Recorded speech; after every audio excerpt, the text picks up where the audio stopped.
Hello, hello, hello. Good morning, everyone. Welcome to day 2 of BDS, of Valencia Digital Summit. I see a lot of people went on partying yesterday, so hopefully you guys went to party. You went to party, right? You had a good day. Well, I hope you guys had a wonderful evening yesterday and that you enjoyed the day.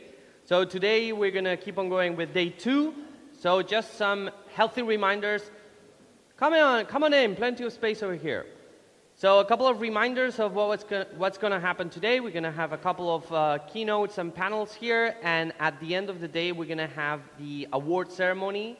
So we're going to have a bunch of awards, including the Startup Awards. Okay, so we had this big competition, 600 startups from all over the world, and we're going to select 2 winners from the seed category and the scale-up and growth category. And then around 6, when we finish that, from 6 to 8, we're going to have the closing party over there at the BDS Village. And then, after 8, we're going to have the museum festival organized by The Basement, which is going to be a mad rave that's going to go all the way till 2 a.m. in the morning. Okay, so plenty of entertainment today, content in the morning, party in the evening. So, are you ready to kickstart the day? Yes? Okay, so let's do this.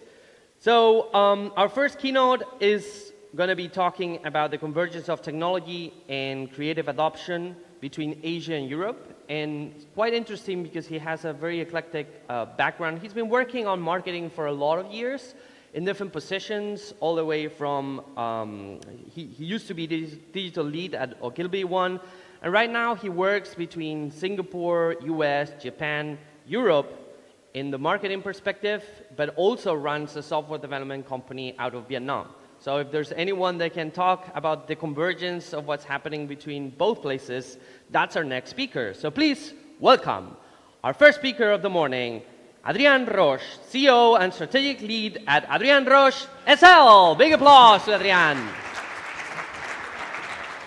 Hello, everyone. Can you hear me? Yes? Oh, yes, you can. Well, thank you for being here today. It's a really great pleasure to be on this stage and to talk about all these rather, complicated things that I was introduced for. As you can tell, I probably have an identity crisis due to all these reasons. I'll explain later, but anyway. Yes, let's get into it. Technology here in Europe versus Asia. Today we're going to be looking east and see what makes Asia different and what we can learn from Asia that we can bring to Europe. So first thing first, just to extend the introduction and so you know a little bit more about me, we are a company based technically in Japan. Well, we have also an office in Singapore and Vietnam. We have been there for 11 years. I have been in Japan for 23. And now we are in Spain and in the US, and we have been here for 3 years. And I am originally from Argentina, in case you wonder. So it's like I'm a reverse import into Europe and into the US, and I really don't know where I belong to. But anyway, this is what we do. We are a marketing communication agency. We focus on these 4 types of media that you see there, and I'm sure you know very well. We aim for the middle, and we do everything based on data analysis. We are very strong and very strict when it comes to analyzing data, and everything we do is based on that data. So we have a strategic approach to data, and we don't really do or plan or execute anything unless there is a reason to do it. All right, great. Now, down to the topic of our conversation today. Europe. This is basically, technically, what we are looking at right now. There is this initiative in Europe to drive technology from the top down, and everything is really well regulated. But rather than looking east, let's look west to begin with, compared to the U.S. What's happening here? That's a reference that all of us have in mind. We are less profitable. We have slower revenue and spend less in R&D. and we have less investments in Europe. But overall, the picture is not really that grim, but this is basically what happens right now. And we're going to talk today about the positives in all this. But here's a wake-up call. Startups, and we have so many, I mean, just by being here, and you guys walk around and you have seen so many of these startups, and the startup community and the culture is right there, but we are still in Europe not making it to the top 10. So we have a really wide gap to bridge in here. And so today we're probably going to talk about why is it that we are not there, and what it takes for us to be there, to have a more vibrant startup community here that puts us on the top 10. First of all, before we talk about Asia, let's talk about ourselves. And I can say ourselves because I'm on the two sides of the story. But looking at Europe, what is it that is happening here that perhaps most of us don't really realize because we are immersed in the culture? But here's a good way. This image right there explains pretty well what is happening in Europe. We have great ideas, and we have always had great ideas. If there is something that Europe excels at, it's at creativity, and innovation and research. And we have a long and strong focus there in that. We always develop new ideas. And then we have what's going on right now and what's happening here, startups, entrepreneurship, AI. And what happens is that from the institutional level, all these initiatives are being driven. The European Innovation Council is there, and we have a lot of regulation around that. And then we have a vibrant industry that is creating a need to innovate more. Like everywhere else, the automotive industry is now leaning towards the electric vehicle development. And in here we have perhaps the most creative side of this industry that is pushing for more and more technology. We also have aerospace and defense. We have the most well-developed privacy and data protection rules with our GDPR. And on top of that, the renewable energy industry, which is also pushing for more and more technology development. So you see where I'm going with this, and what I'm observing here is that the field for technology is wide open, but at the same time it's regulated, and at the same time there is government intervention in everything we do and everything we try to do, right? Which is good. But things can be done differently. So fundamentally, the logical thinking applied to technology is there, but we see technology as a solution. And that's what happens. You say it's a problem, technology is here to solve the problem. Here are a few examples. Disclaimer on this side, none of these are mine. When we talk about Asia, those case studies are actually things that my agency has done in Asia. But just to illustrate the point, this is at the macro level. If you take a look at H&M, when they created the innovation storage waste collection, they transformed the offline world into the online world, and they extended to wearables. And that's good. I mean, good, problem solution. Here's the technology to solve the problem. Everybody's happy. Decathlon, the same thing. They noticed that people were taking too long to check out and to buy their products. So they found a way to accelerate the checkout process. Ford, talking about the electric vehicle industry, they're offering a way to evaluate the car, customize it online, and hopefully with that you go to a dealer and you buy the car. All great examples. But again, problem versus solution. And the story ends there. Now, what makes Asia different?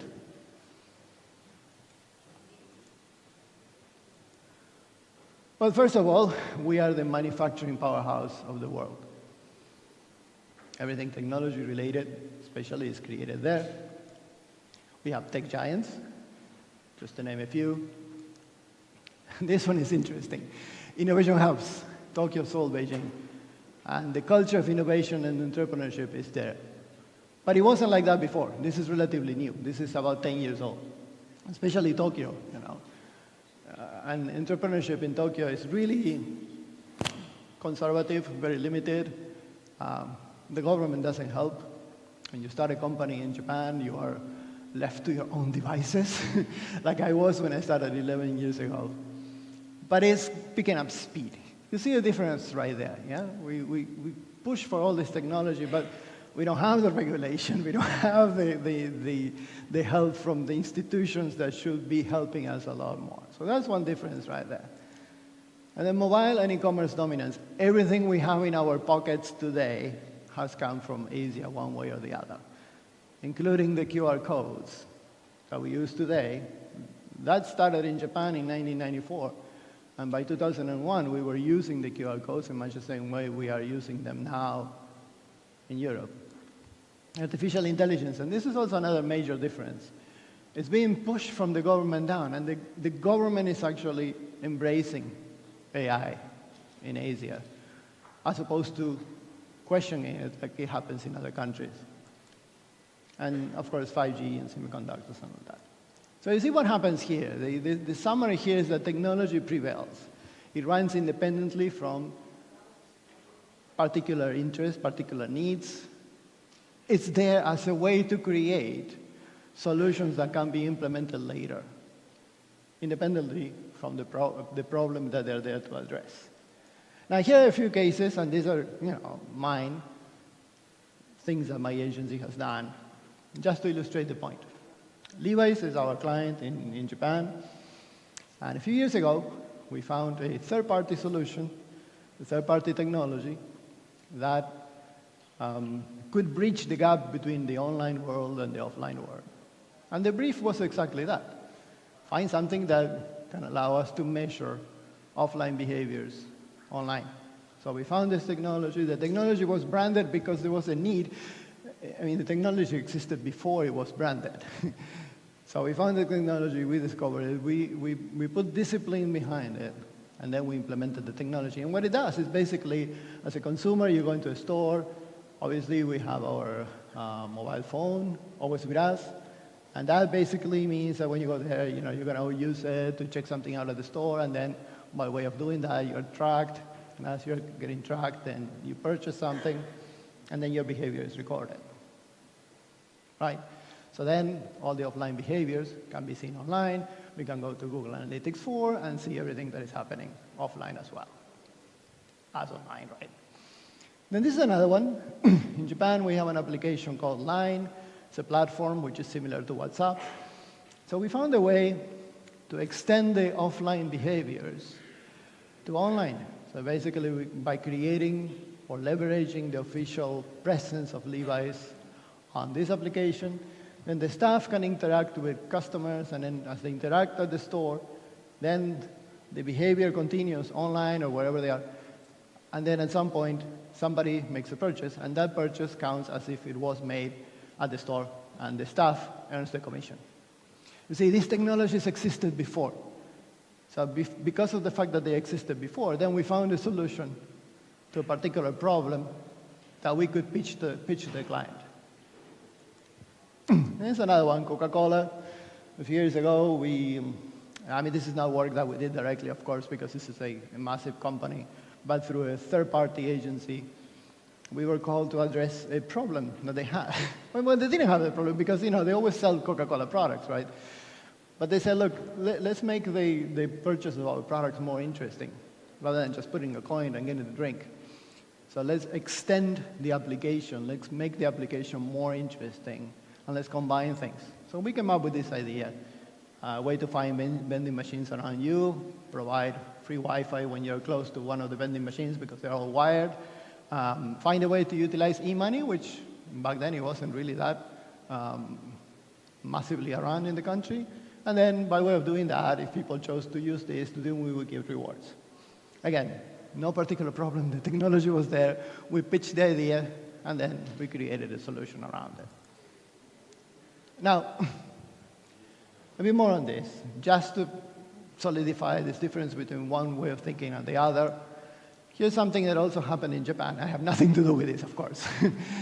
This is also another massive presence in the country. Every transport operator has a card in pretty much the same way we have them here. And all the transport companies, they were all siloed. It's a similar technology. So at some point they thought, well, there's no point in asking people to buy one card and then buy the other one and just to do the same thing. So the network was unified. And by the way you unify it, any card works on anybody else's network, and they exchange money between each other. And then that created 90% of the country basically was on this thing. So then they thought, well, let's make it a payments method, a payments platform. So the same card that you use to drive the train, you can actually now pay for things. Here's where we are in Europe. I mainly reside in Barcelona. This is our closest example that we have. Spain is going through the same kind of situation. We have the same cards. They're all siloed. But I wonder if anybody ever thought about connecting them or putting them together. Or if we're going to go there, or if the thinking is going to be there. There's really no need to do it unless somebody comes up with the idea. Unless somebody says, hey, why don't we do this? In much the same way it happens in other countries. There was no need to do it in Japan to begin with. But it happened because somebody had the creative initiative to do that. So in our case, yes, we can ride the bus, we can see if it's late, we can get the weather, and that's about all we can do, right? So the opportunity is there to start to think in a different way. So in summary, Europe, we have the needs in place that call for a particular technology.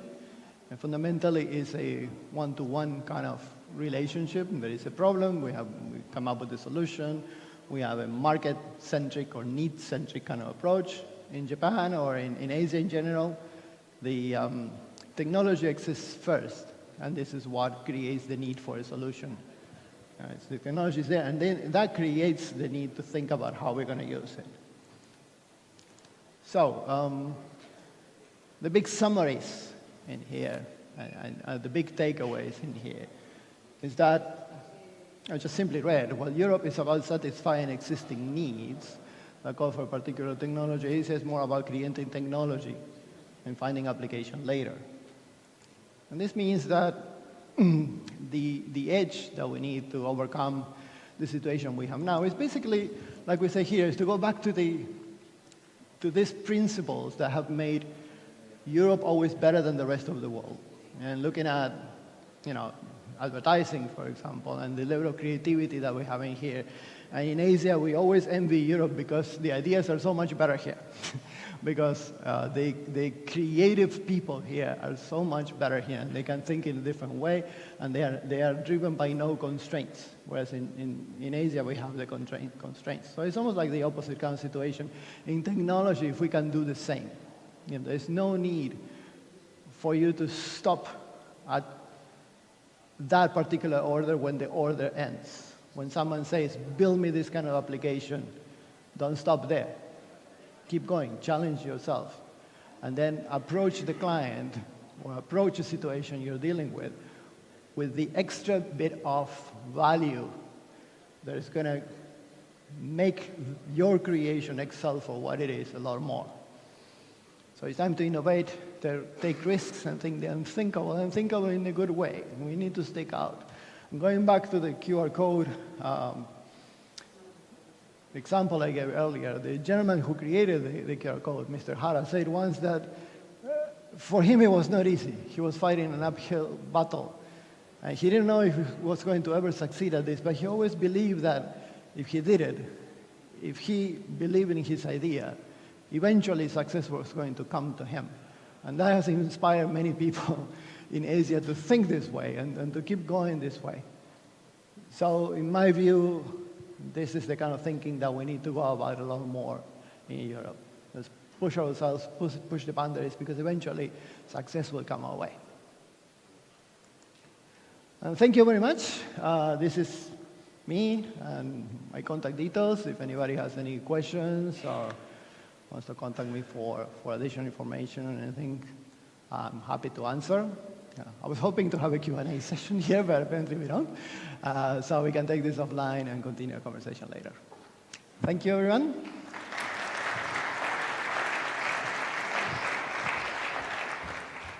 Thank you very much, Adrian. Thank you. Over there, give it to my peers. Thank you. Okay, so how are we doing? More people are slowly trickling after the party. So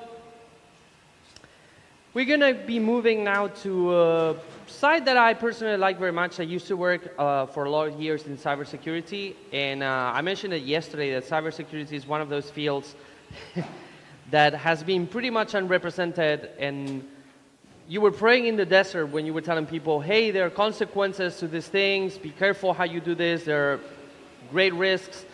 And the more innovation you take, the higher the risks are. So if you start working and operating with IoT devices, for example, what we call in cybersecurity, your attack surface suddenly starts increasing. If you start playing around with things like generative AI, suddenly a new surface appears where you can be hacked through the AI. There are new stuff like, well, now it's not that cool to talk about blockchain, but you're playing with blockchain, you're opening yourself to a new vector of attacks. And precisely to talk about all these new trends that are coming and what happens when you take in innovation and what risks are associated from the cybersecurity perspective, we have someone that has extensive experience doing this, all the way from Argentina, via New Zealand, and landing in Barcelona. He's been devoting his time to technology and cybersecurity for many years, ending up in blockchain, ending up right now becoming the cybersecurity manager at Siemens. So please welcome to talk about innovation risk, a cybersecurity perspective on unintended consequences, Facundo Mauricio. Please, big applause. Thanks, Ben. All righty. Good morning, everyone. How are we doing? Okay, so let's get right into it.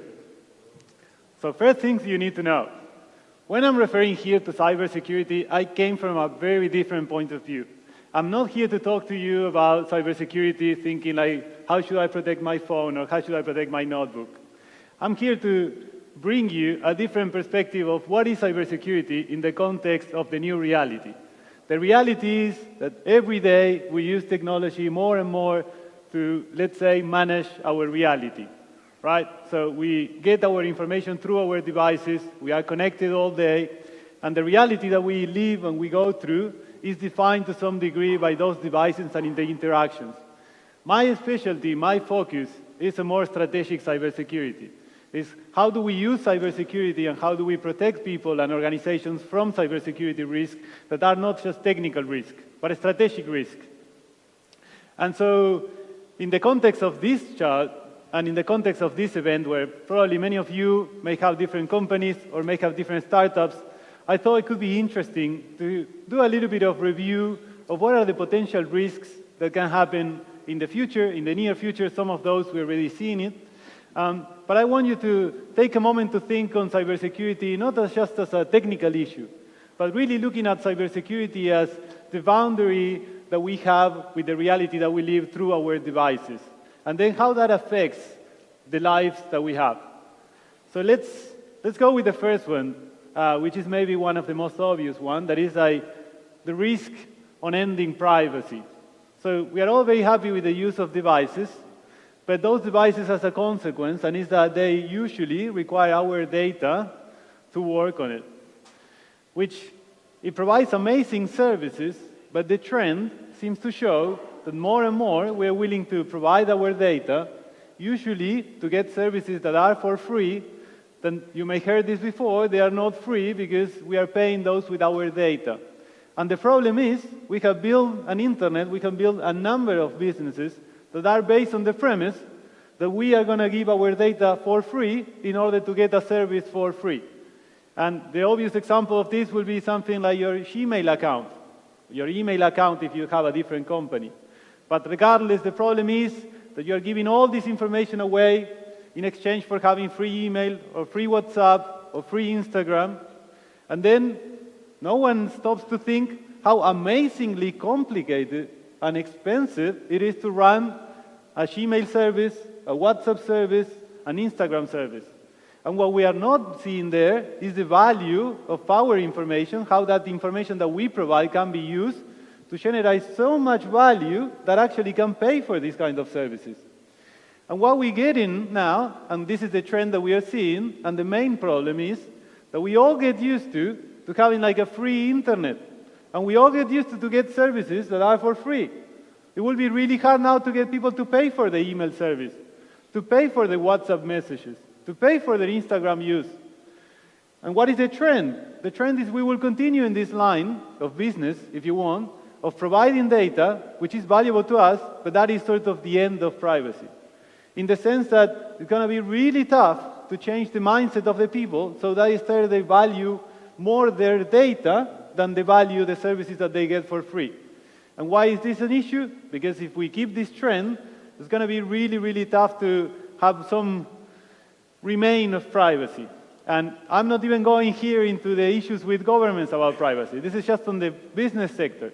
And so for the entrepreneurs over there, when you're thinking on a service and thinking on giving a free service, which is always good, also think on what are the privacy consequences for this. Let's get to the next one. And this is very interesting. So as you know, I work for Siemens, and we do a lot of critical infrastructure. And one of the issues that we found, not in Siemens, but in general, this is more for business in general, is that we are creating an amazing, let's say, technology society. And that is wonderful. Everything is connected. Everything is centralized. I can go into one screen and look what is happening across many organizations, and I can see the different processes for water purification, for nuclear reactors. I can see it all together in one screen. I can even use my phone and have an app, and I can control a full house automated.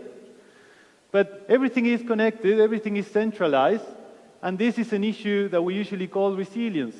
Resilience means that this is an architecture that we create that actually brings a lot of risks to the system, because it's relatively easy to bring it down, because there's not a lot of redundancy, because we usually, for the simplification of our life, and the simplification of cost, and the simplification of the process, we centralize, we automate, we combine, but then this creates some risk, systemic risk. And this is why we see that someone hacks a pipeline and half of the United States run out of oil.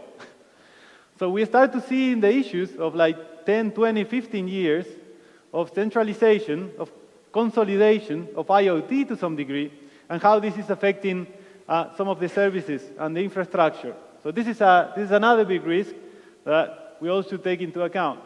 Let's go to the next one. The phasing out of property. This is an interesting one, and this is taking cybersecurity to a different atmosphere of discussion. What we say here regarding to property, you may all realize already, every day new services come that replace things that before we need to purchase in order to be the owner of such a functionality or such a solution. The obvious example, you can say, when I was a kid, we used to buy software, right? We buy Word, Excel, or the Office suite, we purchase Illustrator, or we purchase Photoshop, and then you have it for life. Essentially, you purchase the software. That is no longer the case. We don't purchase software anymore. What we purchase is nothing. We just pay every month for the right to use this software. And it was fine. It's a great business model. Certainly have some risk, certainly have some rewards.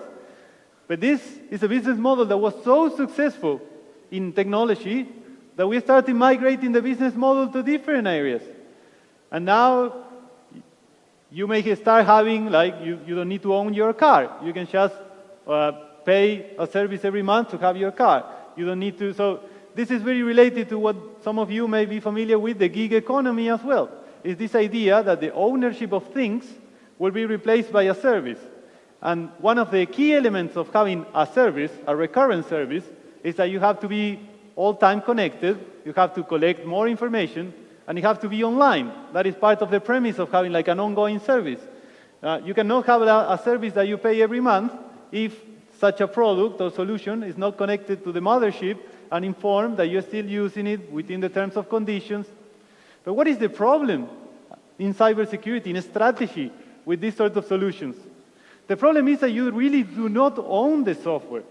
And the problem with property in this case is that if tomorrow any of you will be declared by some random situation a person non grata, and for example Google will say, well, you know, now you're a person non grata, you can no longer log in into Gmail. Regardless, you've been using Gmail for like 15 years already, but you can no longer log in. And you may say, well, this may be an extreme. This is not extreme. This happens every day. It happens every day with people who have like political differences or in countries where this brings issues. And it may not happen with Gmail every day, but it happens with PayPal. It happens with a number of services. People get their accounts canceled. And if you have information in those accounts, that is also a risk that you have to take into account. So we create this situation in which, on the one side, it's awesome to be able to pay $10 a month for whatever service, but that is as long as the company giving me the service is still willing to give me the service. And if they found a reason not to give it anymore, I do not only lose access to the software itself, to the capabilities, but I lose access to the data that I created in that. So this is part of the strategic risk that we look. And if you now take a different perspective, and you think from the point of view of an organization, and you are the CEO or the CTO of an organization, and you say, what is the risk that we are using a company that tomorrow may not want to do business with us? This is a real risk. This is real analysis that is being done in executive meetings. Why? Because we see this, for example, happening in Ukraine and Russia. What do you think happened with some of the business that were, for example, operating in Russia, and suddenly Russia was, let's say, cut out of certain software? This happened. And after what happened, boards around the world, they start thinking about these sort of issues.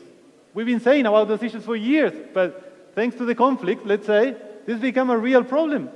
A real problem of what is the sovereignty? What is the ownership of actually having a service or a product, especially if it's a digital product? And also, what is the boundary of a product? Like, does the product end at the functionality, or it includes the data that I use in that service? Right? So if Gmail tomorrow were to say, yeah, you continue to have emails, but all your emails are no longer available, is that still fair? I mean, is this a problem for Gmail? I don't know. I mean, this is part of the discussion. And this is, through the conflicts that we are now seeing, issues that we start seeing on the chessboards and on the discussions of many board meetings. Because this is becoming a real problem, not only for people, but now for organizations. And it's probably that sanctions will continue. And through the continuation of sanctions, is that this has become a more and more real issue. And maybe not everyone knows, but like, as we get into these crazy conflicts, more and more players will be on one side or the other, and that means that depending on which side you are, is the sort of software solution, businesses, and tools that you have access to. And if you're a global organization, you need to start thinking on those issues. To which side of the equation I will end up in? And this is, by the way, why we see in countries like China, like Russia, like Iran, and some others, that start having their own internet, their own version of internet, in which they have pretty much sovereignty over that internet. And it's funny because it's parallel to the one that we know, but if any of you have traveled to Russia, even in the past, in the last few years before the conflict, or went to China, they have the same Facebook, but it's called different. They have the same Twitter, but it's called differently. And what is the advantage? That you cannot shut them down.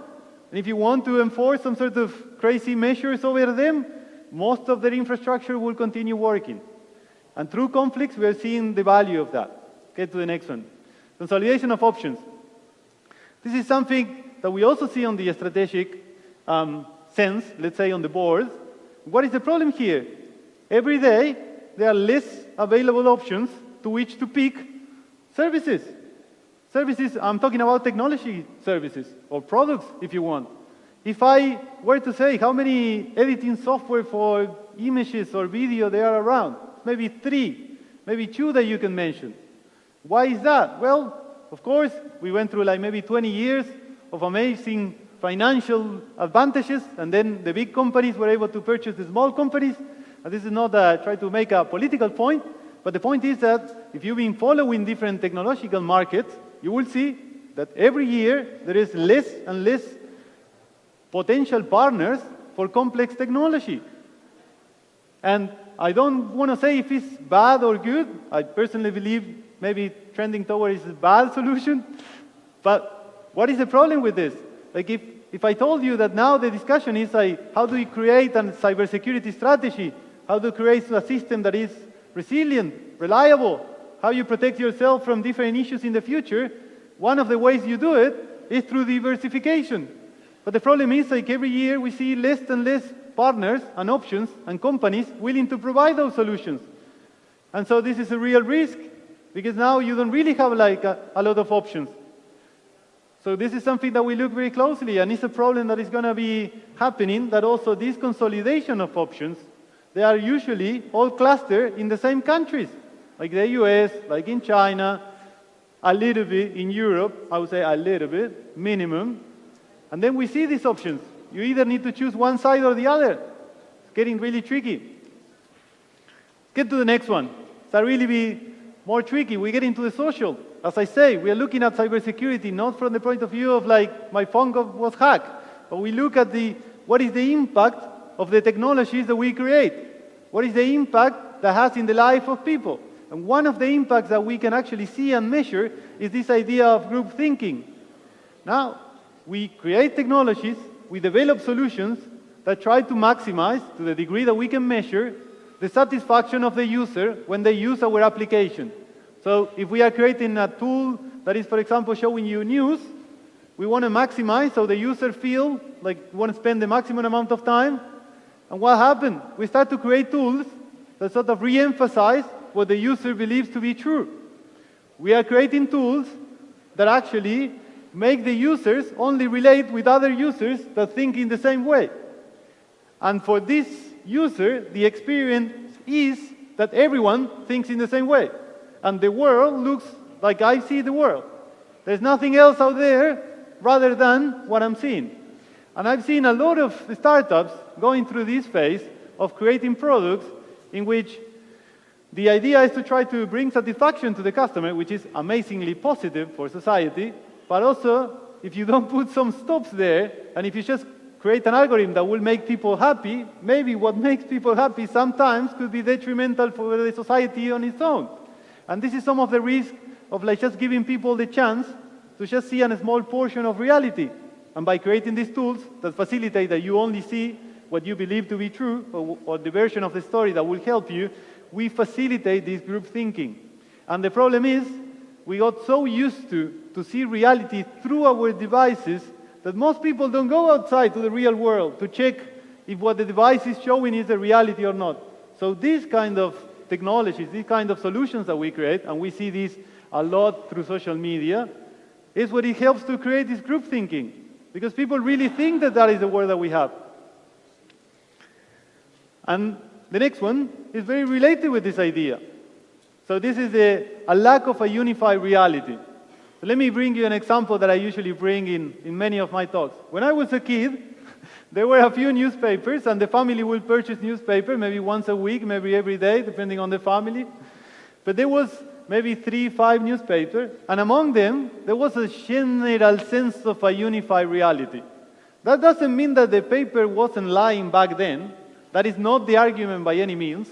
They were maybe the same, they were lying even more. But the problem is, or at least the advantage was, there was some sort of consensus about what was happening. And I'm not saying that that consensus was true. This is very important to understand. But there was a consensus of what was happening. And we, through internet, we created a lot of access to different information.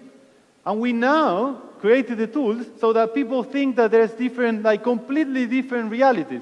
And if we keep creating tools that actually facilitate that view, that there is a bunch of different realities, but I only consume the news or the tools that only show me one portion of that reality, whatever that is, that everyone believes.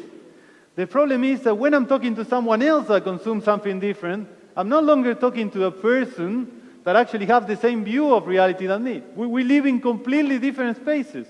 We don't share a common reality to argue about. We are talking like on different planets. And this is something that, funny enough, it brings a lot of revenue to companies. And we create business models around showing different realities. Because once you hook up someone in a particular reality, they start consuming a lot of that content. And the more radical the content it is, the more crazy the content it is, the more deep you go into this rabbit hole, wherever that rabbit hole's been, and that is super, super valuable for an organization. If you are, for example, doing news, or if you are a social media company, there's a lot of value in capturing that audience. Because that audience, now that becomes their reality, and that is the place where they can find others who think the same. And even though we believe that we are a very organized and advanced society, we still need some sort of group, tribe, collectivity, community. And so these communities grow very rapidly, and it's very lucrative for the companies to emphasize or facilitate the creation of this. So this is another example of a crazy important cybersecurity risk that we see, but this is only if you start looking cybersecurity way outside just the security of the network. If you start looking as really, how do we protect what it remains of us humans and organizations? How do we protect what we think from the influence of the devices that we use? That is the core of that. So with that, I'm going to just say a few words about myself. My name is Facundo Mauricio. I work for Siemens as a cybersecurity manager there. And let me tell you that my focus is usually to be a little bit more pessimistic, because I get paid to identify what are the risks of the future, where are the blind spots. I work trying to find strategically where we're going to find the future issues, not the current issues. And so that is a little bit what brings always to the discussion. And as I say, the focus that I hope to take from all of you is to really start thinking that when we create solutions, that we create technology, that has an impact on the people who use it. And the business model that you use, even if those have been validated, those also have an impact on the people you use. And so hopefully, you will now see reality through a different lens. If any of you want to know more about sort of this way of thinking, you also have my book, Cyber SEO. You can find it everywhere. And with that, thank you very much to all of you. Pleasure. Thank you, Facundo. Thank you very much. Y arriba la Argentina. Okay. After that wonderful cybersecurity talk, now we're going to start moving into probably one of my, I keep saying this, I love all these verticals, but the next one is one of my favorite by far, which is space technology. And for many, many years, I've been a massive advocate of space technology. And today I'm very happy and excited to announce our next panel, especially because one of our panelists, I was just telling him on the backstage, many years ago, I wouldn't say a teenager, but I was very, very young. And my father took me to the Villafranca space station outside Madrid. And he said, you're going to see a live launching of at the time, the Columbia Laboratory. And there was Pedro Duque. He was right a couple of meters away from me, explaining all the different phases on how the launch would go. We saw the live feed, we saw how the rocket went into space, how they put the laboratory into orbit, and it was an experience that forever changed me and gave me an incredible sense and love for space. However, when we're dealing with space and space technologies, they're extremely expensive, they're extremely risky, and it's becoming a challenge to invest in this space. However, it's a space that has been growing, that we, in Spain in particular, we have extraordinary companies that are capable to rival with the top anything in the world, and we consider one of the superpowers on space technology. So precisely to talk about that and how we've achieved that and how we can move it forward, I want to welcome our next panel, so please give an incredible applause to our one and unique astronaut, former minister, associate professor of the Polytechnic University of Madrid, our great Pedro Duque.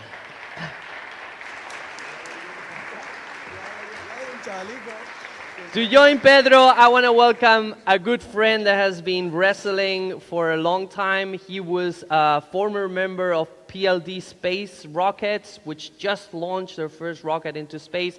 And they just raised their first round, 3 million round, 3 days ago. Please welcome Francho Garcia, CEO of Arcadia Space.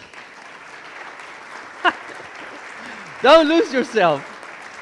And to moderate the panel, please welcome our great and local Enrique Penichet, founder and partner at Draper B1 and one that is pushing for space tech investment in Spain. Please welcome Enrique Penichet. Thanks, Alex.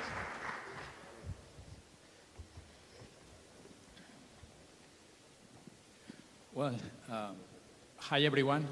First thing is a big honor being here in this panel with such a big figure, one of the few people that have seen the Earth from the space, and such a big figure, one of the bigger entrepreneurs that we can see in the space tech ecosystem in Spain and in Europe.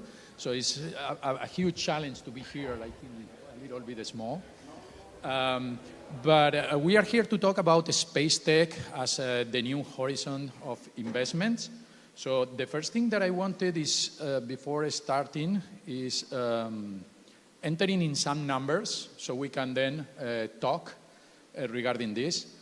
And so the first number I want to put in the table is regarding investment in space tech has grown globally from 1.6 billion in 2017 to 7.6 billion in 2022, which is more than 6 times. And it's expected to be in 2030, 1.4 trillion. Just alone in the first quarter 2023 in the Europe, it's been 1.4 billion. And it's expected to, right now we have like 3,000 satellites in space. It's expected that number to grow up to 65,000 in 10 years. In Spain, the growth has been 82% in investment from 2011 to 2022, so in 11 years. We see that that number is a little bit behind what we have seen globally before. But still, it represents 1.5 of the GDP of Spain already, and 6.8 of the industrial GDP. And we have like really already startups working in the space, like Open Cosmos, PLD Space, Satlantis, or Arcadia. So the first question is, hearing this boosting on the space tech, how do you see this? What do you expect as this new horizon of investments? Personally, I expect to have a pivotal change in the approach. So I have witnessed, because I am very old already, since I started with space in 1984 as a student in the university, that we have passed through the phases that were, the first phase was political will to invest public funds into the European Space Agency, that then returned, filtered and cleaned into pure innovation investment. So that was a tremendous pump that made the industry go up. Then I have seen how several of the industries that were created then have obtained external customers, and therefore there is export. There is multiplication of this public investment. And I think that now there's the pivotal change that the people that we have nurtured during all those years, and the pupils of these teachers that we have nurtured during all these years, now they are at the same level of possibilities of innovation, and therefore they are able to enter markets with much less and less and less support from the public. So I believe that there will be lots of profit to be acquired from space tech, and in Spain in particular, since it is really exploding now, is a really good moment, and I'm really happy that all of these efforts that we made from the public have really paid off. Francho, are you seeing also this explosion, of startups, of opportunities, of more private money, more private companies entering into the space? Yes, I mean, I think now the space sector is kind of trendy. So some people really believe that the space sector is going to be crucial in the future. others see as a fancy thing that others are talking about, and they also want to invest, but it doesn't matter. At the end of the day, we need private investment for this third wave, as Pedro was saying, private capital. And since as they were mentioning, we come from PLD. PLD was one of the first in Spain looking for private investment. Back then was literally almost impossible to get the money.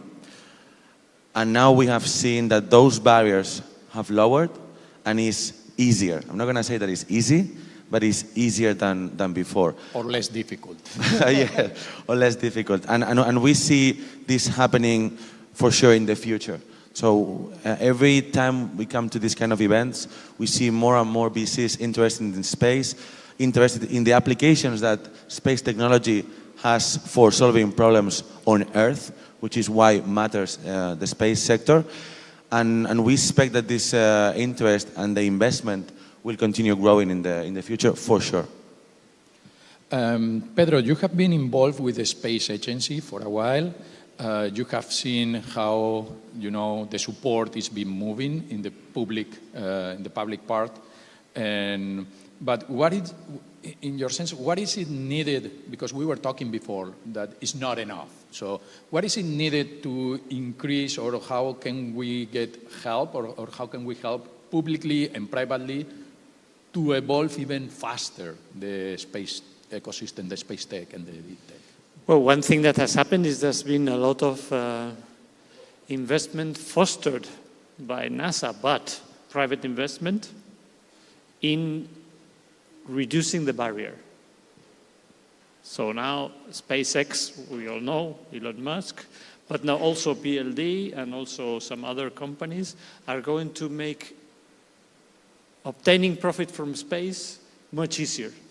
Because there was a barrier that was putting your thing in space that is going to lower. So therefore, I think it's a good moment to believe that there will be a very good. For example, for SpaceX, I think, has raised from those figures 15 billion. Mm-hmm. That is the. So it's a big part of it. Big part of it. Although more than 5 were public money. Yes. Just to say. So I think it is what do we need? Well, I was minister, so what do we need? We need that public funds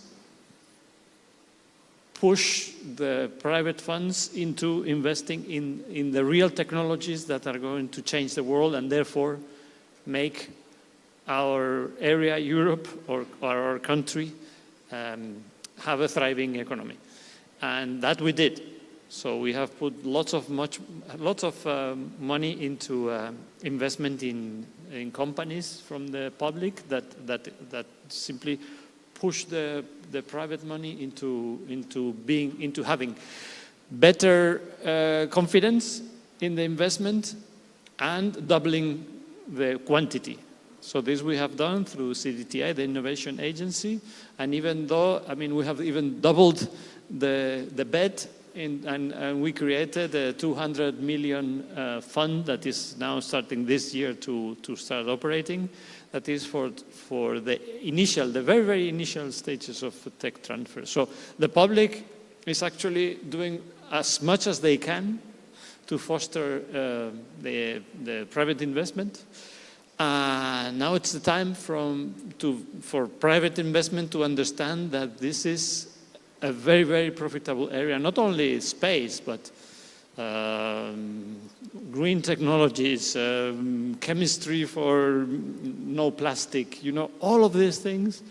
In Spain is the very best place to invest, I think. We can then double down on the next question regarding space is not just rockets, so we will. But before I want to conclude that part of the investment thing, that as an entrepreneur, you already raised some public funding, also some private funding. Do you feel that actually it's much more difficult to get the private funding? That's one thing. And the second thing, the private investors that do you have on board, do they realize the opportunity? Because at the end of the day, you are raising X in private, but then you are getting much more money that is not equity dilution. So you are adding a lot of value in the company. So with less private money, you are getting a lot of value, right? So of your investment. Is that the case? It's been more difficult to get investor on board. Do they see that or not? So definitely, it is much more difficult to find and get private investment than public. At the end, the public sector is very aware about the space technology. In Spain, we have CDTI. Now we have the Spanish Space Agency. They really understand the value of the space sector, the value of their solutions.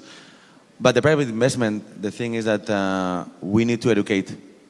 We need to evangelize and teach why it's so important the space sector. So we have somehow suffered this, and to get at least our experience for getting private investment is you need a lot of time, and you need to convince them and to demonstrate them that actually there is value.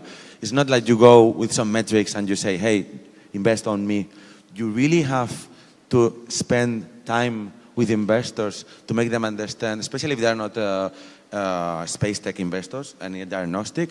You need to make them understand the value chain, the different programs, how public and private sector works in space, so that at the end of the day, they start trusting on you, and then at some point in time, they invest on you. Whether they have understood this and they have appreciated this, I would ask you, what do you think?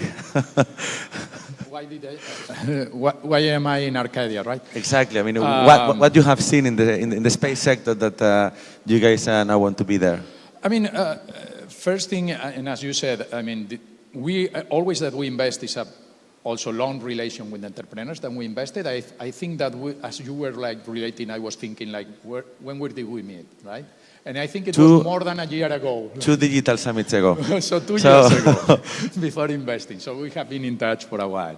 But the thing is that why we invested, I mean, we are that Draper Venture Network Fund, Draper V1. So the alma mater is Tim Draper. Tim Draper was one of the first investors in SpaceX. So he's also investors in ISI, for example. So he's doubling down in space tech. And he's known for being an investor that oversees the future. Like he invested in Tesla when no one was thinking on the electric vehicle. He invested in Skype in the 90s when video conference was impossible. He invested in Coinbase when Bitcoin was not there. So we actually, one thing is that, okay, we see all the numbers that is happening that we were talking before, just at the beginning. Then we saw that some US investors already are taking this trend, this opportunity. And as we were talking before, it's kind of like I'm investing in Arcadia, let's say, $500,000, but you are getting like 3 million. And not all of that are equity that dilutes me. So you have 3 million to add value, at least of 3 million, or better, more in the company. And I'm putting, so the upside of my investment, thanks to the public funding, it can even be bigger than in other segments. So that was, and of course, because you have the best team, and you already been there and done that. So I wanted to do one more question that I pointed out, because some people think that space and an investment in space, they are just thinking on the rockets or thinking on the old military and telecom satellites. But I'm not going to do a spoiler, so let me know. So there is a lot of different use cases, a lot of different opportunities. Can you tell the audience, with all this tech-enabled that you are doing in the space? Yes, many of the very profitable businesses that now exist and use space were started with public funds, like for example the telecommunication satellites, and now it has become a multi-billion-dollar business in which investors invest in satellite companies and in rocket companies, and they sell, and eventually there is a very good return on investment on the services from telecommunications that are provided.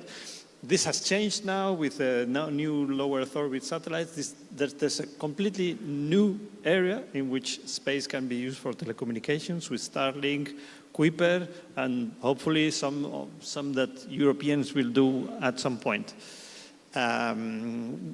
which is adding a lot of revenue to the previous revenue of the telecommunication satellite by the subscription of television, of these things. There's Earth observation. You can make your the use of land more profitable if you for agriculture and for forestries and so on. This has also been fostered by satellites that are paid with public money that are now providing the data for free. But this will end at some point. So all of these businesses will be looking for data that they can purchase because they have been fed data for free and in the past. There's so much. None of the delivery companies would be able to survive a week if we did not have navigation satellites. So there are many things that are now coming up that we always thought were too expensive to be exploited as a business, but now with the lowering of the barrier, they will come up, and they are being fostered by the government of the United States, the space economy. So there will be space stations that will require attitude control rockets like Arcadia is making. There will be many other things that we don't yet know. Yeah, I saw one company that is thinking on how to refuel your engines, like the engines of the satellites that are there. So you have satellites giving fuel to other satellites. So that's also another business. I also saw one UK company that is actually doing a really nice business model of just searching water leaking from space. There is water leaking in the pipes for irrigation or even in the pipes for regular water to drink and so on. So there is plenty of different opportunities that thanks to the lowering the cost, it makes sense right now to have something in there. So what other, maybe you can add more things that you have been seeing in the ecosystem? Of course, I'm going to talk about my book. No, but Pedro was mentioning low Earth orbit. So low Earth orbit has two business cases, I would say. The ones that look at the Earth, and mainly now is Earth observation that is yet to be exploited. I mean, there are many use cases with Earth observation, but then there is the low Earth economy. So serving satellites serving to other satellites for in-orbit refueling, for maintenance, reparation, deorbiting. Once a satellite is not doing his function anymore, it has to be deorbit. It cannot be forever in the orbit as a space junk. So you need platforms out there that grab the satellite and then deorbit them. So there will be a huge economy in low Earth orbit from one place to the other without having to go back or without getting the rockets up to space. You could have depot tanks, like gas stations on the low Earth orbit, so that you have an economy out there. Also, there's a trend of in-orbit manufacturing. Let's see how it goes. But for pharmaceutical companies, for biological companies, what is to build something without the gravity? There is a world out there that we don't know yet. Pedro for sure knows a bit more than us about what is to grow things, to build things without gravity. And definitely there is a future over there where we can also play a big role, because at the end of the day, you need to move around to do all these things, and then you need the trust of what you're doing. We are almost out of time, but I will ask you one sentence just to how to make the people start companies, to the entrepreneurs to start companies in the space tech, and to the investor to invest in the space tech. The only, if it should be a very, very short phrase, is we are at the beginning, like we were in 2000, with all these digital things and the cloud. We are at the beginning of a big increase of businesses that are going to happen in space. For example, we have these low Earth satellites, tens of thousands of low Earth satellites. Why are we putting data centers on the ground? It doesn't make any sense. If all of the airplanes are going to be communicating with each other with those satellites, and all of the people in the villages are going to communicate through space, then why do we have the data centers on the ground? So, and that could be an enormous business. We don't know, but it is now the moment to be at the forefront. Like all of these people who now are rich because they invested in Google. And your sentence, final sentence? Please invest in space.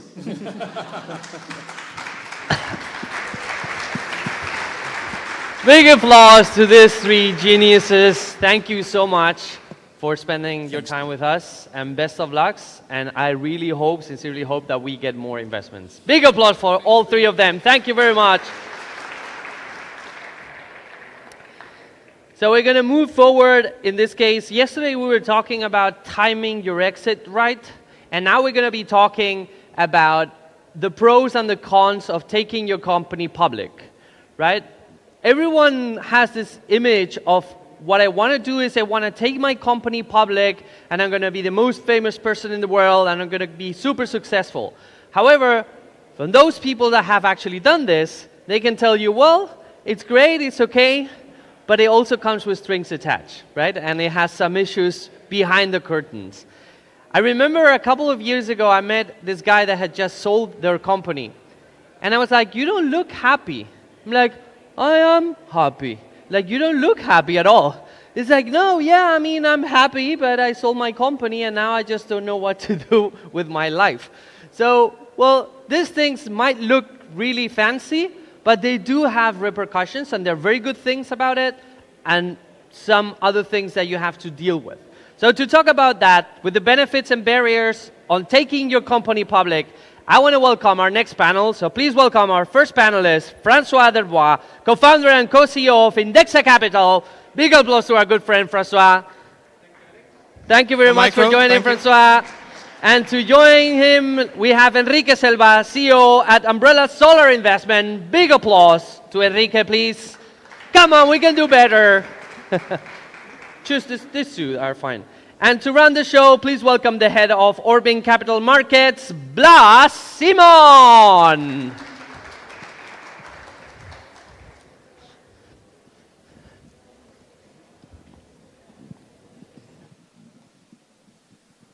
So, good morning, everyone, and happy Friday. I hope you all had a chance to grab a coffee because we are about to start this interactive panel. But before we do so, I'd like our speakers to introduce themselves. So, please, François. Thank you, Blas. I'm François Derbois. I'm the co-founder of Indexa Capital Group, which is a group including 3 companies. We have Indexa Capital, which is the most famous one, and we do portfolio management for 66,000 customers in Spain, and we manage 1.8 billion euros. So it's quite a significant AUMs for the moment. The second company is Be Water Funds, which is a private asset manager, investing mostly in secondaries. So we invest in profitable, cash flow positive companies, late stage, I would say, and mostly buying shares to other shareholders. And the third one is Indexa Courtier, doing the same business as Indexa Capital, but in France and with an insurance savings product. Thank you so much. So, Enrique, please, will you continue? Yeah, thank you, Blas. My name is Enrique Selva. I'm the CEO and founder of Umbrella Solar Investment.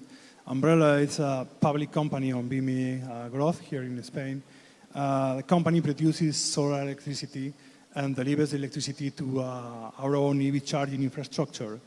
The company has also a technology branch called Turbo Energy, and this company has been able to develop artificial intelligence-driven algorithms that run batteries that complete the ecosystem where we produce solar electricity, we manage automatically this energy, and we supply this energy to the final customer on his EV charging, on his EV, on his electric vehicle.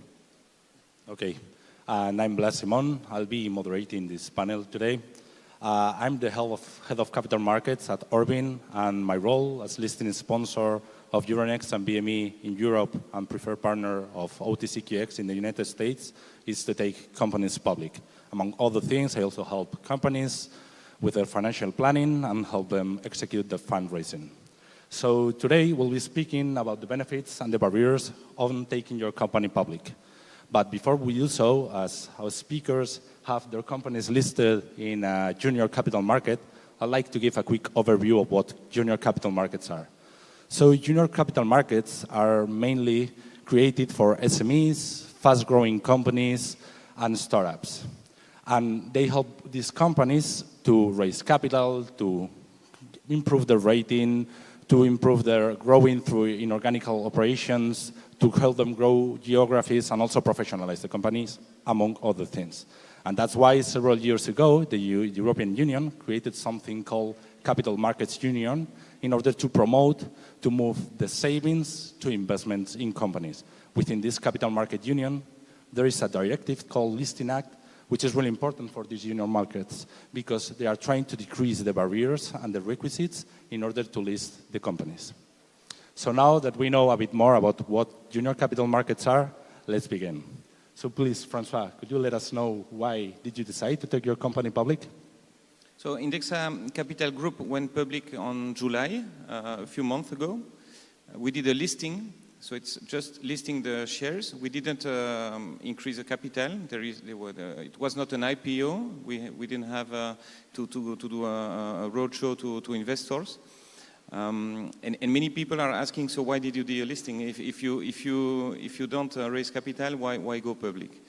Our idea was first to use it as a marketing tool, because being a listed company actually makes you much more under scrutiny from the market, and we think it gives more confidence to our customers.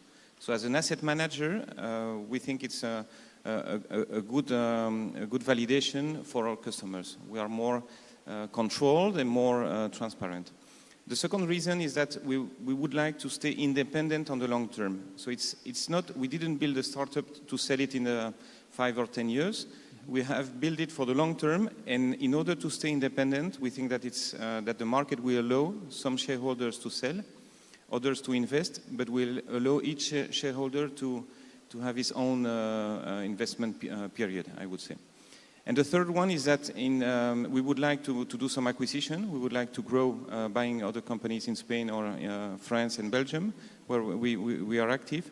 And being listed actually makes it much more easier, because we actually can buy with shares instead of doing a capital increase every time, in cash, every time we would like to finance an acquisition. So that's the plan.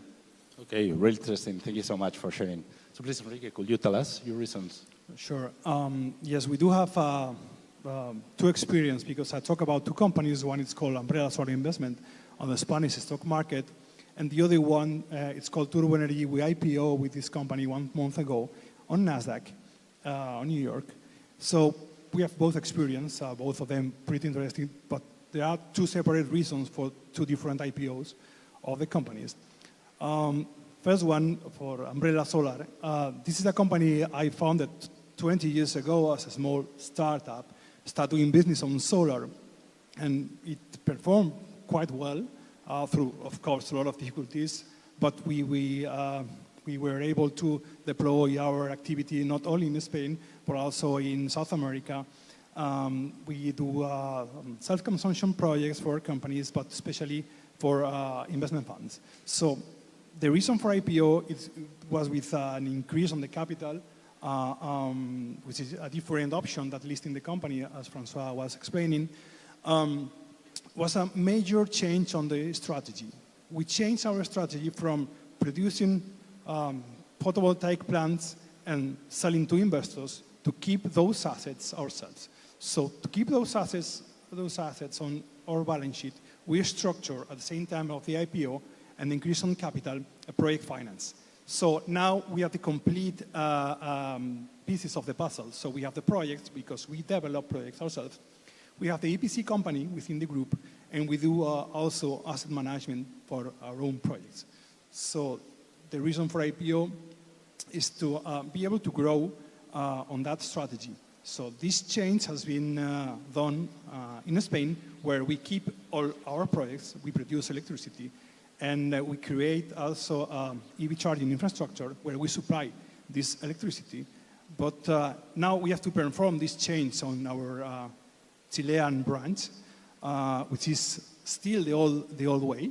So being public on a market, on a BME growth, makes us very agile to be able to deploy financial facilities.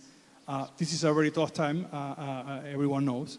But having this capability of deploy very fast investment facilities makes us very competitive and makes us unique.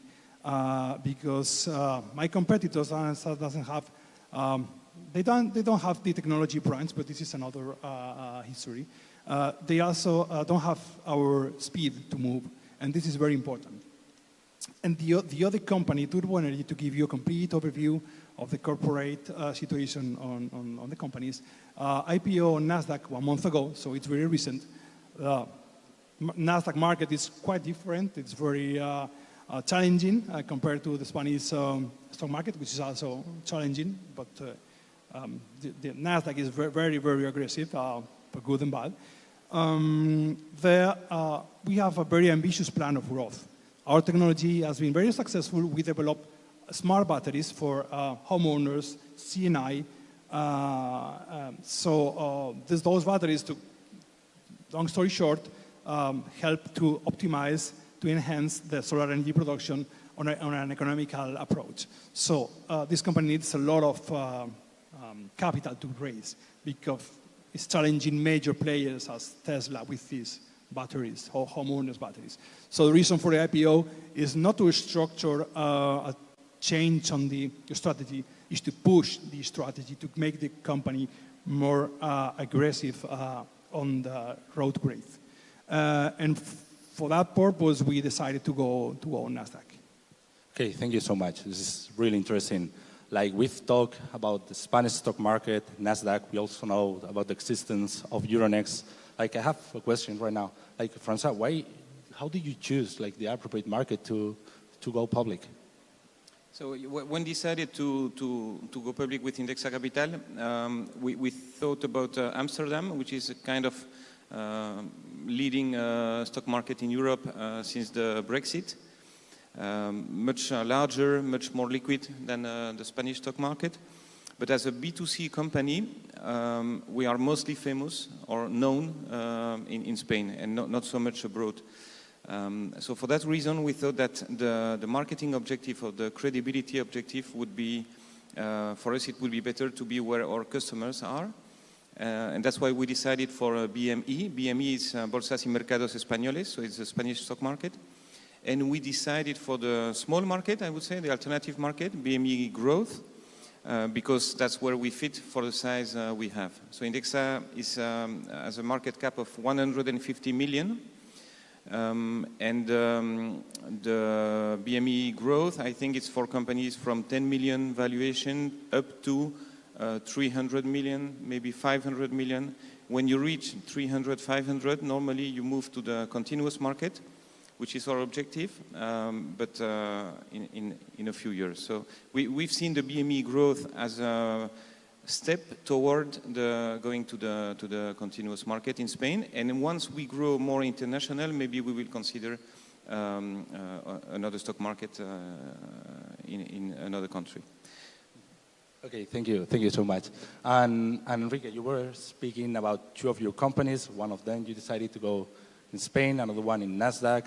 Like, how do you choose it? I mean, I guess like the profiles of the two companies are totally different, but why did you choose two of those markets, and how did you take that decision?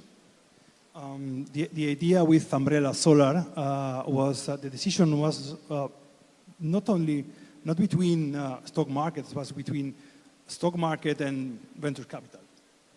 I was talking about a major change on the strategy. So we have these two options. But by going public on the Spanish stock market, we decided that was the best choice, because you explained at the very beginning of the conversation, it's not only about money, it's also about hiring people with more attraction as the company looks stronger, as a better. It's the way you show the people that I want to grow. I have a very strong plan, a very clear strategy. And of course, you are under the analysis of the market, so you are completely transparent. So there's a complete image of the company against or in front of third parties. But also you can use this position on a stock market as a leverage to grow very, very fast. So for us, in that specific case, was a better choice than venture capital. And definitely with Turbo Energy, is about technology growth. And after a long time, because this company, Turbo Energy, is existing, we founded this company 10 years ago, so it's not a startup now. It was 10 years ago. So it has a success story on growth. It's a profitable company. So the only reason to IPO was additional growth, or harder work, growth. And the technology has not attraction for Spanish investors, in our view. So we decided to go to the most important market for technology, which is Nasdaq. And this is a long process and very tough, but we finally IPO, we succeeded one month ago. So now we are happy we can deploy our strategy based on that position. Okay, thank you so much. So if we don't have really much time, I will do a compounded question to you, Francois. So what are the advantages, the barriers, and would you have any recommendation to any company that is thinking about going public? Okay, so we have talked about the advantage, but there is also, of course, cost. Actually, it's quite a costful process in terms of work. There is a lot of work to be done before going listed. From the company structure, you have to move from a limited company to a corporation. You have to remove the shareholder agreement. You have to be audited in all the ways you can imagine. So it's quite costful. And the direct cost, in our case, was 130,000 euros for the listing. And we did a very low cost because our model is a low-cost model. So the initial cost, 130, but I think the range would go from 130 to 300,000. That's the cost to go public on the Spanish stock market. And then you have a recurring cost of more or less the same, 130 up to 300, depending on who you work with. And then there is also another additional cost, which is the twice a year audit.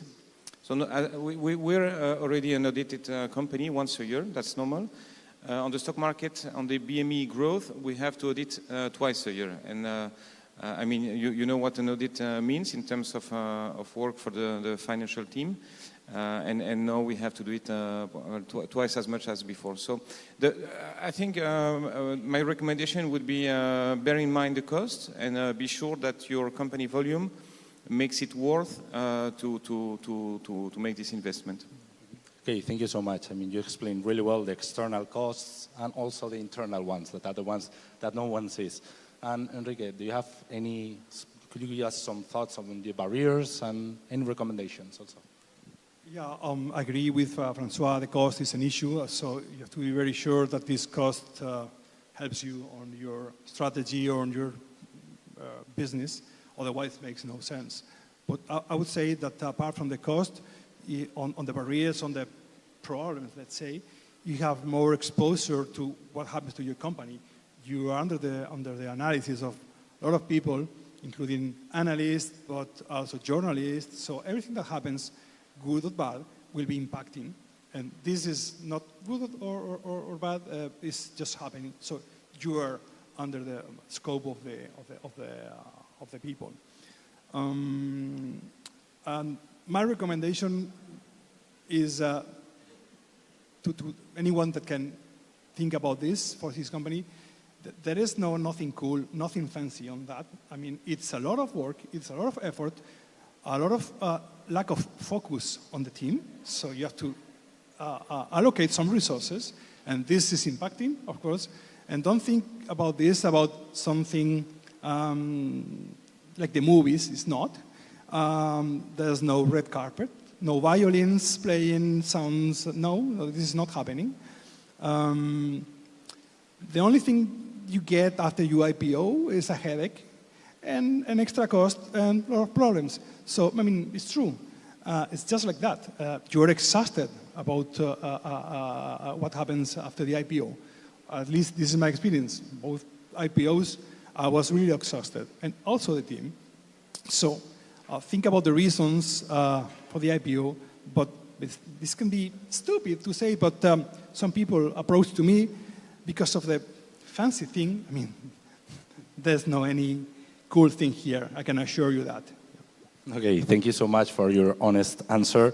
So I'll go for a last quick question. We spoke about costs, spoke about many barriers, but how do you choose the team to work with? How do you choose the people that will work with you? Is there any specific thing you focus at?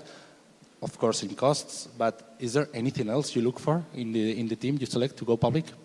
So for the registered advisor, you mean? No, I'm a registered advisor, paying agent, auditors, valuation. Yeah, I think the brand is very important because the market wants to recognize the provider's brand. So the registered advisor has already been is something is on the company profile on the stock market. The auditor, the legal auditor, the due diligence, and so on. So I think you have to go to advisors with a well-known brand, but not necessarily the big four. So that at least that's what we decided, and of course we look at the experience and the reference, and as you done it before. With which company do we recognize ourselves in this kind of company? And yeah, that's the criteria, I think. Okay, thank you. And what's your opinion, Enrique? Yeah, of course, it's for sure you need to have best-class people working with you because it's a very challenging process. In our experience, apart from the auditors, advisors, all this paperwork. I'm not saying paperwork in a bad sense. It's very important. But for us, both IPOs were based on increase on the capital. So having a good underwriter is very important. So the underwriter is the key for us. We used Bank Inter in the Spanish IPO. They did very well. And we used Titan Partners for it's an American underwriter. It's very important that you hire the correct underwriter. In our case, it's not very simple to explain what we do and why the company is growing and what are the bases on this growth. It's not a company we explain very easily to investors. So having someone who can connect you with investors, explaining very briefly, but without missing any point the company, it's a key. It's a key question. So in both cases, the underwriters did very well. But my recommendation is that this is one of the most important advisors or partners along the IPO process. Yeah. Okay, thank you so much. So, thank you all for coming. Thank you to the speakers for your honesty in explaining all the process. Hope you all have the chance to learn a bit, and feel free to reach us, any of us, after this panel. So thank you so much for coming.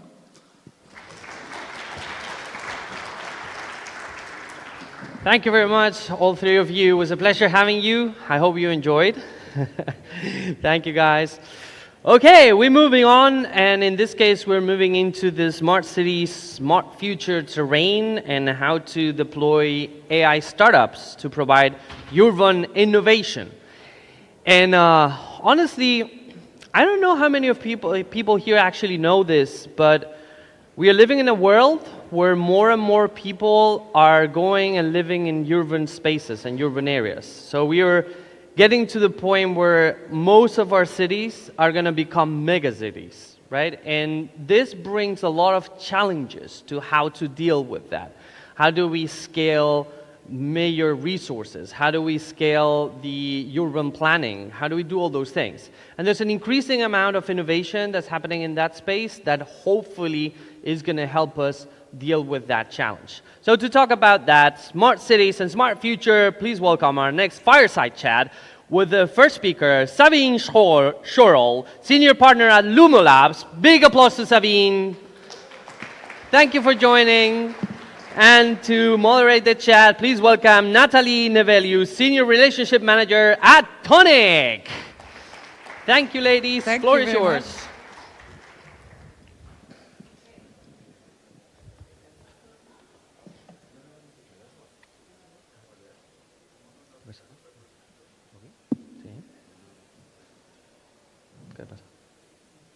Mine is working? Now? Yes. Okay, the suspense. Sorry. Hi, everyone. I'm Natalie. I am a Senior Relationship Manager with Tonic. Tonic is a non-for-profit organization that works with private wealth holders, so single-family offices, foundations, and high-net-wealth individuals who are doing impact investing globally. And we support them with community, education, deal sharing, and different tools that are useful to kind of go deeper in your impact journey. So super happy to talk with anyone about that later. But first I want to ask Sabine to also introduce herself a little bit. Yeah, so my name is Sabine Schorl. I work in construction and real estate for all my life. Then the last 13 years I'm an entrepreneur. And now I'm a senior partner at Lumo Labs, which is an impact investor. And we're going to talk about sustainable cities now. And that's my favorite topic. So I'm a smart building expert, and I love to work on sustainable cities. And I'm also an expert in IoT. Thank you, Sabine. So I want to frame it a little bit first. So I actually had a look at Valencia's smart city website to use the definition that Valencia has used for a smart city. So a smart sustainable city is an innovative city that uses information and communication technologies, ICTs, and other means to improve quality of life, efficiency of urban operation and services, and competitiveness, while ensuring that it meets the needs of present and future generations with respect to economic, social, environmental, as well as cultural aspects.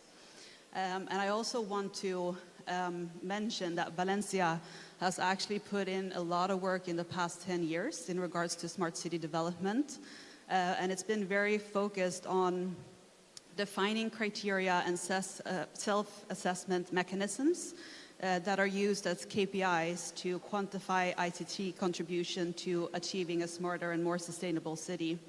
And by this work, they've actually established a framework that helps cities kind of achieve the SDG goals in terms of a sustainable city development, and is now one of the leading cities in Europe in terms of this framework. So I actually always want to include the audience a little bit. So I'm going to ask everyone to stand up. Also, just because you need to get a little blood in your body after sitting down and listening. Okay.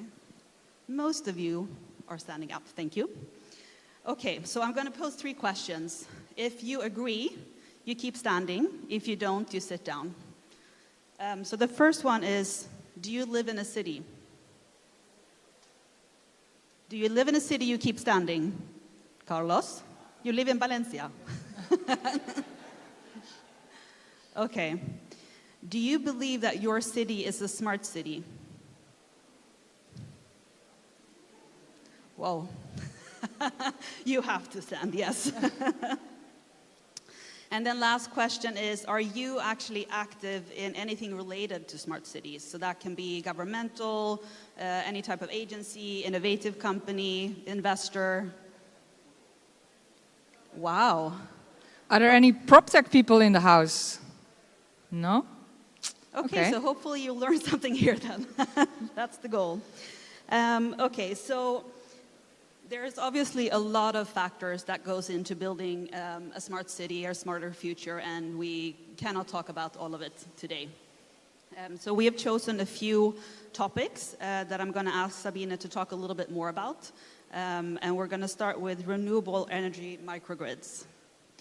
Yeah, so maybe it's interesting because I'm from the Netherlands, and we are very, very busy with renewable energies because we want to live without gas to take a shower or to cook or to heat your house by 2050. So we are electrifying houses and commercial real estate at a fast pace. So yeah, renewable energy for us means solar power on roofs, making smart use of roofs, but also wind and geothermal energy to become less dependent on fossil fuels. Okay, I'm actually going to continue because we have a few and then we'll kind of merge them. So green building standards. Yeah, green building standards are very important because then with new rules and regulations, you can define what needs to be, what is the definition of green for our cities, for our community. And so rules are very important to create an environment that people are going to work towards. And can you talk a little bit about what you mentioned yesterday? So, I mean, it's also one of the issues I would say with developing smart cities is it's all fine to have on paper what you want to achieve. But then what can happen in reality in terms of buildings not meeting the expected goals? As you were talking about the labeling of buildings in energy efficiency, and actually that should have been achieved in the Netherlands this year, I think. Yes, yeah. So in the Netherlands we have there's a regulation that all commercial buildings larger than 100 square meters need to have an energy label C, which means which is quite energy sufficient. And it was by law regulated that it needs to be before the 1st of January 2023 of this year. But only 50% of the offices are having a label C at the moment. So it's still a big problem and we are still lagging behind. And the biggest problem now is that if building owners want to upgrade the energy efficiency of the buildings, a lot of engineering power in the workforce is very, very scarce. And also materials and chips to create more energy sufficient buildings are very scarce at the moment. So we are lagging behind and we have to make faster progress to become more, to create more sustainable buildings in the Netherlands. And just to check in with the audience again, so you're still awake, we can raise hands, you don't have to stand this time. Are you aware of energy labeling in your office building or in your home? Are you even aware that there is one? A few. And do any of them meet kind of good standards, or are they very low on the scale of low? These energy labels are very important because the built environment and buildings are responsible for 40% of the CO2 emissions in the world. So it's very important that we take care of that because the built environment and the real estate industry as a whole needs to speed up the pace of innovation, sustainability, to create more sustainable buildings because, because of the problem that we have now with the CO2 emissions. So we need to capture CO2, we need to reduce the CO2 emissions. And in the Netherlands, for example, it's another example. It's not about renewable energies, but we are building with timber. So timber is in fashion in the Netherlands. We are building buildings, higher storage buildings, completely in timber for the the CO2 capturing and also to reduce CO2 emissions during the construction phase. Okay, I want to move on to the next one, digital twin technology. What does it even mean? Yes, digital twins means that you create a digital version of environments, of neighborhoods, of a city, or a building, of course. Then you create a 3D version of a city, for example, and then you can do all kinds of simulations for future urban planning. But you can also find out what is the most optimal area development in this area. or a building development in the area, of the optimal use of space, because we are in a rapid urbanization pace at the moment. 2/3 of the people will live in a city by 2050. So we need to optimize the use of the spaces that we have. So yes, that's what you can do with digital twin. And we at Luma Labs, we work together with a portfolio company that won a tender to create 50 digital twins of 50 cities. So to create digital twins of cities. And I think, maybe Valencia would be a good candidate for that too, to work faster on smarter development and smarter innovations with a digital twin. And does this system take into account, because something we discuss quite a lot, and now we are kind of leaning into what very often happens is that you lean into the environmental aspects. But of course, like city development is also very much about community and social aspects and buy-in from the community. So in terms of this twin system, that's a great point.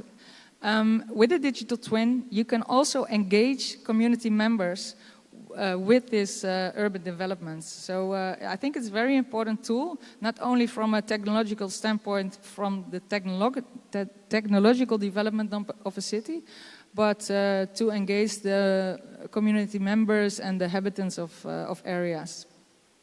And then the last one we had was smart water management.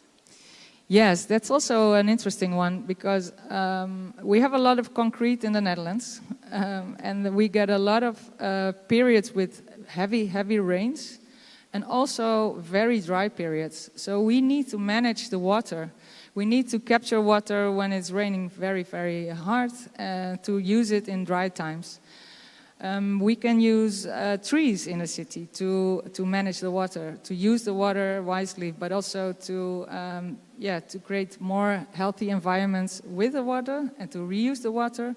We can also reuse water in buildings, to use it several times for different purposes. So yeah, that's a very important one, because we're going to have new climate with this climate change. Okay, I want to shift a little bit. So I want to talk a little bit more about your fund from the perspective of your strategy. So I really would like to have this be a practical example how you as an investor or innovator can be part of the development of smart cities, but also how this kind of layers over your other verticals that you have in your strategy. Yes, with Luma Labs, we focus on 4 sustainable development goals. And these 4 are very, very much intertwined, and they have a very interesting crossroads that we would like to invest in. We only invest in impactful startups, pre-seed startups. And the 4 SDGs that we focus on is health and well-being, because in the Netherlands, 60% of the workforce, from the population even, will be 65 within 20 years. 10% of the people are 80 years and older, meaning that every 1 out of 3 has a chronic disease. So health and preventing that people become ill is very, very important, because we don't have the workforce to take care of all these sick people. So health and well-being is one thing. And for me, as a PropTech specialist and smart building specialist, health and well-being is very important, because with buildings and creating smart buildings, sustainable buildings, you can create a happy workforce, productive, creativity is very important in a building, healthy indoor climate. So that for me, health and well-being is very much correlated with buildings and cities as well. Sustainable cities and communities is the second SDG that we focus on, but we already mentioned it, of course. And the third one is quality education. So when 2/3 of the people are living in cities in 2050, we need to include a lot of people in these areas, in these new communities. We have to educate them. We have to educate them with new skills, because in these rapid developments, we're going to need new skills as well. And the last one, the fourth one, is climate action.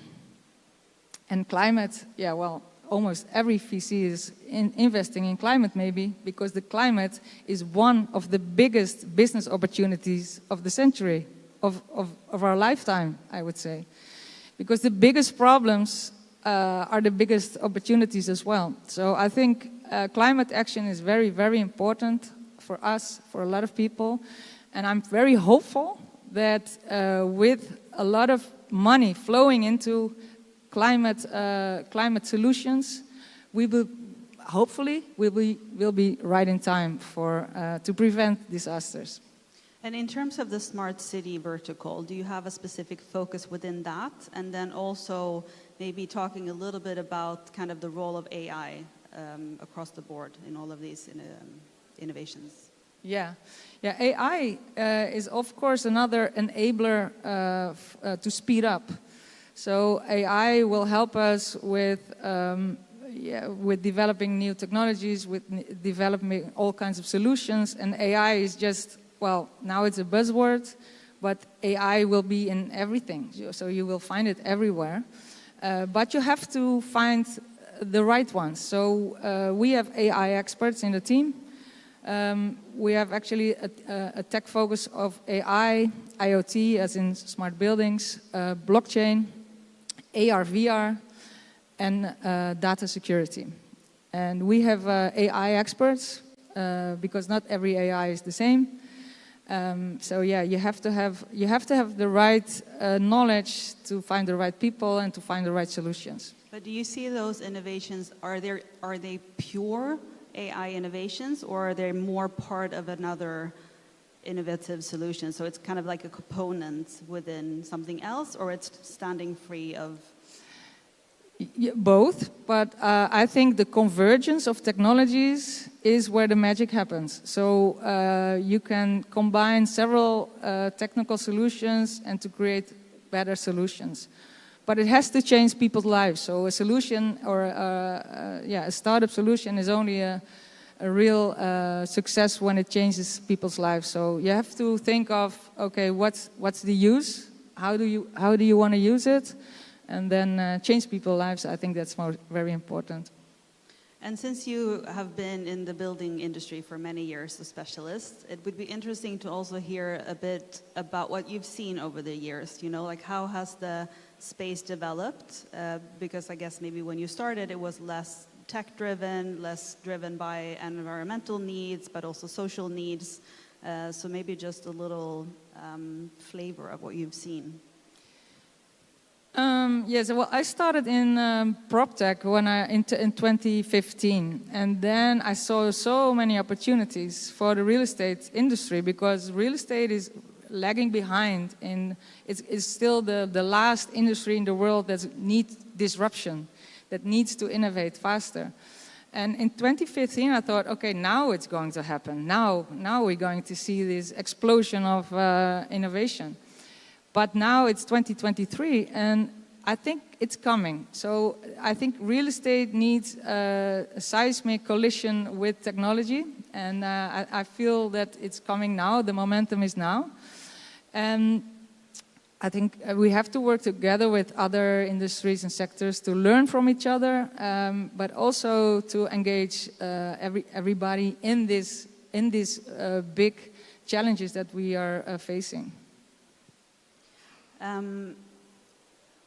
We didn't talk about this, but I'm going to throw it out there anyway. Is there an innovation that you would like to see that would make you very excited in this area, like smart city development? Is there something you really feel would be? Yeah, what I find exciting is the smart grid technology, the opportunity of smart grid technology, and that means that when you are in a city, not every building can use solar power or wind turbines, or you cannot use every facade of a building to capture solar power. But other buildings can, and if you work together with these buildings and you put them in a smart grid that they are connected and they can produce some buildings can produce solar or renewable energy, and others can use it. So you can produce it and distribute this energy that we use in cities. Because in the Netherlands we have a problem with net congestion. So we are electrifying very fast, but the electrical nets cannot keep up with the pace that we are electrifying with. So we need to collaborate, and we need to collaborate as building owners,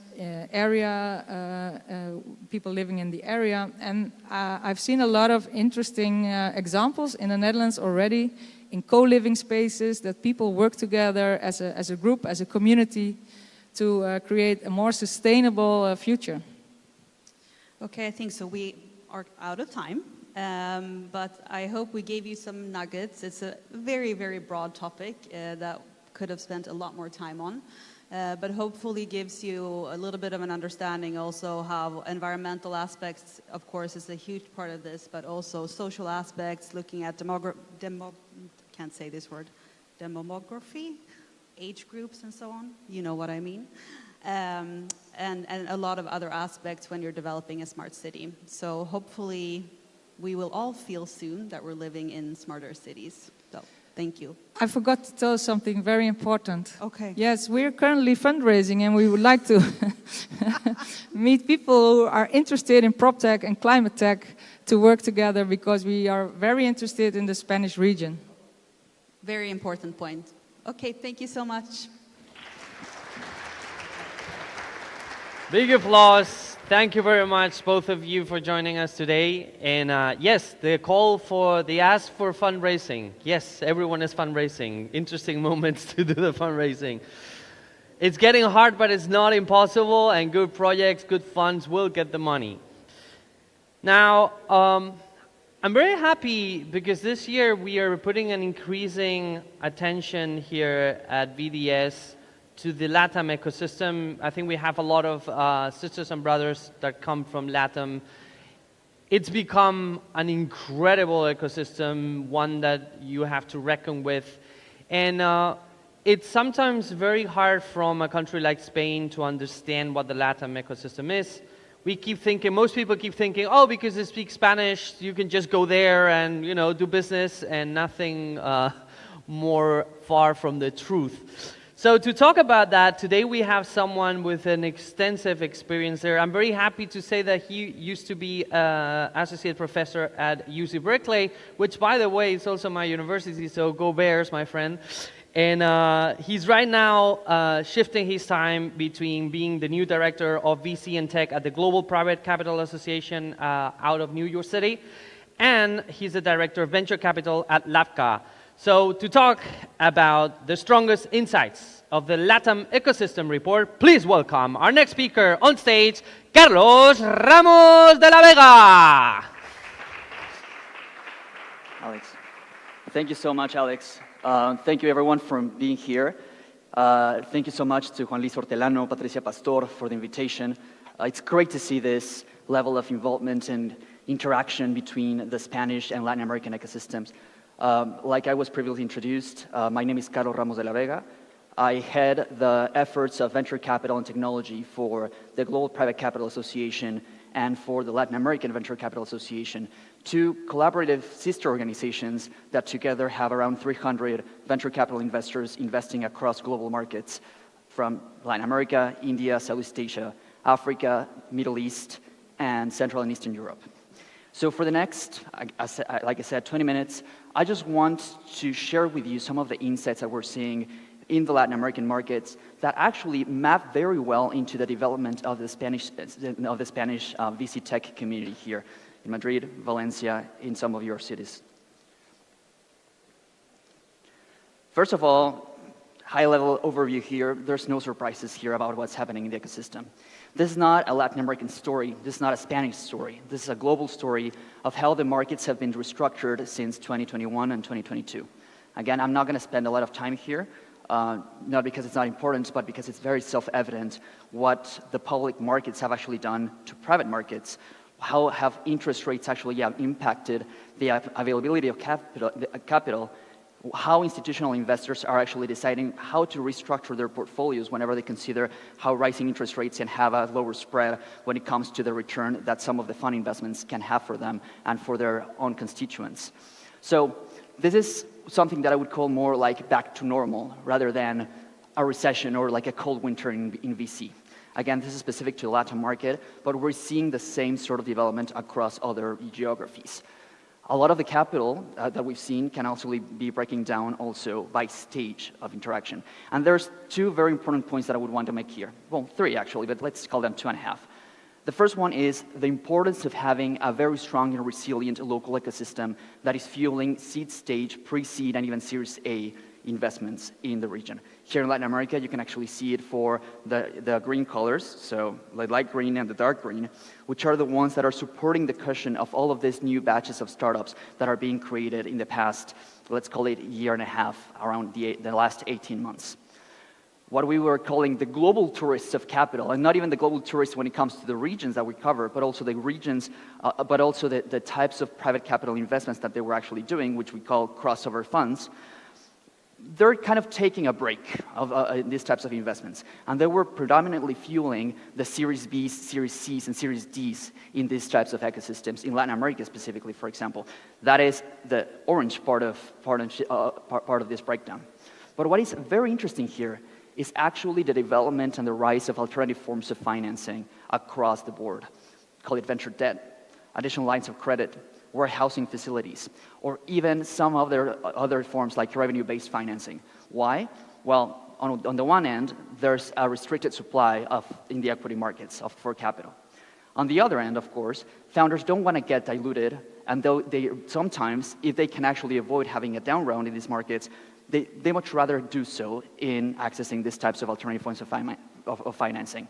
So we're seeing players like Partnership for Growth, we're seeing players like in Latin America, the Inter-American Development Bank, actually launching these types of vehicles, and other investors are starting to understand how should we think about underwriting risk in the current market when it comes to other ways of capital, other forms of capital that is not only equity commitments.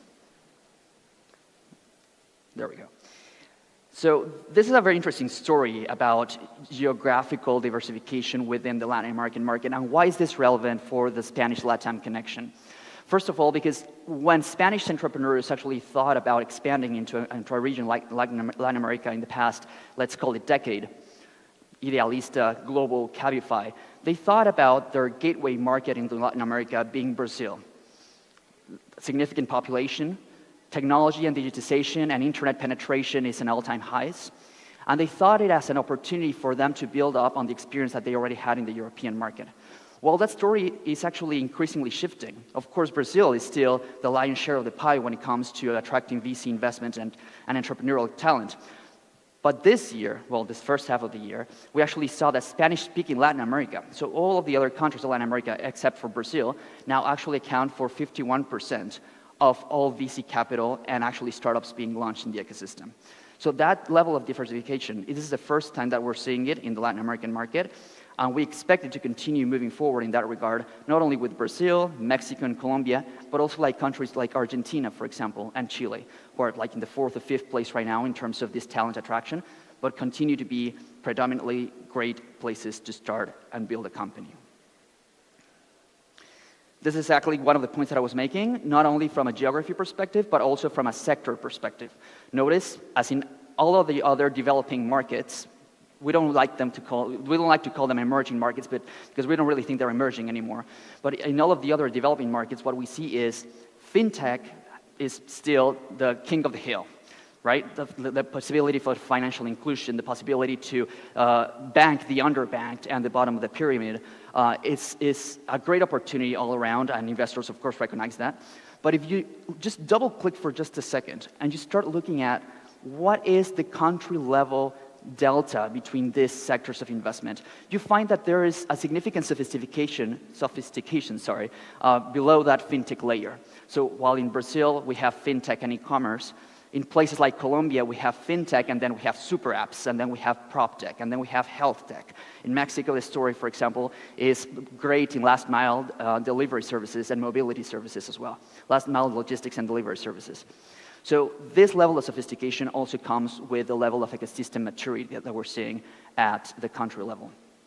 At the same time, last thing that I'll say here is the importance of regional investments. So that like great part of the square, those are startups that start with more than one headquarter at a time in the region. Or sometimes they're not even based out of the region, but they're exclusively focused on operating for Latin America. There's a couple of companies like Marco Financial based out of Miami, or Jeeves based out of New York, which are both actually in the lending and debit card issuer business.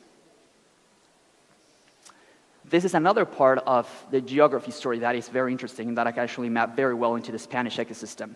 And it's the fact that whereas the main technology hubs are the ones that have the network effects to continue growing their capital availability, that capital availability and the talent has actually permeated into what we would call non-traditional sectors and hubs of investments. So it's not only the Sao Paulos and the Mexico cities anymore. It's also Rio de Janeiro, Florianopolis, Lima, Monterrey. So the same thing could be said here about Madrid, Valencia, and of course that permeation of capital that is not only in the main tech hubs. We don't expect the main tech hubs to go away, of course we don't, but this is actually a rising opportunity for entrepreneurs who are actually not based in some of the main cities, and for them to be able to target and operate and execute in some of the problems that may be more niche or more localized in some of those more niche ecosystems in that regard. Then, from LabCorp perspective, we started in 2019 doing a very interesting analysis on what is the importance of women being part of these initiatives and leading companies. Just to give you a bit of context of why is this important, not only in terms of diversity and gender inclusion, because I'm pretty sure that everyone in this room is familiar with that story and I don't need to replicate it here, but it's about the statistics globally about the involvement of women in leadership-making positions at these types of companies. Globally, we see that between 4 to 5% of all capital invested by venture capitalists actually go to women-led startups. Those are companies that have either a woman CEO or a woman co-founder. 4 to 5% of all capital. In Latin America, what we're seeing is that right now, 1 out of every 4 rounds is actually gone to a women-led startup. Lots of room for growth. We would expect this ideally to be 50-50. But to the extent that we're seeing that level of progress, non-traditional markets outside of the US are actually taking the lead on this part of gender and diversity and inclusion across the ecosystem. If we actually look at it from a stage perspective, where the team matters the most sometimes when you don't have any traction or revenue metrics to show to your investors. And that explains how we're very optimistic of why investors are focusing on banking and betting on this level of seed stage entrepreneurs and women at the very early stages of their development as entrepreneurs in the ecosystem. What we would expect naturally is that after a couple of years, when they decide to go on and raise a Series A, Series B, Series E, we would actually expect the success that we've seen on the seed stage level of financing to actually ripple up into both early stage and then late stage in the ecosystem. Another interesting part of the analysis is what is the role of serial entrepreneurs, serial founders, repeat founders, you name it. These are founders that have actually gone ahead, created a company, either sold it or weren't successful at the venture, and then decided to then take another opportunity, another bet into another problem in the market. So we started to see that a lot of the investors with the current market downturn actually starting to bet in de-risking their investment opportunities at the very early stage, which makes sense. If you don't have a lot of numbers to prove if your idea is going to work out, you might as well just bet in a founder that is a bit more experienced and that has even operated or executed in that sector or is very familiar with the sector. So that is something that the numbers are definitely reflected here. More than half of all dollars actually went into this type of founders. But we also expect that significant liquidity events and exit opportunities that are going to be happening in the market, hopefully, in the next 12 months or 18 months, are actually going to provide a lot of the other founders enough liquidity to either launch their own ventures and bootstrap some of their ventures at the earlier stages and support some of the other ventures of their colleagues. Again, here in the room, I'm sure that everyone's familiar with the term mafias. We have started to actually see those types of mafias in Latin America, with the Rappi mafia, with the global mafia as well, with the 99 mafia in Brazil. And we expect those founders to keep on supporting themselves in a community-driven way. This is also a very interesting part of the story, which is how are corporates understanding the opportunity in Latin America right now, and globally outside of the US, actually. In Latin America, corporates were perceived to be very slow a decade ago, very slow in analyzing and doing due diligence for opportunities, in actually executing, writing checks, in wiring funds, because they weren't set up for success in a lot of those ways. They didn't have a specific team or investment team to actually look at these opportunities. And sometimes they didn't even think about how we can actually partner up with these founders without taking such a critical stake in their company that might put them up to failure when they actually have to capitalize and refinance their company in a later stage. That has changed significantly. Now we see corporates actually having their own investment mandates, having their own investment committees, launching their own CVC funds, and not even investing out of their own balance sheet anymore. Some of these corporations have started to even raise third-party capital, so capital from other investors, to launch these vehicles to support their investment mandates. And sometimes these investment mandates are directly aligned to their core businesses, and sometimes they're not even aligned to their core businesses, but they have the right talent in place from an investment team perspective to be able to source these opportunities and still capitalize on this from a financial returns perspective. So now, in terms of the metrics that we see here, is again, even with the downturn, right, 23% of all capital and of all deals had at least one corporate participating in Latin America, alongside GPs. I want to be very specific about this because these numbers actually understate the importance of corporates in the market. Because this number only captures corporates participating with other GPs and not only corporates going at it on a standalone basis into companies without actually partnering with GPs. So this is more a story of that collaboration, and as you can see, it's a global collaboration. Of course, Telefónica and Guaira, like a dear member from the LAFCA community for more than 10 years, has been a critical part of that community as well, and a very important link between Spain and LATAM.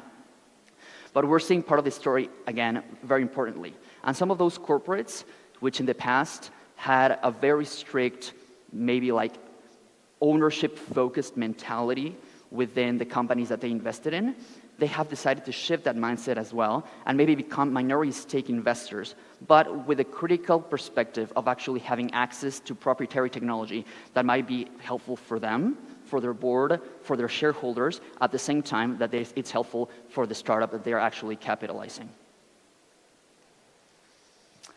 Now, this is like a very important slide, of course, here, in terms of the opportunities that we're seeing and this cross-collaboration opportunities between Spanish-based VCs and Latin American-based VCs. Here, of course, come into play a lot of the cultural similarities within the ecosystems, but also the opportunity to just build a larger company and scale globally. Founders both in Spain right now, of course, I'm preaching to the choir, and Spanish-based in Latin America recognize the importance of thinking globally from day one.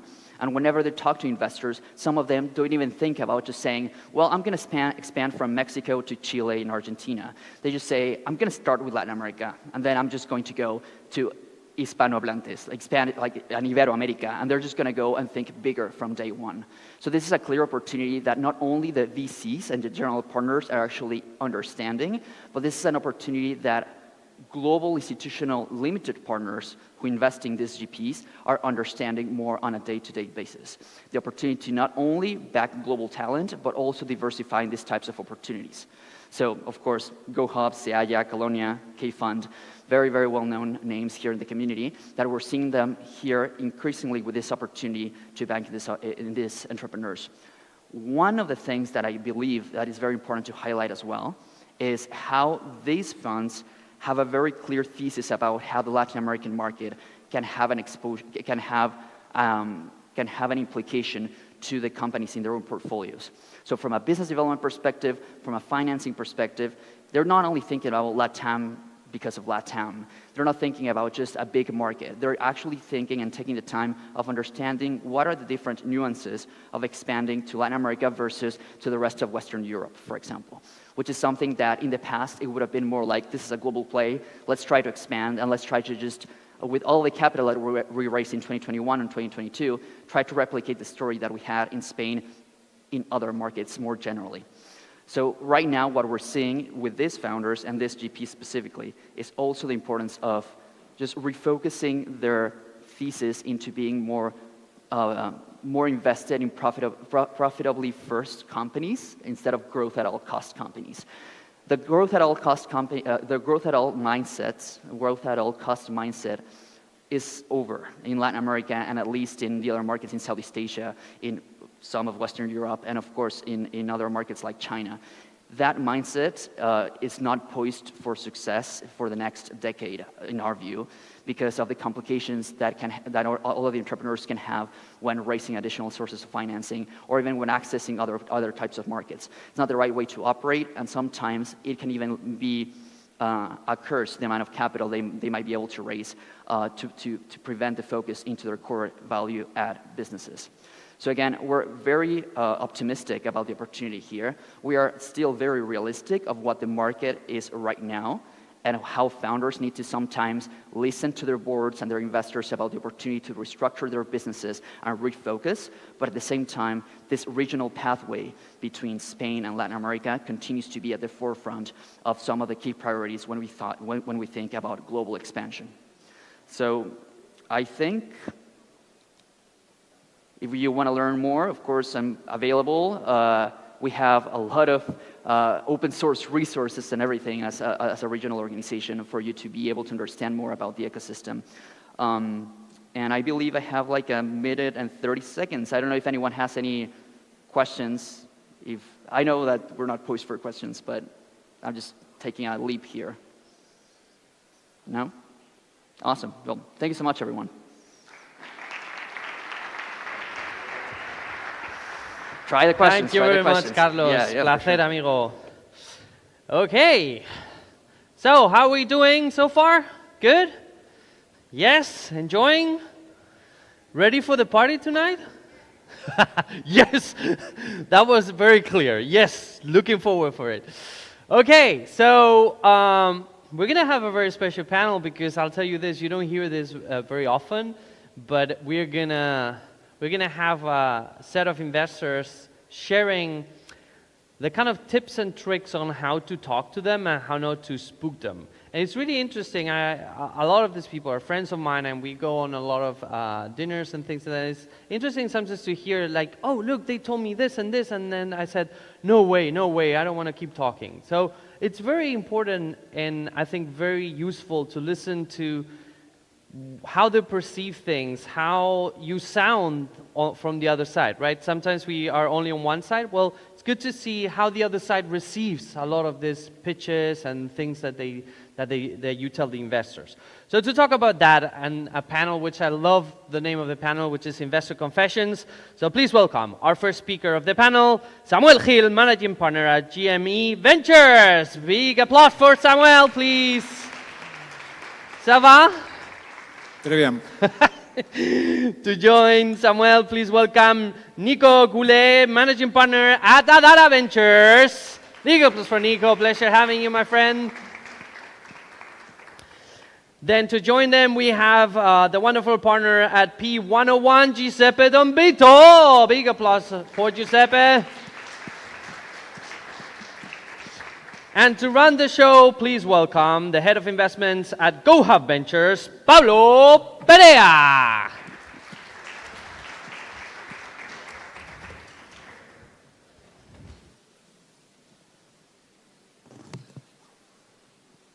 Well, hi everyone, and thanks for joining us today. We have the pleasure of hosting this panel together with three of the key funds in Southern Europe, where we have, as you know, Samuel, Nico, and Giuseppe presenting their own funds. Maybe we could start with a brief intro on yourselves and what you do at each one of your funds. Giuseppe, could you start? Thank you very much. So Giuseppe Donvito, partner at P101. We are one of the leading Southern European venture capital, actually based in Milan, but we invest, let's say, around Europe. We raised so far 4 funds. The last one is around 200 million euro fund. We do Series A or pre-Series B. So basically we do from, I would say, 2 up to 12, 13 million euro following the rounds of the startups. We cover sectors like digital and information technology. So the range is from B2C to B2B. So notably in the past we did fintech, e-commerce, marketplaces, cybersecurity, prop tech, whatever. As I said, we don't invest only in Italy. Actually, we also have a good, let's say, base in Spain. We did a few investments in the US, in Germany, in the UK, as long as we find some specific angles where we can add value. Alongside the investment team, there is also an operating advisory team that help the fund in terms of business development, networking, origination, so supporting the founders. We did more than 50 investments in the last 10 years. I would say a few exit, some also in Spain. So happy to be here and share our experience. Good morning, everybody. My name is Nico Goulet. I'm one of the founders and managing partner of Adara Ventures. We've been around for 20 years. We have about 200 million under management. We're now in the process of fundraising for our 4th generation of funds. And yes, VCs do have to fundraise as well. So we suffer the same as many of our portfolio companies. We are very much focused on companies that have a very strong technological component, so tech first, basically cybersecurity, data, a lot of AI in that, and a lot of what you'd expect in a sort of deep tech fund. We go quite early, so pre-seed and seed, starting in tickets that go from 500K to 2.5 million in the first ticket, but then growing that very much, as Giuseppe was saying, to up to 10 million in the follow-on rounds.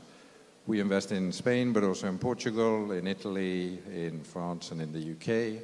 We're looking forward to seeing how the ecosystem evolves over this difficult period for everybody, but where we think there's a lot of stuff that's going to be good. The companies that come out of this situation will be a lot stronger. So we've lived through 3 cycles already, and we think that the cycles just make our ecosystem stronger. They're an opportunity for selection, and good companies will emerge, so we're optimistic. Hi everyone, this is Samuel Hill. I am the managing partner of GME Ventures. We are an early stage fund based in Madrid. We invest in seed stage companies in Spain. And in terms of sector, we are really broad. We do from rockets to a coffee subscription company and everything in between, software, marketplaces. But we really love to do also kind of the weird stuff, computational biology, space tech, quantum computing, everything. So we've been around for the last 10 years. We've been lucky enough to have partnered with some of the largest success stories here in the Spanish ecosystem. I'm looking forward to investing in many more. Thank you. I'm also taking the opportunity to present you what GoHub Ventures is. We're an early stage fund focused on highly technological B2B software investments, or startups raising their seeds or Series A rounds all over Europe, Latin America, and North America as well, with tickets or first tickets going up to 4 million euros. And now that we have the brief intros out of the way, let's jump a bit into what we're going to discuss right now. So Nico, maybe we could start with you. How crucial are first impressions when meeting a startup? So I think as with any either personal or professional relationship, the first impression is very, very important. I think that that first impression probably is more than 50% of what you start with, and you can, if you have a bad first impression, it's pretty difficult to recover. I think that what that means is that you have maybe a couple of minutes to make that good impression. So what that really means is you need to come prepared. And in our view, what prepared means is you need to have done your due diligence on who you're going to talk to. many of the entrepreneurs that are out there are really good at selling their product because that's what you're doing, right? You're at the early stages, you're focused on showing your product and selling it to your customers. When you come and talk to a VC, you have to realize that you're no longer selling your product, you're selling your company. And that is a change of mindset that you have to have done before. You have to, in order to do that, the same way you go and do diligence on your customers when you sell them your product, you should do due diligence on your VC when you go sell them your company. And all of that work to understand what is the past of the VC done, what deals have they done that have gone well, what deals have they done that have gone badly, how does your company fit in their portfolio, not your product. And really, the one thing I would say, don't start talking about your product, start talking about your company. And try to make that shift in your mind when you come in. And that's a big portion of making, at least in our book, a good impression. Then there are a lot of details and a lot of things that come after. But I think it's, just remember, you're talking to us about your company, not about your product. And we see a lot of entrepreneurs that come and they start saying, let me show you what my product is. And they put the screen in front of you of their mobile so that you can play with it. That's not a good start with us. Thanks. And within first impressions, and Samuel, you might answer this one, how important is having a clear vision and ambition from the team? Super important. So I always say that I go in a meeting with an entrepreneur and after 10 minutes, I know if I want to invest in that company or not. Of course, there's a lot of work afterwards, right? But that first feeling on how much control the entrepreneur has on the project is super important, right? So, and of course, some people think that they have to have everything figured out, and it's not that. It's just conveying very clearly, so this is what I know, this is what I don't know, and this is what I'm going to do in order to, learn about what I don't know, right? It's just having a very clear sense on where you are, where you want to be, and what are you going to do in order to go there. And we're speaking about the team, and the team is obviously the backbone of any startup, so that's why it's actually the most important factor that we're evaluating when investing. But Giuseppe, maybe from experience at P101, what are some common traits that you've been seeing on, or good structures from teams that have performed well throughout the years? Yeah, first of all, of course, I agree with what has been already said by my colleagues. Let me add something on the team, especially as you can imagine on the Series A. So when we invest, let's say, we are already expecting to some extent on the seed side or on the angel side or institutional side before us that someone did, let's say, something. So let's say we usually, but given we also see some seed opportunities, I would say we don't have the common stereotypes that we want to see the guy that is product, sales, tech, CFO. That's fine. And we can do something, let's say, later. But we would like the founding team that comes to us to already know that they are missing something. Because what we don't like, I know I'm saying something obvious, is arrogance. So it's when the startup or the team comes to us thinking that they can, let's say, to some extent, direct the situation, but they don't know the weaknesses. So, in my opinion, every team has to know their weaknesses, also because they should know that if you are coming to a VC, and I agree with what Nico said, I can't stand when people, they didn't understand or they didn't study the VC, no? So, you talk to me about artificial intelligence and they don't know. For instance, I'm a software engineer, so you're telling me a lot of rubbish and then I understand a bit. Or you don't know about the philosophy of the venture capital. So in my opinion, the team has to know the weaknesses. They have to show resilience. I know it's quite, again, difficult to understand. When I say resilience is they should know what it means to have a VC on board for 5, 6, 7, whatever, 10 years. Because it's really hard. We can be really difficult, but this is our job. But at the same time, if the founder believes that we are just money machine, where we give money, I think it's wrong. So team, weaknesses, resilience, and then let me close with something. Of course, we are at the end of the day, the VCs, we are financial institution. So our job is easy, very simple. Someone is giving us the money and we need to give the money back with some return. So as long as the founding team and the management team knows that this is our job and they are totally aligned, we are fine. I'm not saying that if we don't invest, it doesn't mean that the company is crap or whatever. Sometimes it means that we are not perfectly aligned. So this is the kind of things we are always looking for. And yeah, please, free. Sorry, I was just going to add to that in terms of the way we think of it.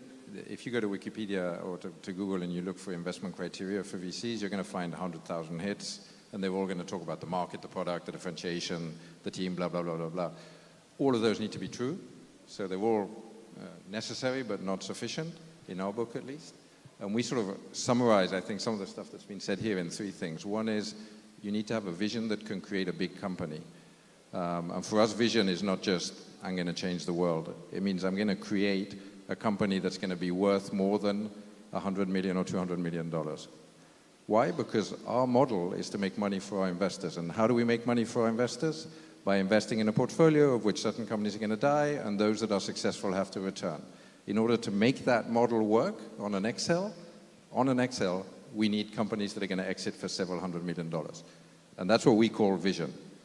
Then we talk about execution, which is to build that company, you need to have the ability to do things in a lot of detail. You need to be able to hire people, you need to be able to fire people, you need to be able to build a product, you need to be able to do finance, you need to be able to do marketing, you need to be all these little details of things.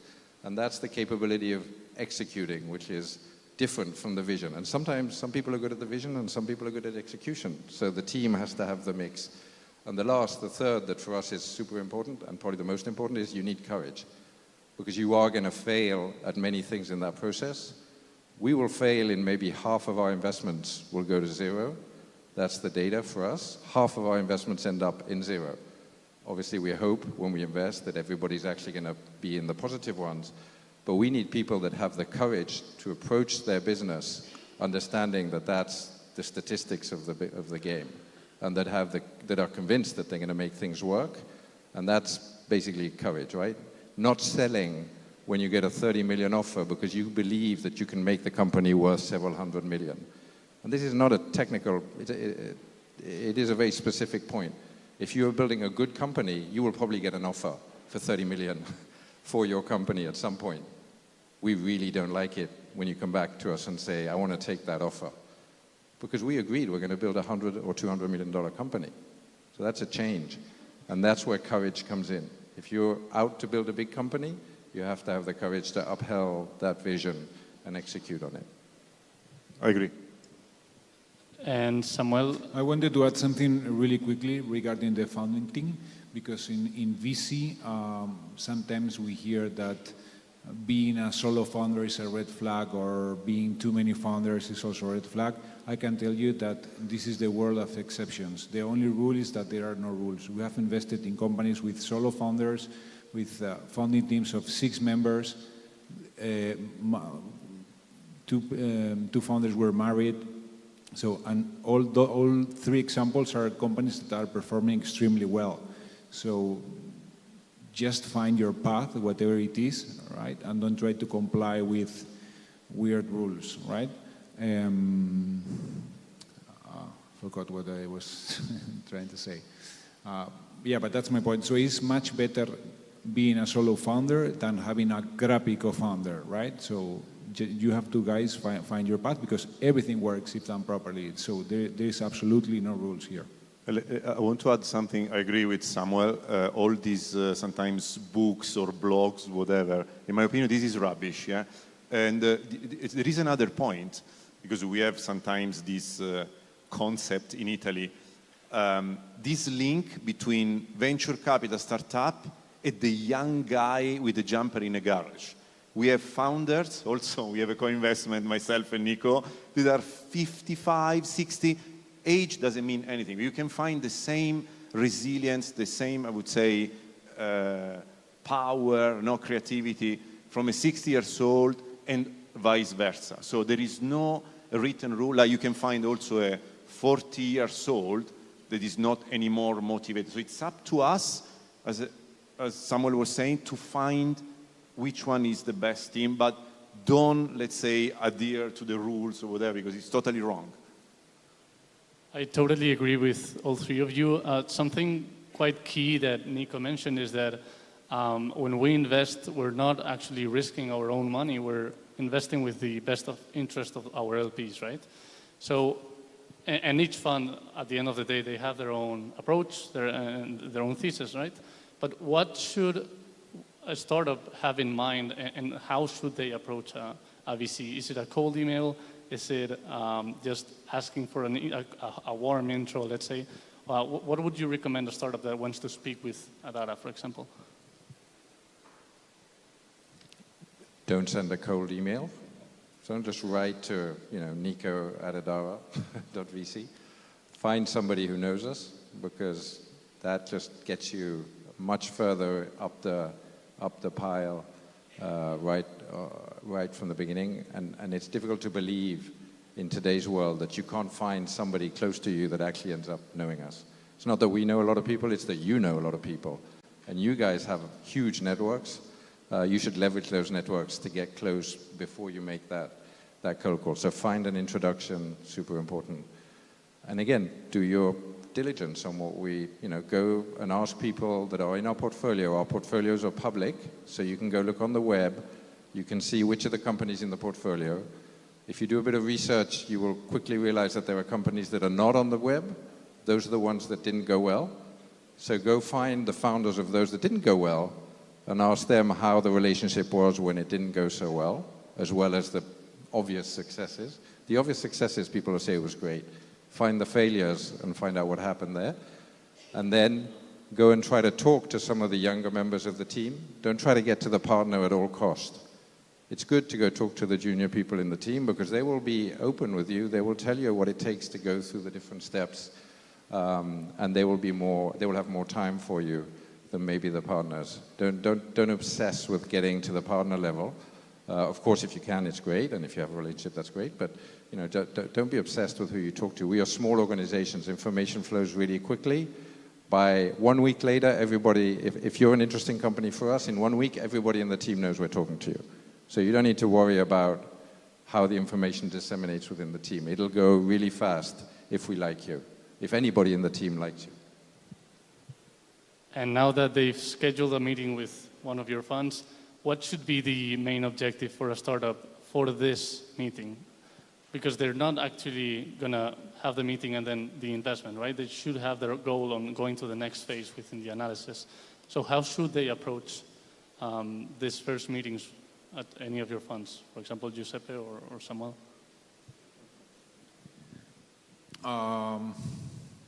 So two things. First of all, if you have already a history or a track record of doing something, show that, right? Because there is a lot of information there. And then it's about everything about the vision. What we said before, this is where I want to get, and this is the steps that I'm taking to get there, right? So it's a mix of about being like really visionary, but also showing that you have, feet on the ground, that it's not everything, It's that it's always a contrast, right? Being visionary, but also a realist. I would say that for me is, and I said at the beginning, perhaps is showing that you have control on what you're doing, right? And there's obviously so many phases within the investment process.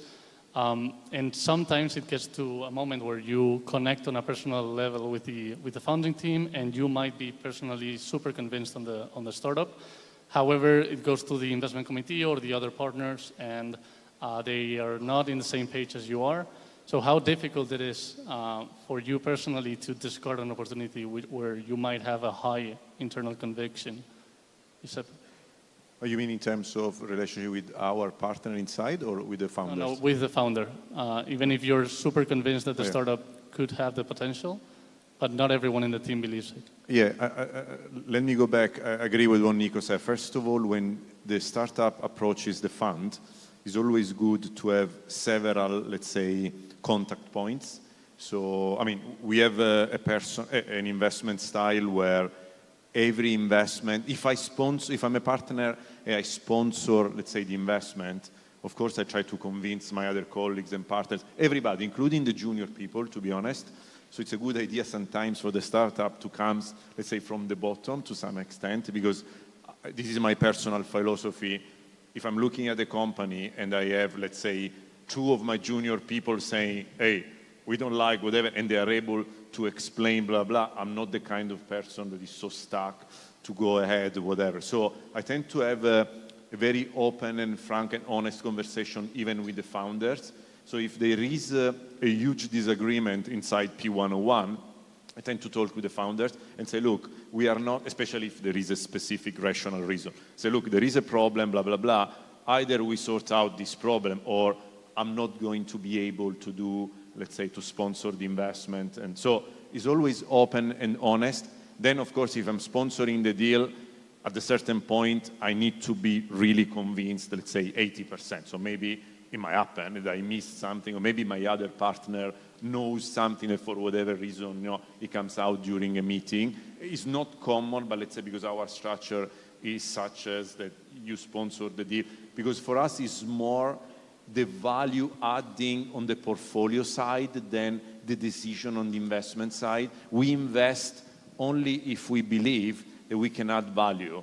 So let's say, unless the situation is totally wrong at the beginning, even if I have the 20, 30%, let's say, uncertainty, but then it's up to me to convince my other partners or the other team that myself and the team, we can add value.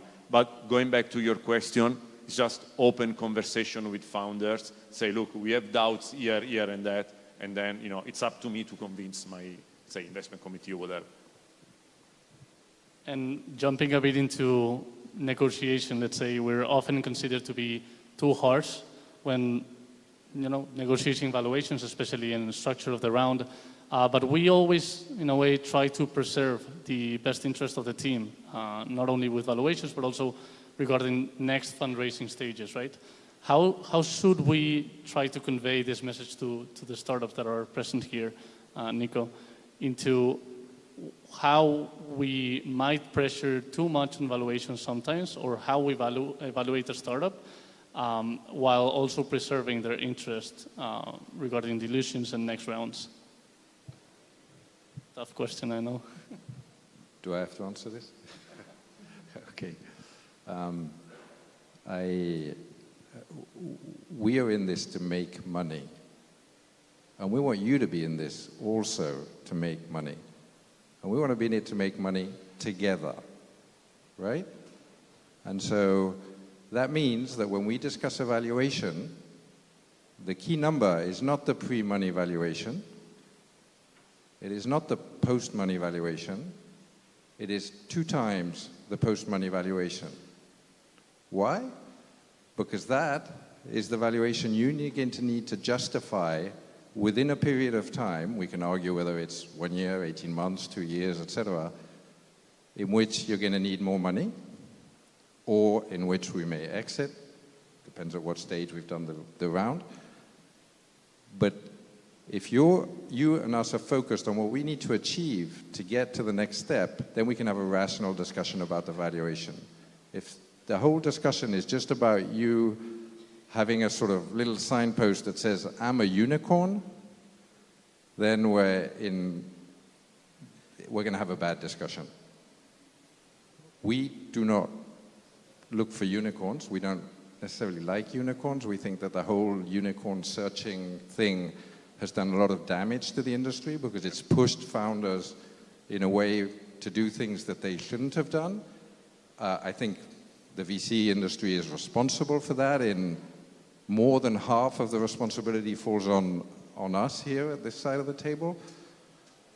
But you just have to remember that the funds are in it to make money. And what makes money for us is a dragon, not a unicorn. And a dragon is something that returns a whole fund in one investment.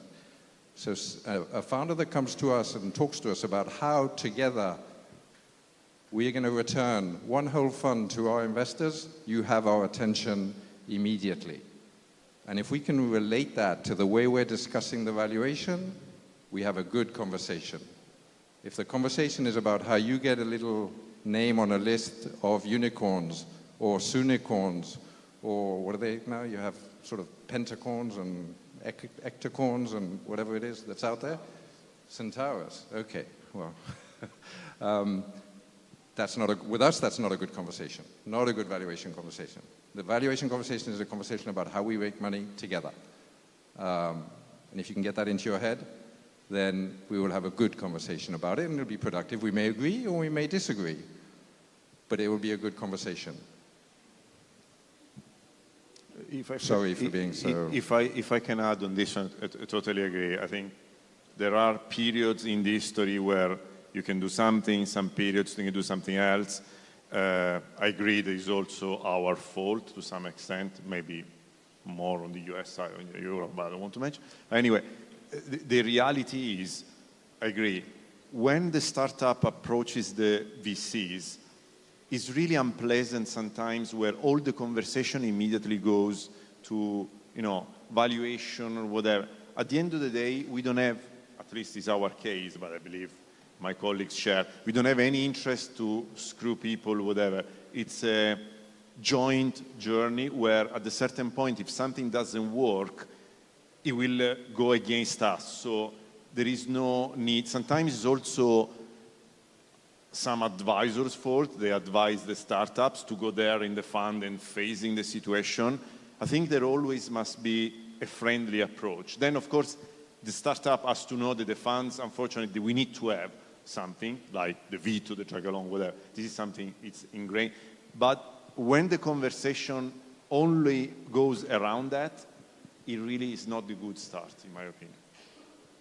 Okay, thank you. And do you want to add something? Yes. So, guys, this is the funding rounds. I think this is the only thing in which we investors know more than entrepreneurs. So, please, you can not listen to us in any other area, but we know more than you in terms of funding rounds.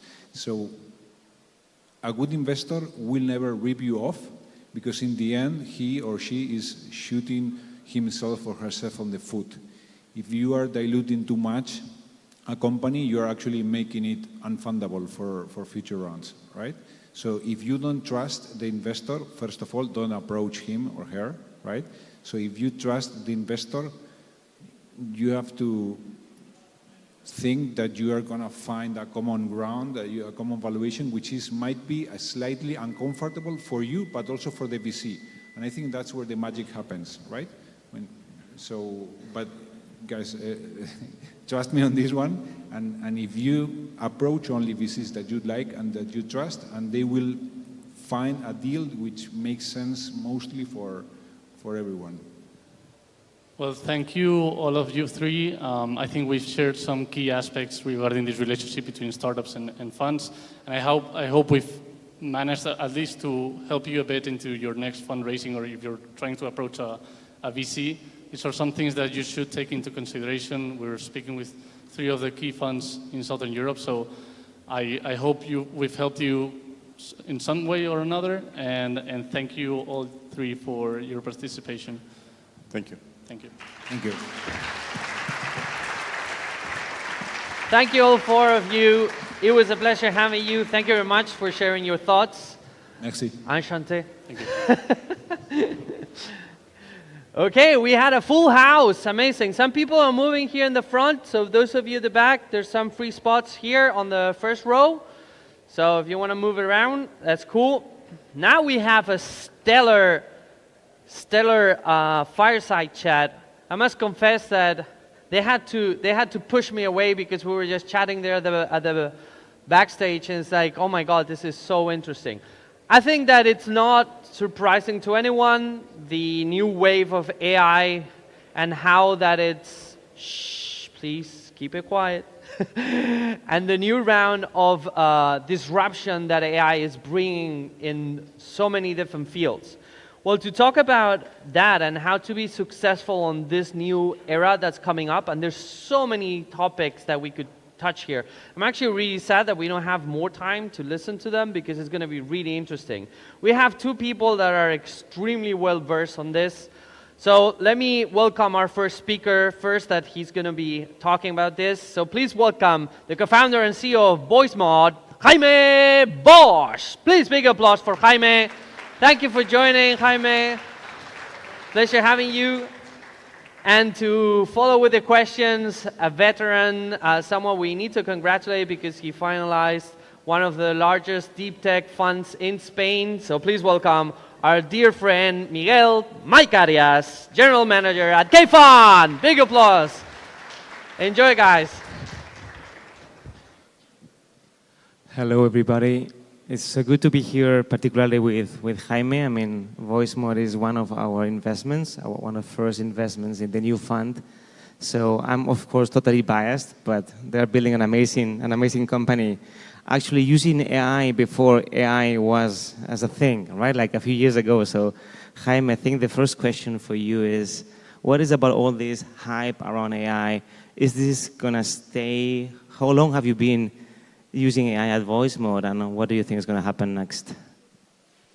So we started really investing in AI in VoiceMod really in 2018. It was actually one of the members of the team, which is also a shareholder, that starting to have some conversations with the founders around the models and around how that really at that moment may help us to create the next version of the technology. And it started like a really small R&D team in the company. Now it's a relatively big team, and we are investing a lot of efforts. So I think on the hype, that of course there's a lot of noise, as always with these waves. But I think that this is different. So I feel like this is, of course, here to stay, and is gonna be having, and I believe that because it's gonna fundamentally change the way people work. It's gonna fundamentally change it's gonna disrupt completely some industries. And I believe it's here to stay because it's gonna be having something that is probably like smartphones or internet that is going to disrupt also society. Well, let's talk about that then for a second. And to your point, I think that the internet gave us information at scale, right? And AI is going to give us cognition at scale. So access to cognition at scale. And we don't even grasp yet how much of this is a paradigm change for everybody, right? I mean, we probably moving from the point and click paradigm where we were living into the prompt and done paradigm, which is, for me, is mind-blowing. So how do you think then AI is going to impact workforce or the economy as a whole? I mean, what AI is doing currently, and what I believe we have today, is a very startup stage. So it's not mature at all. But what it's doing currently is basically so we at VoiceMod, we say we supercharge people's voice. Okay. So I think AI does something similar. This is basically supercharging humans, supercharging human productivity, supercharging human knowledge. And I believe that humans, we have certain skill sets that we are good at. I'm not good at many things, but I'm good at some things. I believe AI can make me better at the things that I'm not skilled, and can make me excellent maybe at the things that I'm good. So instead of fearing that AI is going to take our job, we should fall in love with the person we will become when we use AI in our daily jobs. I mean, I think this AI is going to take my job. It will be not realistic to say that it's going to be realistic on some specific jobs.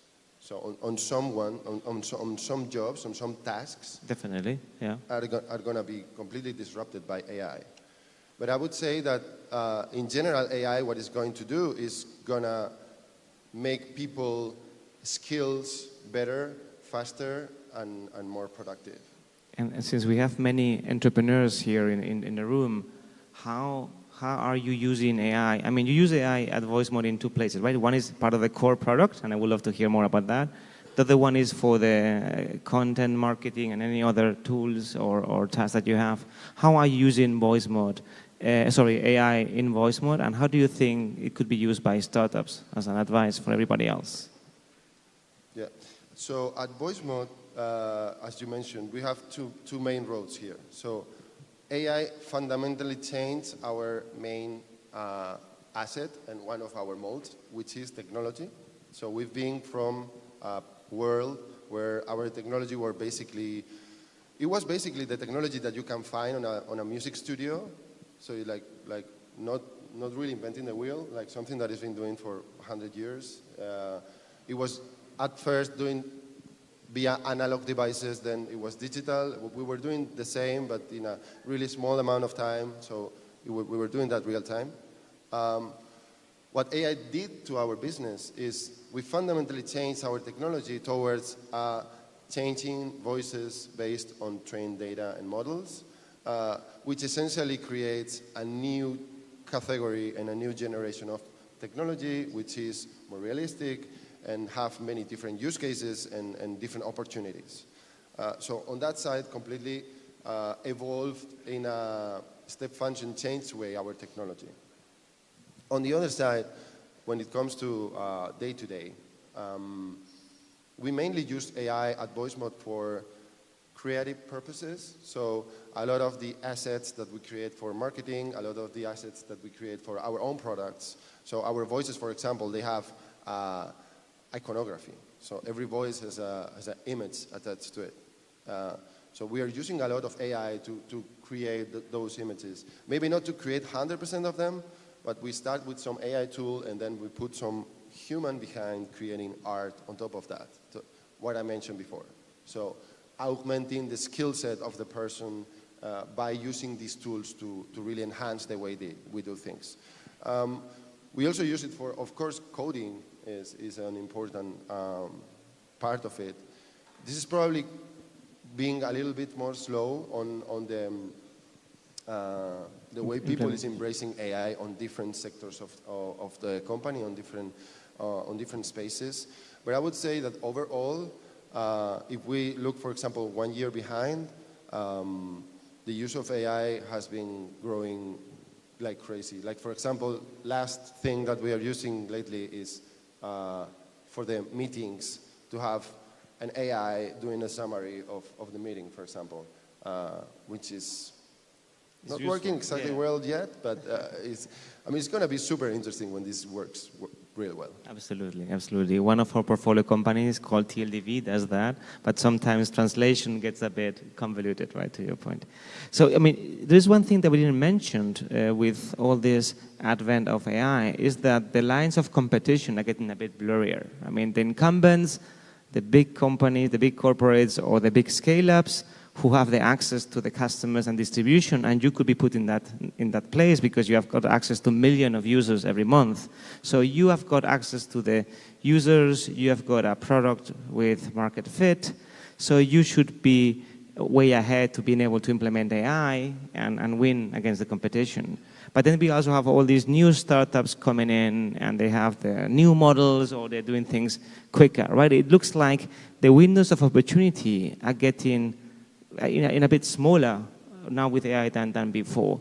How do you feel about that? And what are you doing in voice mode to stay on top of the curve? You were talking before to the startup within the startup, which I found very interesting. So tell us a bit more about how a scale-up is embracing this idea that competition is fiercer than ever before. So first thing that I would say is scaling is hard. Everything is hard, yeah. And you made a lot of mistakes, and we did a lot of mistakes. And it makes things slower, and I think it's inevitable to be a little bit slow whenever you're growing. So the biggest advantage for new startups is speed. They, on an environment that is moving so quickly, as AI is doing, just think of 1 year, just 1 year from now, what we've seen in these last 12 months. What is crazy is that what we are going to be seeing in the next 12 months is going to be even faster and even crazier.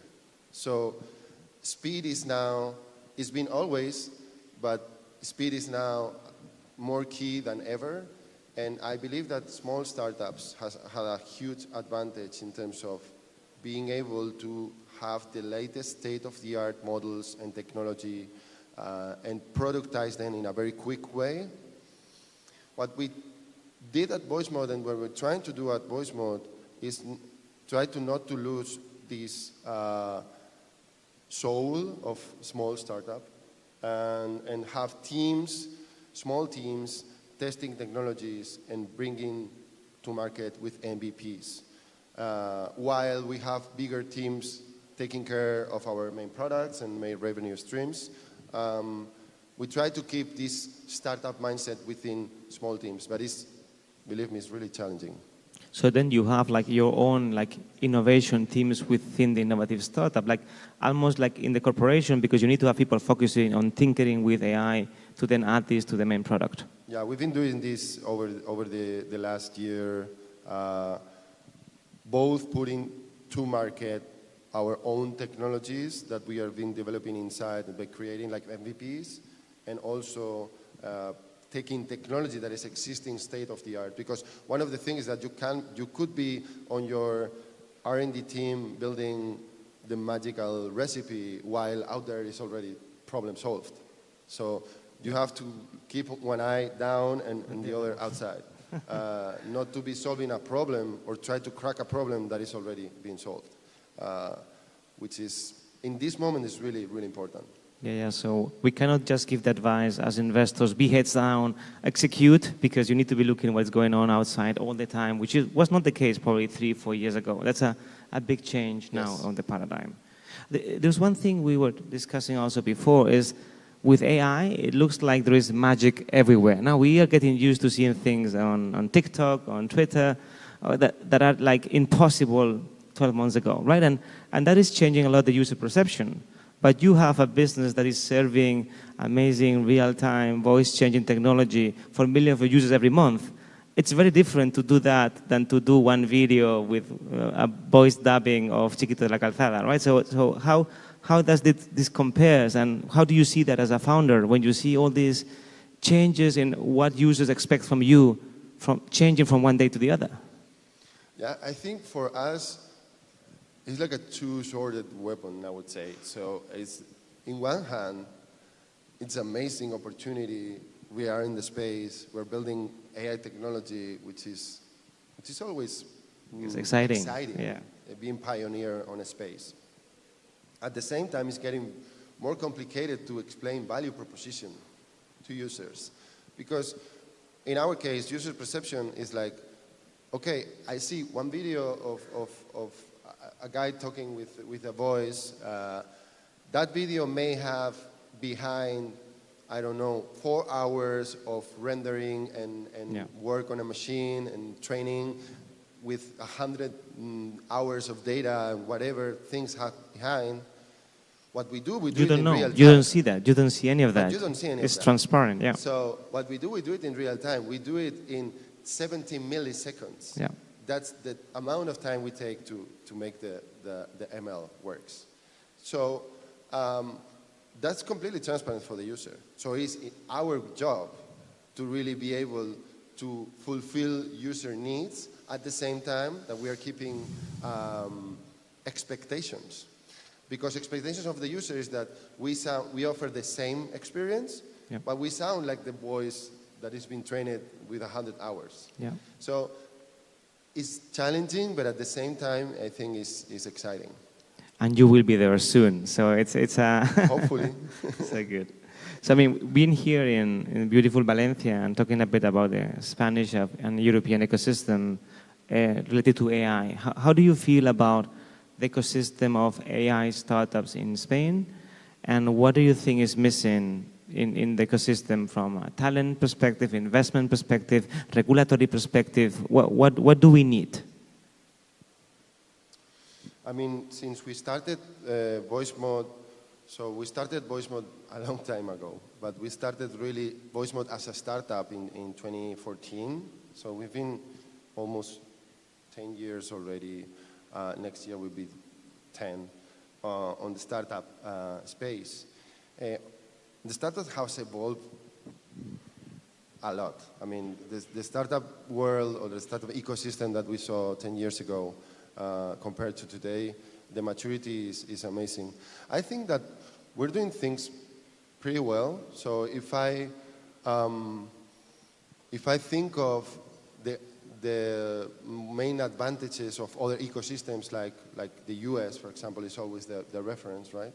I would say in terms of talent, we have amazing talent, but we are lacking of specific profiles. Like, for example, we're having a hard time to find people around data science, people around ML engineers, for example.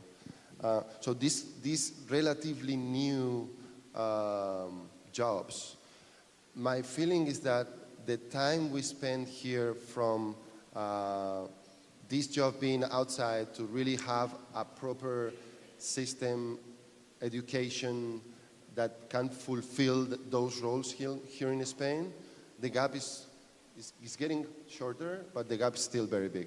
So I feel that we need to go faster in changing education and having faster ways for people to really learn today's jobs. So then you would say one of the biggest gap is around talent, right, and access to talent? I wouldn't say talent because the talent is great. Okay. But it's more about the specialization on the roles. I mean, if you're looking for Understood. 2-year experience, data science, it will be easier if you look outside than if you look inside. And that, for me, I think is a challenge that we have to overcome because it's not, we look outside not because we don't have the talent here, because we do, but because we don't have the tools for that talent to learn that specific role. Understood. You didn't mention anything about regulation, but I think it's also important. I mean, right now, Europe is doing a lot of effort to try to be the economic area who is doing the most regulation around AI. And it makes sense, right? From an ethical and moral perspective, I think AI needs to be regulated. I also would like to state that, of course, regulation is the friend of the incumbent, right? I mean, for startups, if there is a lot of regulation, they will not be able to experiment, they will not be able to test things out and to bring things to scale. So I would say regulation is relevant, and Europe can be spearheading regulation. But if you are too tight and you don't enable experimentation, all these entrepreneurs would then start the companies elsewhere. Then you would do your next company will not be here, but will be somewhere else, right? So if we want to ensure that all this value creation stays in Valencia as you did, then we need to ensure that regulation is open for experimentation. What do you think about that? Yeah, I think exactly like you stated. Like, in one hand, of course, we want this kind of technology to be safe. We want this kind of technology to work for the good, to work for us. But at the same time, it's really interesting, the landscape of regulation, because I think this is one of these breakthroughs in technology that every area in the world are regulating completely different. So if you look on Japan, they're saying, like, just take whatever data you want and train a model, because at the end of the day, it's learning. So it's not IP infringement at all. It's like you can train whatever. We have Europe, of course, on the other side of that. So in my opinion, it's not one positioning on one side or another, but it's also balancing between security and being able to move forward. Makes lots of sense. I would love you to be now a bit of a guru. Think about the future. Which industry do you believe is going to be disrupted next, thanks to AI? Which one do you feel is the one who is more prone to disruption? This is going to be recorded, right? Yeah, probably yes. Probably yes. So go ahead. So, well, the obvious answer would be things like user support or things like that, which is, I wouldn't say it's a prediction, it's already being disrupted. I would be a little bit on my area. So I would say that one of the industries that I believe is going to be more disrupted is entertainment industry. I believe that AI is going to bring entertainment, the ability to create customized experience for each individual that are going to be crafted for your exact moment and context, for yourself and for your mood and for your exact moment in your life, that are going to be creating experiences, audiovisual experiences, musical experiences that are going to be tailored only for you. So I believe this is going to be one of the most disrupted industries with the help of AI. I fully concur with that. Right? Companies, of course, VoiceMost is in the space, but also Runway ML is doing amazing things around video. So we see lots of companies really disrupting Hollywood as an industry, I would say, right, in the next years. So we are out of time, but I would love to have one question for you. Do you believe we will see an artificial general intelligence, an AGI, in our lifetimes, and will it try to kill us? I believe we're going to see it on the next 10 years max. 10 years. And it's not going to try to kill us, right? And I hope it's not going to kill us. I believe companies are taking care about that.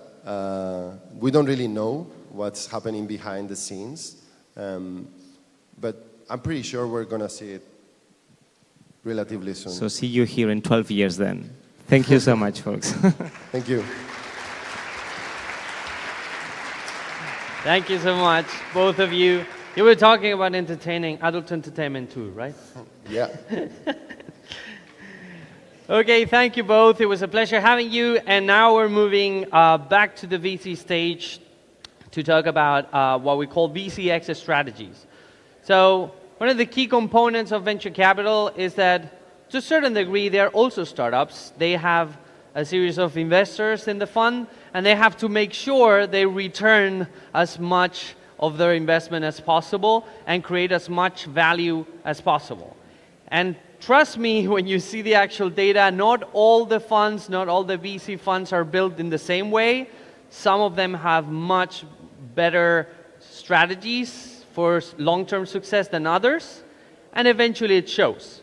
So to talk about that, we have a stellar panel moving forward that's going to be debating and commenting on this. So please give a big round of applause to our first panelist, Luis Garay, partner at Samaipata. Big applause for Luis. Thank you for joining us one more time. Good to see you again, my friend. To join Luis, we have our dear friend Tom Horsey, managing partner at Ionic Fund. Good to see you, Tom. Big applause for Tom, please. And joining them, our dear Gil Gidron, chairman at Cardumen Capital. Big applause for Jill. Thank you. Good to see you again. And to run the show, our dear Ivana Nikolek, business development executive international at IW Connect. Big applause. Floor is yours. Enjoy.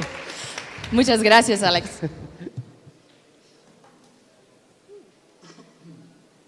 Hi, everyone. Buen dia and good day all. Lovely to see you and being here in this venue, the City of Arts and Sciences. How lovely it is. I believe you all enjoyed the lunchtime, so now back full with energy. We have a very interesting topic discussion here, or I would say a panel, on the topic VC exit strategies, maximizing returns and long-term value. But before kicking off the panel discussion, just to introduce my guests here, first by introducing myself. I'm Ivana Nikolic, Business Development Executive at IW Connect, and also for the Under 40 Europe top business leader, as well as a mentor and ambassador of Women in Tech and Women in AI. And here with me, Gil Gordon, the chairman of Cardumen Capital. After that, Tom Horsey, the managing partner of Ionic Fund, and Luis Garay, partner Samaipata. So please give a round of applause of our protagonist. Thank you. And yes, maybe we can kick off the discussion by asking when is the right time actually for a startup to consider an exit strategy, and how does this differ for investors and founders? But before jumping into the explanation or hearing the wonderful answers, I would only like to ask, how many of you here are investors? Please raise a hand. Thank you. And how many of you are entrepreneurs? Oh, wonderful. Okay, now I see the ratio. Okay, wonderful. Gil, can we start with you? Yeah, Thank you. Of course. I have one other question is, how many people have done any exits? Okay. Well, let me give you a little bit of context. We at Cardumen, we are a Spanish, European, Israeli fund. We invest early stage, high-tech, very high-tech, B2B. So the exit strategy is different. People buy the companies for one of the three reasons, either because of the business, the technology, and the team. So it depends what happens. They go one after, or if they buy for the three things, that's great. So many times it's important to understand the business that you are in, help the entrepreneur, work with the entrepreneur very closely, be on the board, and understand how you can help him in the different stages. Right now, there are very few IPOs, but there's a lot of M&A. And for an M&A, you have to prepare from day one.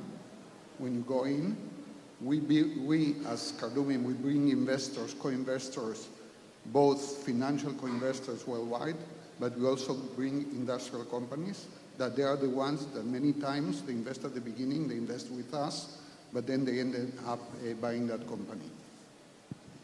Thank you. Tom?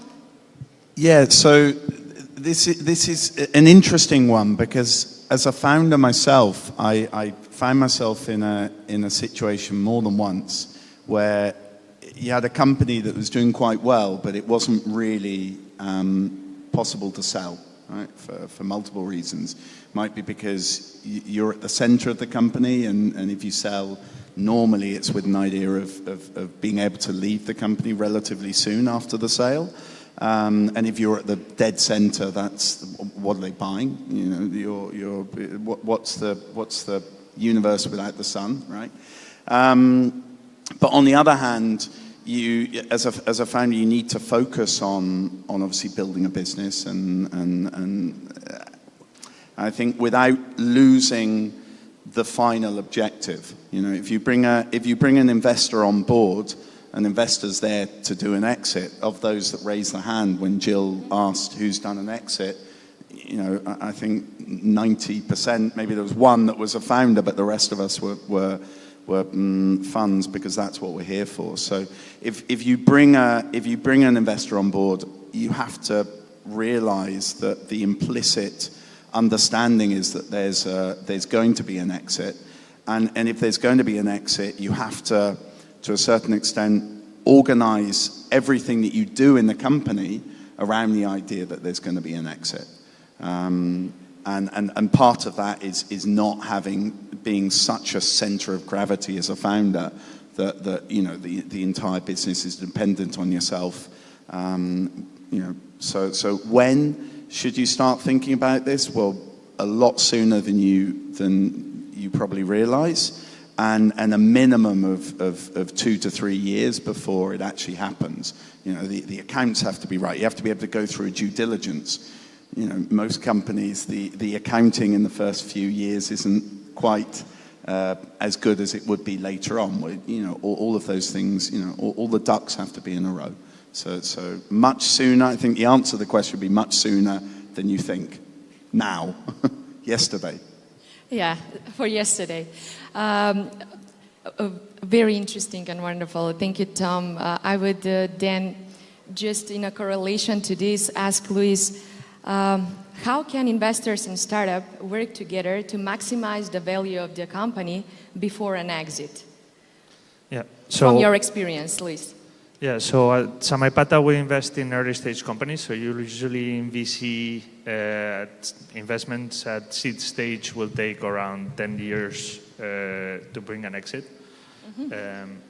We invest in digital companies, so a little bit like what Gil was saying. It's a model that I mean, I would say that the time to exit can depend on the business model, can depend on the economics that you have in the company at the time, and that will change also the type of buyer that will participate in the round, right? So for us, what we see is like companies that have high profitability or like strong EBITDAs are usually like good companies for financial buyers to acquire. Companies, as Gil was saying, that have a very strong product or where the team is very strong might be primed for an acqui-hire from a strategic investor.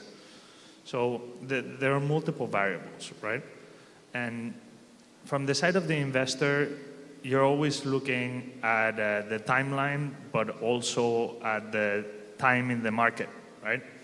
So we all know that 2021, the market was pretty hot. Valuations were quite high, and it was a perfect time to exit positions. Right now, 2023 is the exact opposite, right? So you're trying to navigate the macro environment while at the same time seeing your portfolio companies grow. Samepata started in 2016 with their first fund. So those companies are 7 years old now. So they're entering those windows, even though there's been already a couple of exits like Depot Village or Food Chéri, which were pretty successful because they happened at the right time in the market. Fund 2 is still pretty early. It's still in year 4.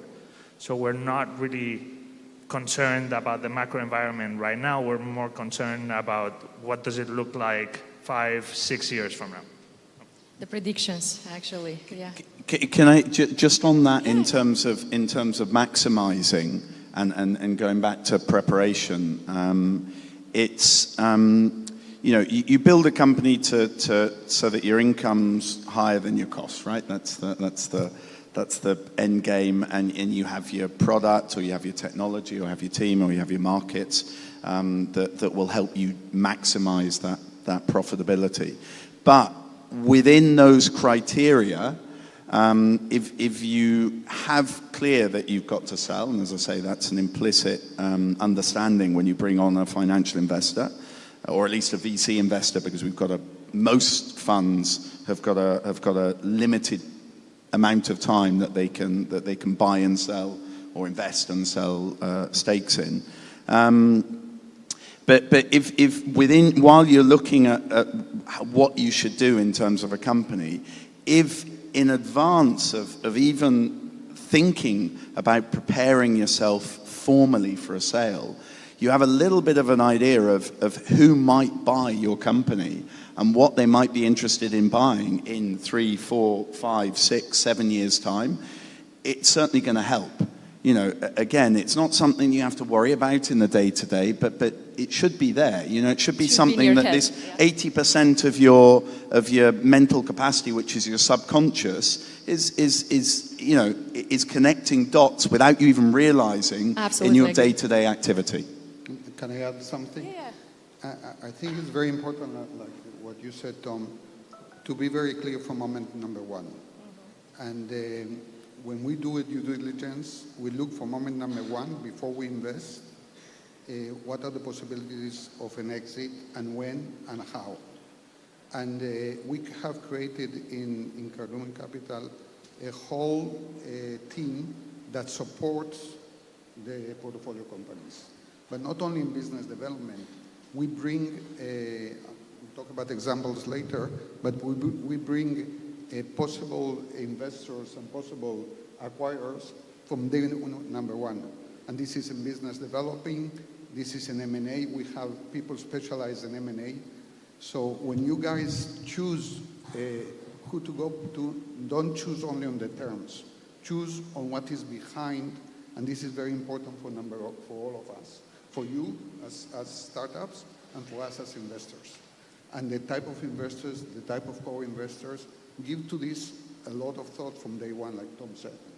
Yeah, I fully agree. The experts and the team behind it's very important to be specialized, as you said, Gil, not only within M&As, but as well as in, yes. Look at your value chain and see how that VC investor, industrial company, whatever, can help you in optimizing your value chain. Yeah, and in correlation to this, how can actually founders and investors be aligned? How this alignment can be achieved for a mutual decision for the exit strategy? We think it's very important. From day one, beside on the terms of the investment, you have to put all kind of conditions to align both. You have to run away from having a conflict on the board or with investors. And this is, there's a lot of knowledge out there of how to do it. But the main thing is that if the success of the founders is our success also. And when they're aligned, it works very, very well from day one. And there are all kind of things that you can do. Like, for example, having in the terms some kind of vetoes for early exits and things. There is a lot of knowledge that we VCs have and that you as entrepreneurs should look at and try to evaluate that very well to make sure that not only in our case we're always on the board, if not we don't invest, but we also syndicate others. So all this structure is very important to have. Alignment is important, yes. I think you really create that relationship with the founder from the get-go and that alignment from the get-go.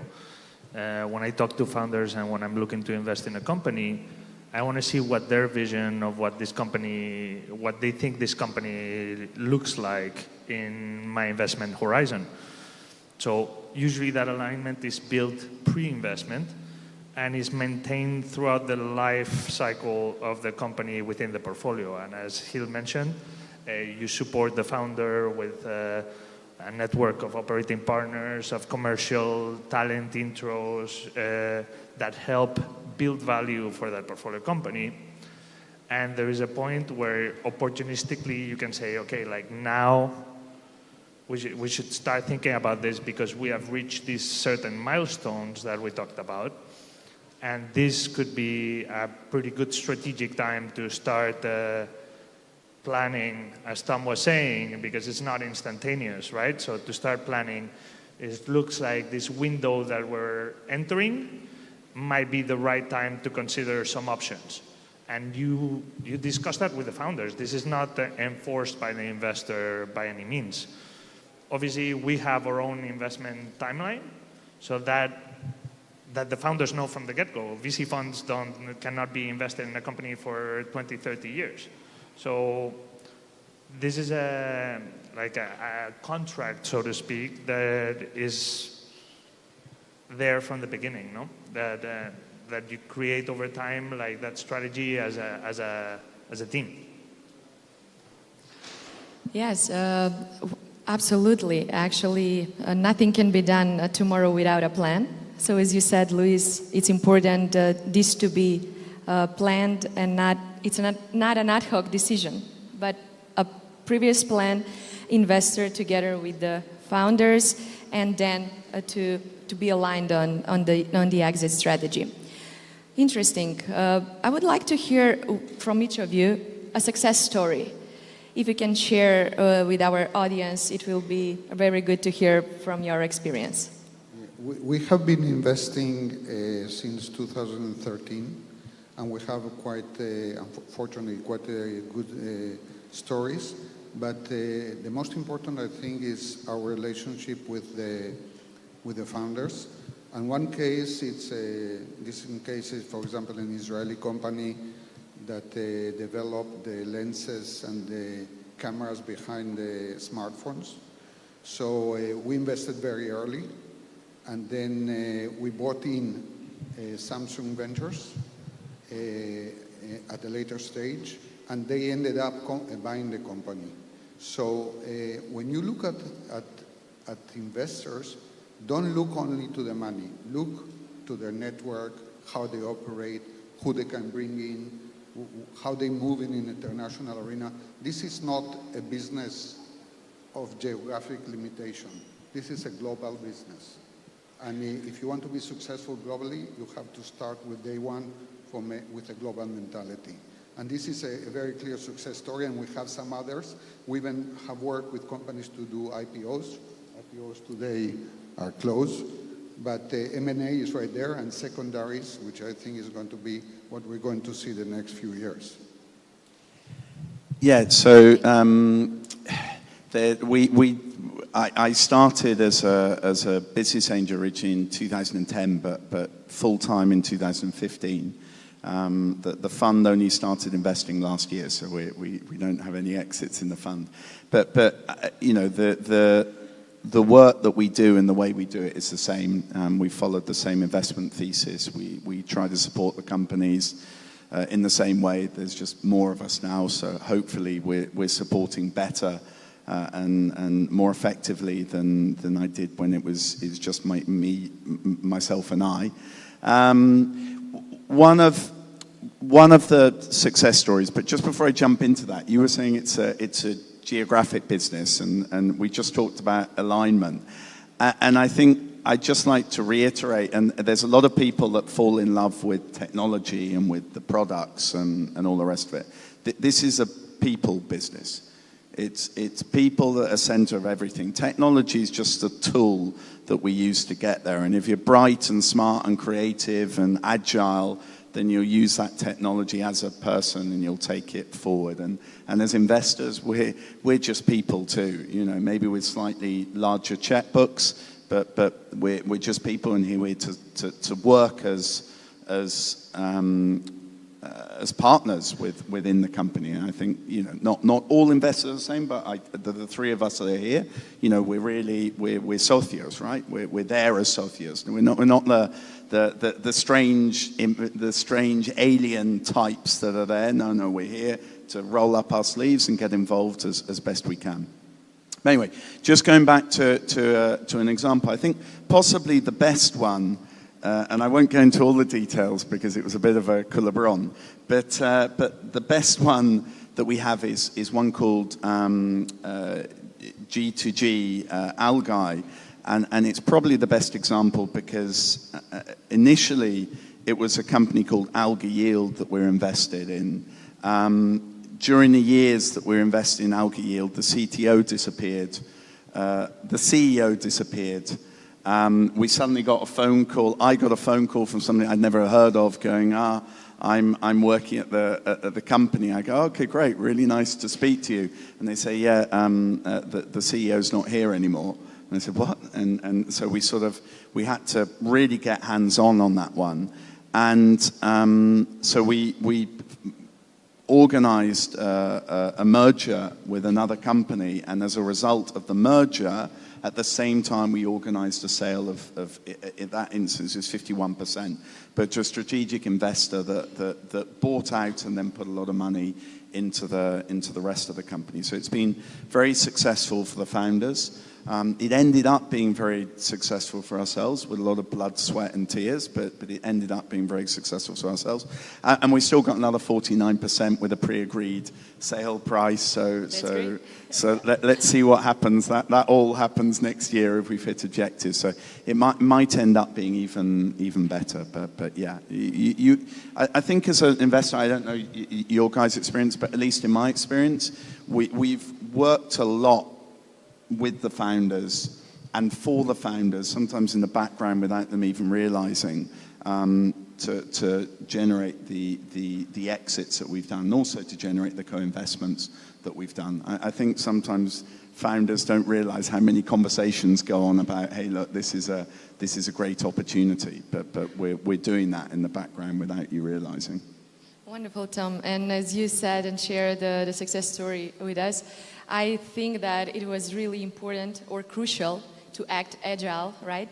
To be flexible, to react fast, and to adapt to the situations that you had. And later on, it was a success. We're just startups ourselves, you know, really. We're agile companies trying to make things happen. Thank you. Luis, the success story. Backing what you just said about the startups, we have this right now written in part of our marketing materials. We invested in a company called Carmen, for example, in France, that does revenue-based financing. It's a startup that places debt. Well, we're a startup that places equity in startups. It is what it is. But going back to the question about the success stories, I share a little bit of Tom's background as a business angel. I had been an investor as a business angel for over 10 years before turning VC. And I would say that the biggest multiplier exit that I've had has been as an angel. It was also my first investment, which is a little dangerous because you get Even really first, excited wow. about. You're saying like, well, I'm clearly killing it. This is so easy. I'm not sure if that's good or bad. It's, I'm pretty sure it's bad, but at least it gives you runway, you know. So that was a company that it was opportunistic. They were struggling a lot with their cash flows. It was called Gram Games. It was a video game studio investment for mobile. And yeah, suddenly they hit record downloads in Apple iTunes with one of their games. And within months, we were starting to talk to a strategic buyer called Zynga, which saw that the EBITDA that this game franchise was generating was significantly higher than what they were seeing in their own portfolio of games. So that triggered like those conversations that ended up in over 100x exit with a very small capital invested.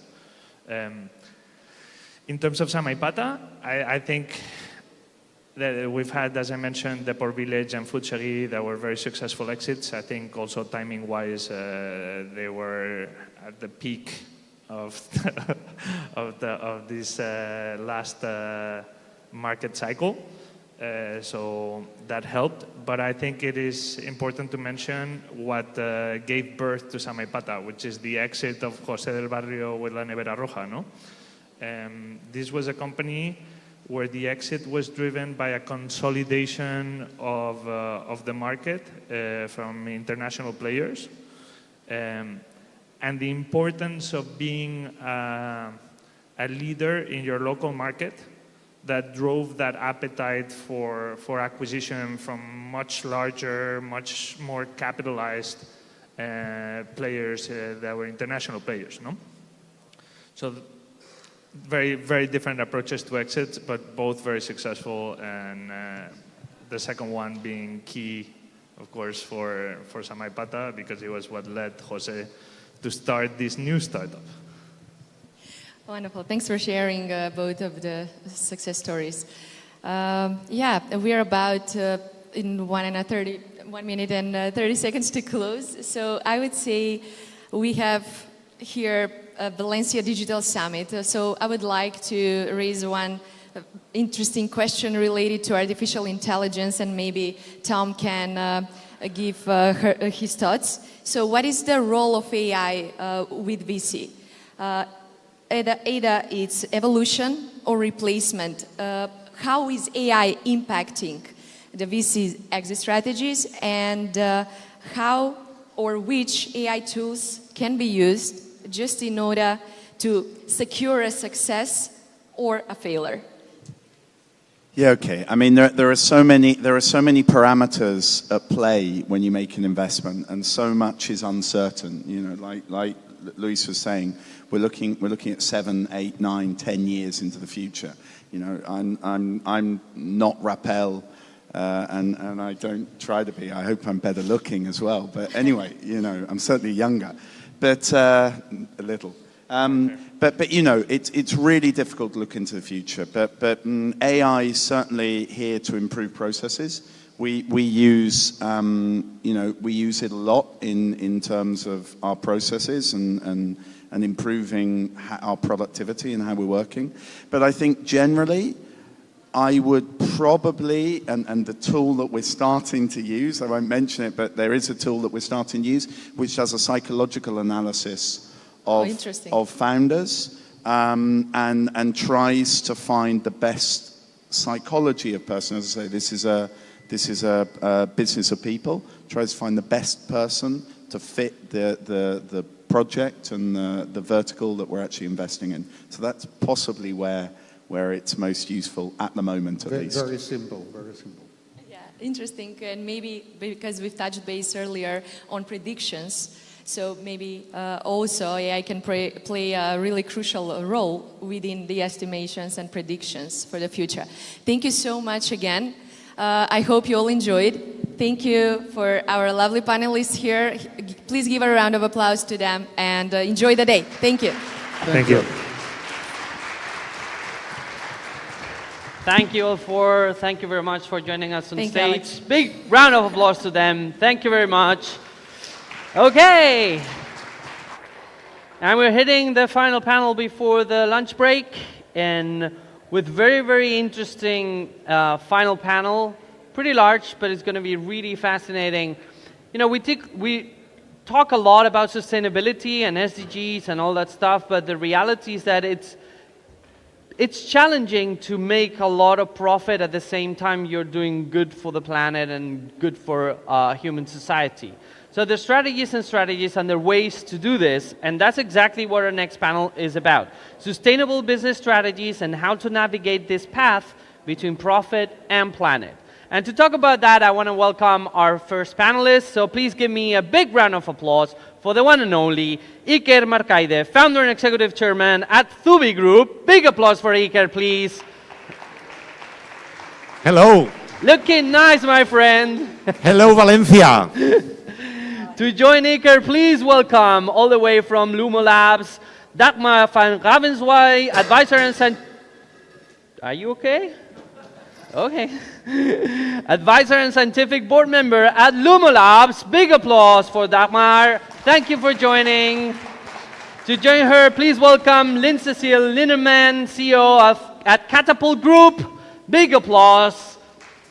Come on, we can do this. And to join the panel, final panelists, please welcome Andy Lochling, founding partner at Lumo Labs. Andy, welcome, big applause. And to moderate this wonderful panel, give a final round of applause to our one and only Anna Wash, founder at the Shakers Lab. Big applause to Anna. Have fun, enjoy it. Hi, everyone. We're really happy to be here. Thank you to Valencia Digital Summit for such an amazing event.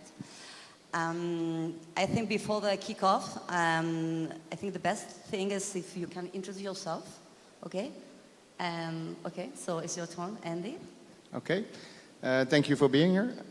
My name is Andy Luning. I'm the founding partner of Lumo Labs, which is a multi-stage impact-driven venture capital fund. We do invest in emerging and disruptive and deep tech software technologies like AI, data, blockchain, IoT, VR, and digital security. And we don't invest in industries, we invest in SDGs. And we chose 4 of the United Nations SDGs to invest in. Those are sustainable city, health, well-being, quality education, and climate action. And climate action for us is climate tech in and for the urbanized environments.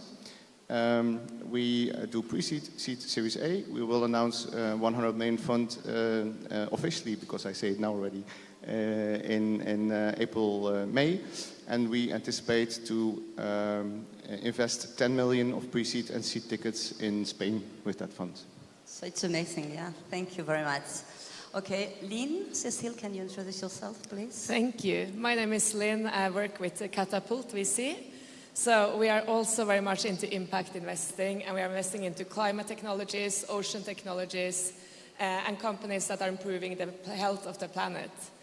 So to give you some context, so far we have invested in 169 companies. We actually have a company here in Valencia, which I was so lucky to visit the other day. It's called Solatom.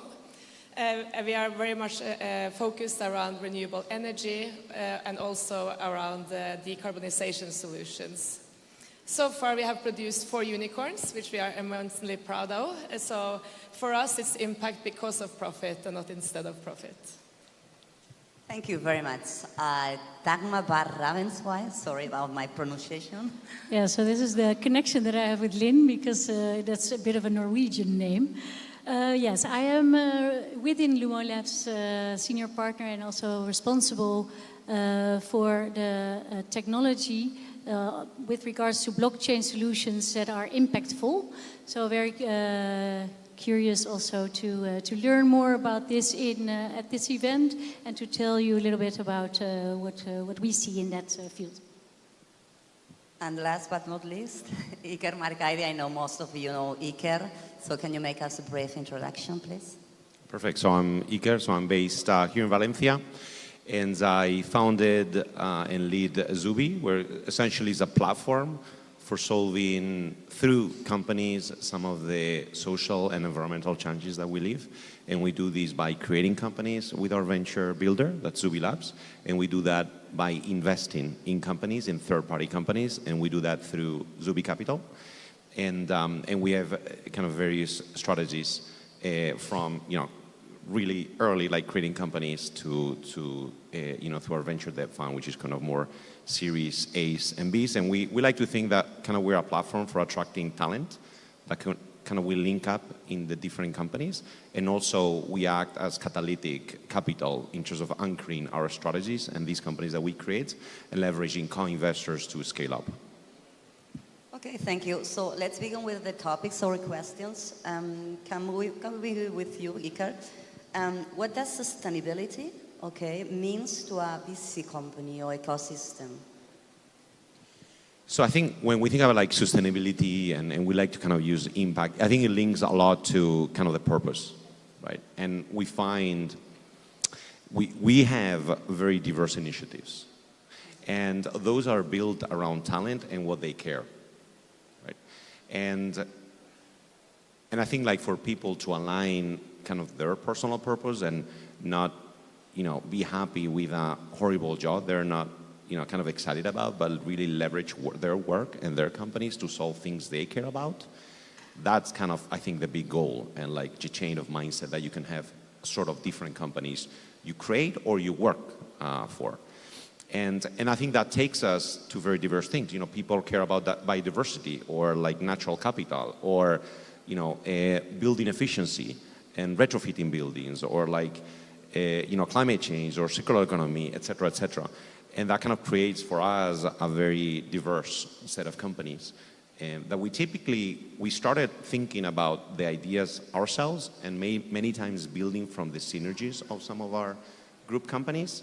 But then we're more and more doing, co-venture building with other corporates or like, doing spin-offs with research centers. So we're kind of going very broad in terms of thinking what's the best way, what is the best idea that we can be most catalytic about, that we can kind of also build talent that cares about that purpose around.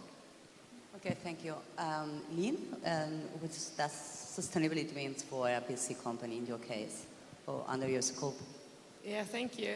Well, I agree with everything you say, and I think to build an ecosystem around this is extremely important. We invest really early phase, so in startups, and they all need both capital, access to capital for sure, but also mentors and the whole ecosystem around them to be able to grow. And right now we are facing a lot, as everyone knows, climate change and also the ocean health is very high topics. And to be able to prevent some of those things from happening, I think we need everyone working together on the different parts of the ecosystem. So I think we all play a role, whether we are corporates, whether we are investors, whether we are the startups, or mentors and supporting the whole ecosystem. Okay, thank you. Dagmar, in your case? Yeah, I like that ecosystem thought. Within Lumon, we also have this program when we onboard our portfolio companies, we guide them also towards a good product market fit, where it's super important to not only talk about the story, but also really be concerned about, okay, is this a profitable company? So how can you become profitable? And what is the good market access? So the ecosystem also for me and for Andy means that we are super active in the large corporate companies to do the right introductions in order for those new companies to thrive. And that is also why in our next fund we explicitly announced climate action as our fourth sustainable development goal that we support. Okay, thank you. So now let's go facts. So can you share us, Andy, any example of a project or enterprise that you have invested or you have found that we can mix not only the positive impact in environment, also in terms of profitability? Because I think this is the thing, the key, success key. Definitely, yeah, because I believe, and I guess we all believe that it can only be sustainable when it's also financially sustainable. Yeah. And for one case we invested in, a bit of background, that 60% of the drinking water in the world is leaking away. Yeah? And that comes to a total of $20 million per day of lost. Yeah? And then to know that in 2025, that's like a bit more than a year from now, 50% of the people in the world will have, in less or more amounts, a scarcity of water.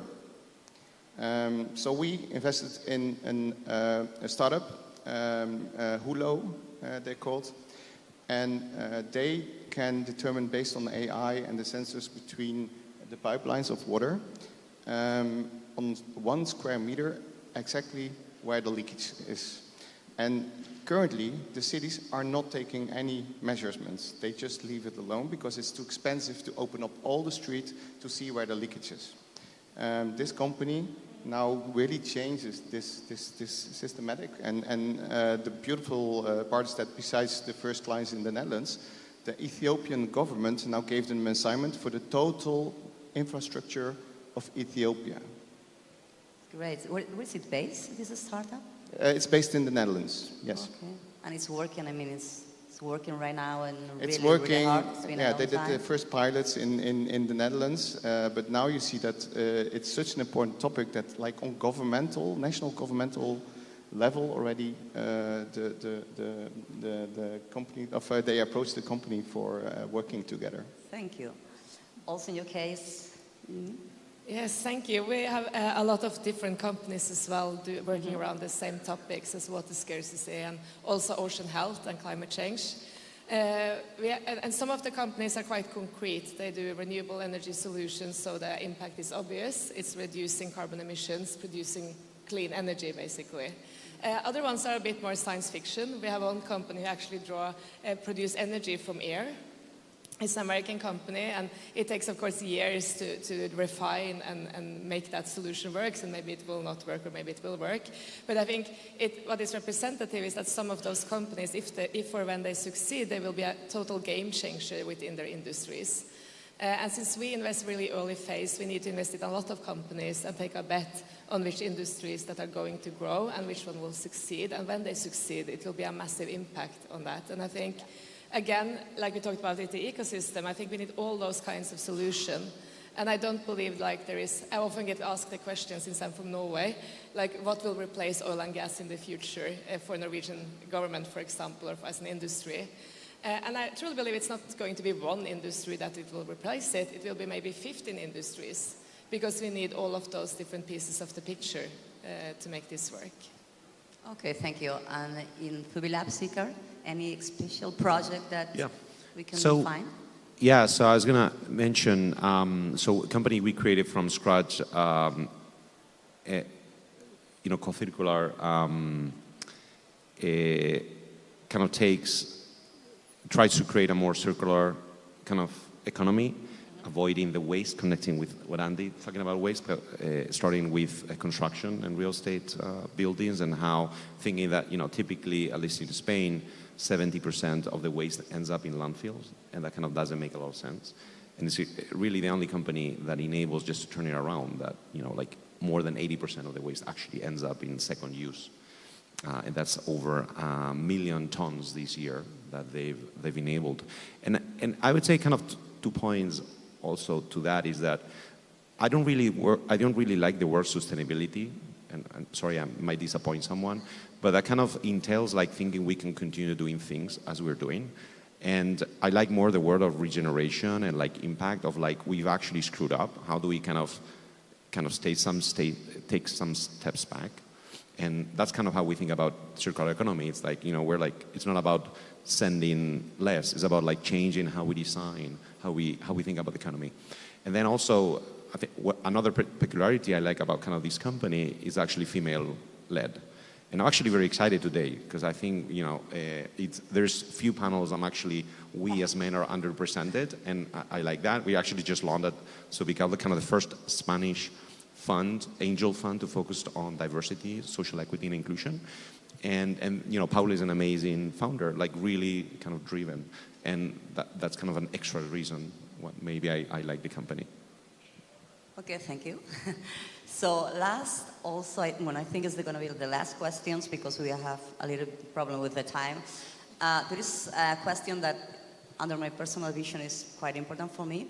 How do you measure the social impact, okay, in your company, and how you translate this to your investors? Okay. So if you want to begin that one. Shall I take that one?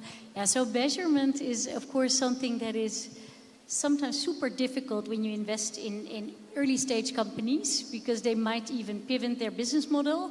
On the other hand, we think it is a challenge that you just must accept and must take the steps towards putting it in the investment thesis. We have impact days with Lumo Labs where we help the startups to be more precise about their impact theory. And we also help them with putting it in data, collecting the correct data. And I must say I'm quite positive that then the European Commission is now also pressing this down with regulation. So now all the VC funds, they have SFDR obligations to report on impact, and if not, then also they need to report on it. So nobody in the near future is able to shy away from these type of movements. I think that is a very important thing, and it's also about reporting to your stakeholders and therefore having more transparency. It all starts with transparency, and that's something because that you I also desire. find in a startup the topics, the common KPIs, no, your CAG, lifetime value, but on this kind of projects, it's quite different, not to work with and to think on a future, on a midterm journey, I think. Iker, can you tell us? Yeah, so kind of, we could talk about kind of the basics that we do. When we create a company, we develop a theory of change, we create the metrics, but we are trying to take a step back and trying to think about systematically, from a systems perspective, what is the right way to tackle something?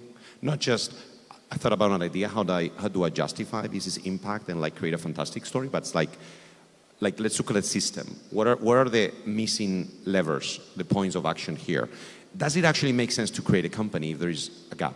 Does it actually make sense to create a fund if they're investable companies? Or maybe we should not do any of those and just invest in an existing fund that is doing a fantastic job. So we have these two words that are ingrained in us, which is kind of where can we be catalytic, which is kind of driving our efforts, third-party action, and where can we be additional, additionality. It's if we were not doing these, what would happen? And kind of that, we created the first pan-European venture debt fund. Now, that's 3 years ago, and kind of venture debt has picked up. We put together this first angel fund on diversity. So we like to kind of think through of what are the missing gaps that if you solve them can have a transformational and systemic contribution. And I love to, I think that I love to be just kind of sitting, lying down on the beach here in Valencia, and that would happen when I feel that I cannot contribute to the problems I care because there are other people that are doing a much better job. And for me, that would be success, right? Success for Subi, actually, if it didn't exist, because it's not needed. But when we see an issue that we care about, we have to do something, and we're, very kind of, action-oriented, inconformist people. So, and is there any? It's this can be an open call to all of us. Is there any niche or need not still covered that you think is going to be a promise for the ecosystem, for the social ecosystem? So you're saying if there is a missing piece? Yeah, so if there is a missing piece, there is a missing, a need, in terms of social environment, social impact. Yeah, to be honest, my people, if I start saying what are the gaps, which are the next things we'll announce, they're going to kill me. So, and they're always very worried that I like start announcing things that I should not be announcing. So kind of keep an eye out. And we're very excited on like We'll the do things that, that are we coming. promise. Yeah. And Lynn, Cecile, is there, I mean, what do you think about how you measure and communicate? Yeah, well, I want to add to what you are saying about additionality as well, because of course we do measure carbon emission reduced, we do measure renewable energy produced and all that, but what happens if those solutions were not in place? And that's maybe more interesting than the exact number of the carbon reduction. But we take impact measurement extremely seriously. So every company we invest in, we take through a 3-month program, acceleration program, but 1/3 is on the impact measurements. And there's always also a balance because these teams can be small, they can be 5 to 10 to 20 people. And we don't want them, they don't have a big department for legal or for reporting, so we don't want them to get, you know, if they have to spend all their time on the reporting instead of building their company, there's always a balance. But at the same time, we need them to be in line with legislation, which I'm a huge fan of. And we also need them to have these impact measurements so ingrained in themselves and into the business model that as they grow, they will produce even more positive impact for the planet or for climate and ocean. So that is the most important thing to us, and that's why we take it so seriously. And also since we invest early phase, a lot of those companies will change when they grow. They will go into different markets or they will pivot their solution. And that's not a bad thing. That's like how things change. It can be a little bit unpredictable sometimes. But we have to make sure that will also drive the positive change in those companies. Okay, thank you. Just for the closure, it would be great if all of you can make like any contact details. So can you say anyone, okay, if you have this startup, you can contact me. Why did you came to Valencia? I know this sunny, this amazing place, city, but why you're looking for this summit, and if anyone want to contact you, how can they contact you? Okay, Andy? Okay, maybe one more remark to the last one is that I really see a lot, and I notice a lot that we are still thinking in silos, yeah, and therefore these kind of events are good because we had a backstage conversation about his new fund, and we get all those diabetes pitch decks also. So we should share, and we have some challenges in the world which we can only solve when we are working together and think as a system and not as a silo. So that would be my reach out, and that's also why we are here, that we are having some talks with the Valencian City Council to work together on a European project.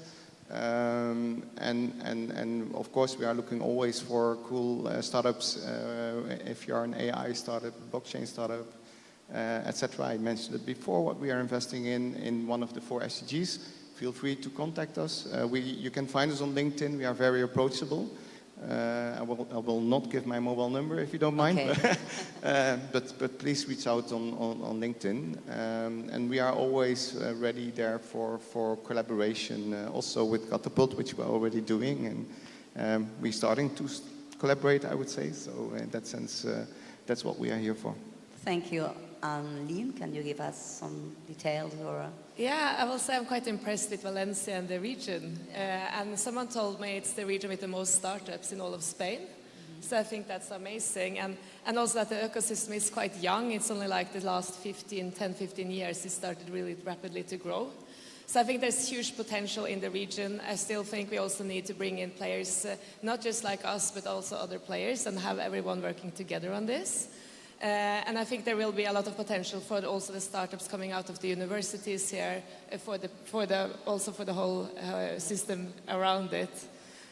Someone also told me about the technical university, that there is a lot of spin-outs, there is a lot of things happening in that space as well. But there is still some missing links in the ecosystem. So to bringing in more VC funds, more international startups as well, to share experiences with local startups and others, I think it's hugely important. Thank you very much. And Dagmar? When I was cycling through this amazing park in Valencia, I immediately felt very relaxed. So I think Valencia with all good cause, has won this prize for the greenest city in 2024.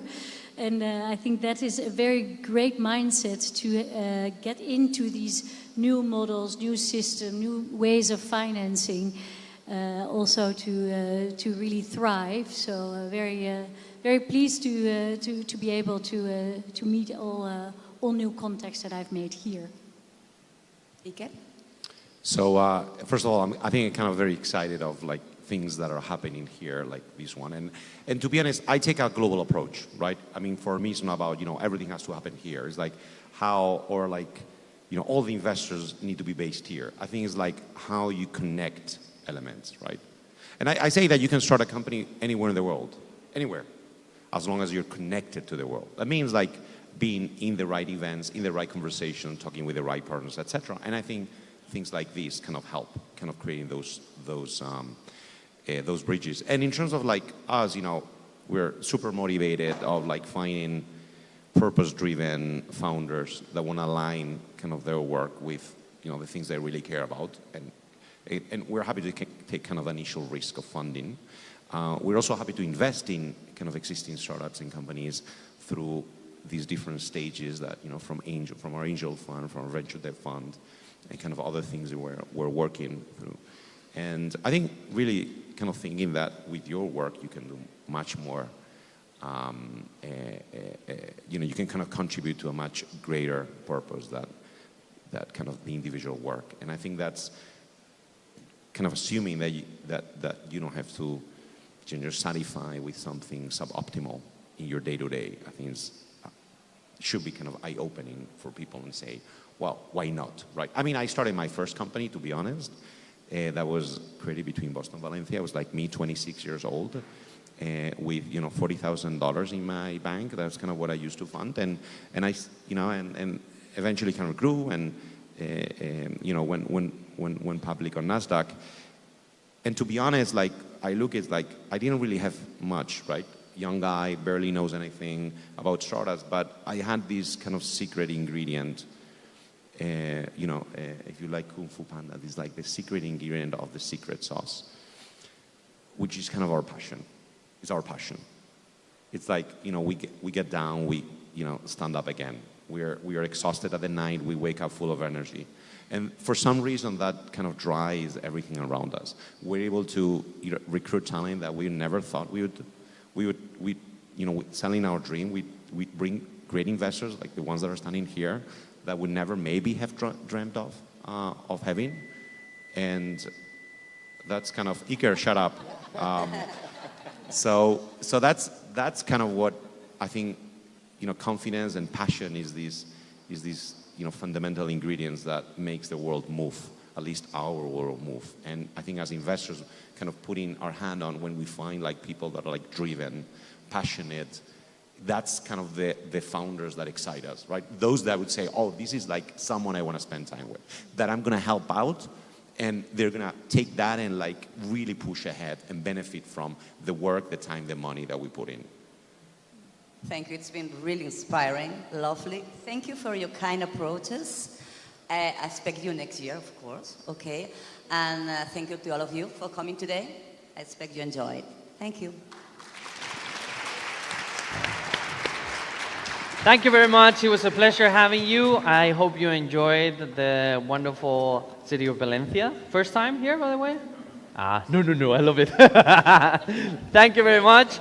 Okay, so we are taking a break lunch. So as always, we have the VDS Village there where you can have get food at the food trucks. They just told me that the sun emerged after being pretty cloudy during the rest of the morning, so we're gonna have sunshine. Remember, we're coming back today. We're coming back here at 3, so we start back at 3, and at 5 we start with the award ceremonies, including giving the winners of the startup competition.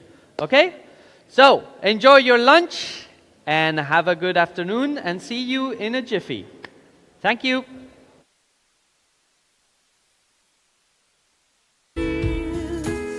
When she's gone, there are no reasons. Nature's cruel, it's just different.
Sí, hola, sí, hola, sí, hola, hola, hola, Carles, hola, sí, hola, hola, hola, sí, hola, hola, sí.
Muy buenas tardes, estamos en el BDS 2023 en Valencia, la mejor ciudad ahora mismo, hoy por hoy, para vivir y para los emprendedores y nuevos proyectos. Y en este caso tenemos a una gran emprendedora, la señorita Lorena García, ella es fundadora de Goodshine.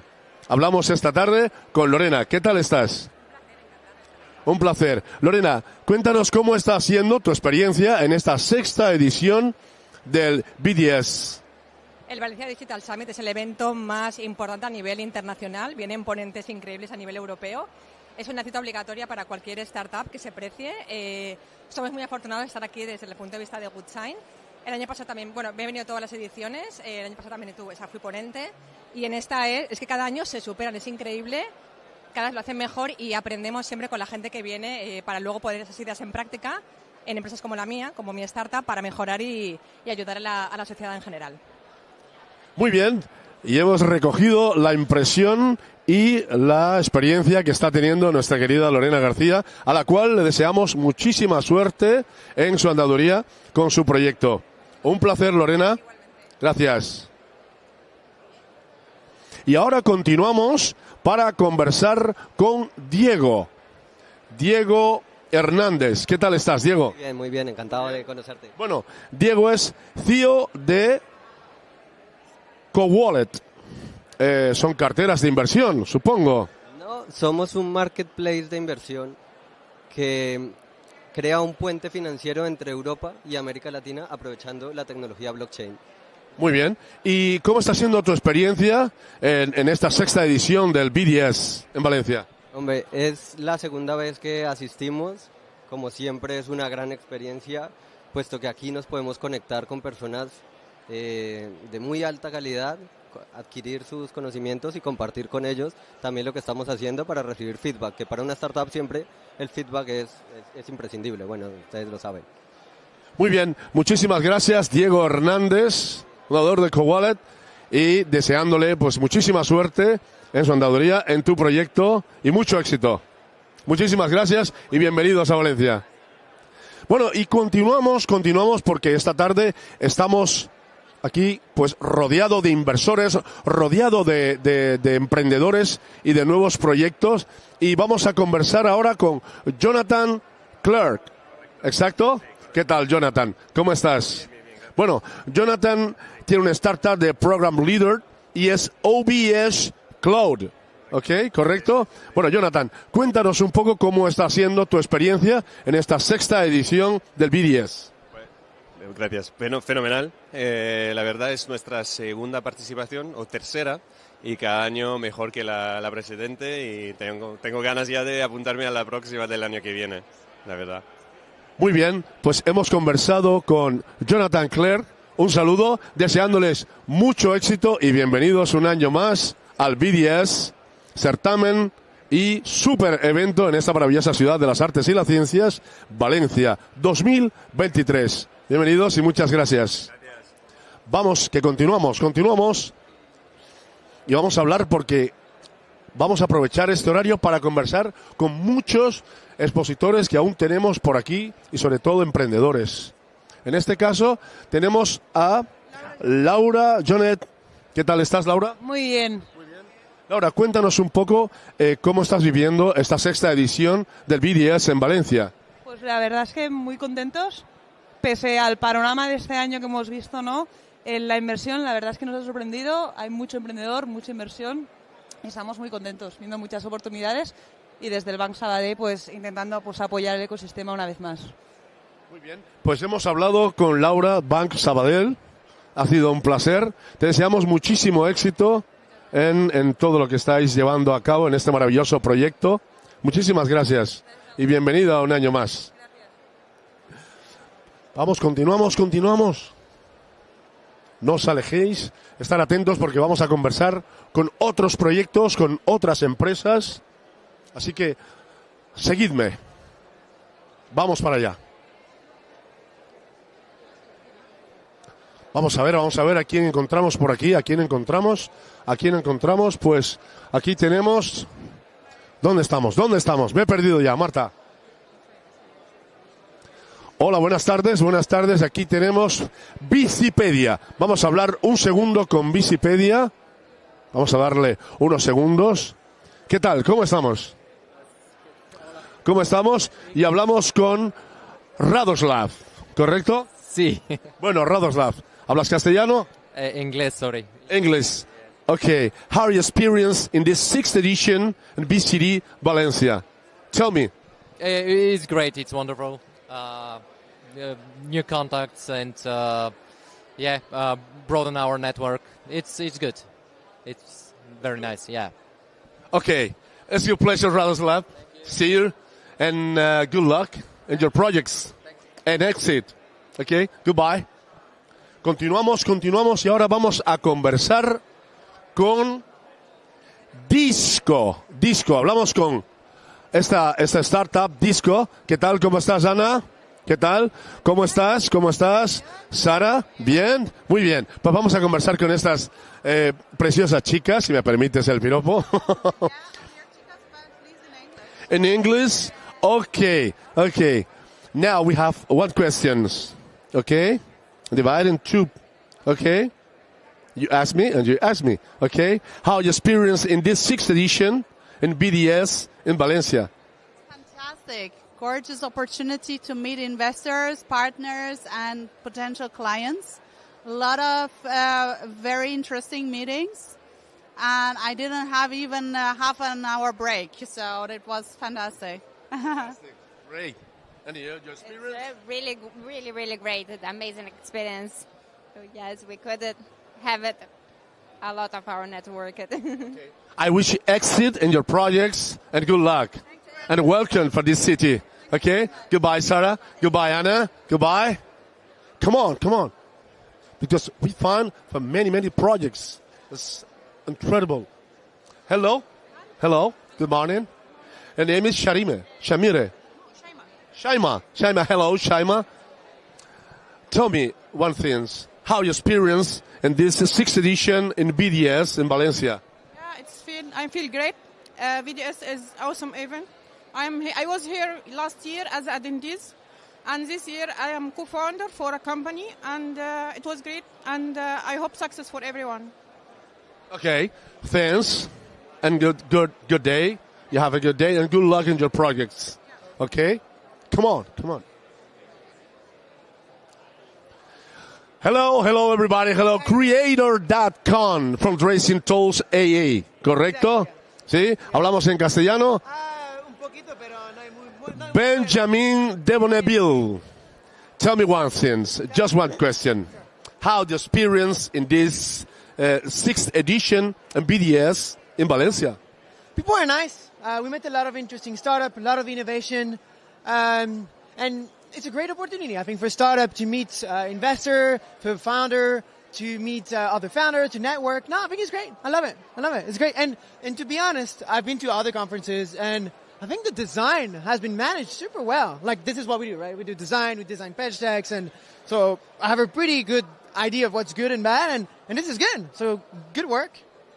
Good. I wish good luck, and just project and exit. Okay? Goodbye, Benjamin. Goodbye. Come on. Follow me.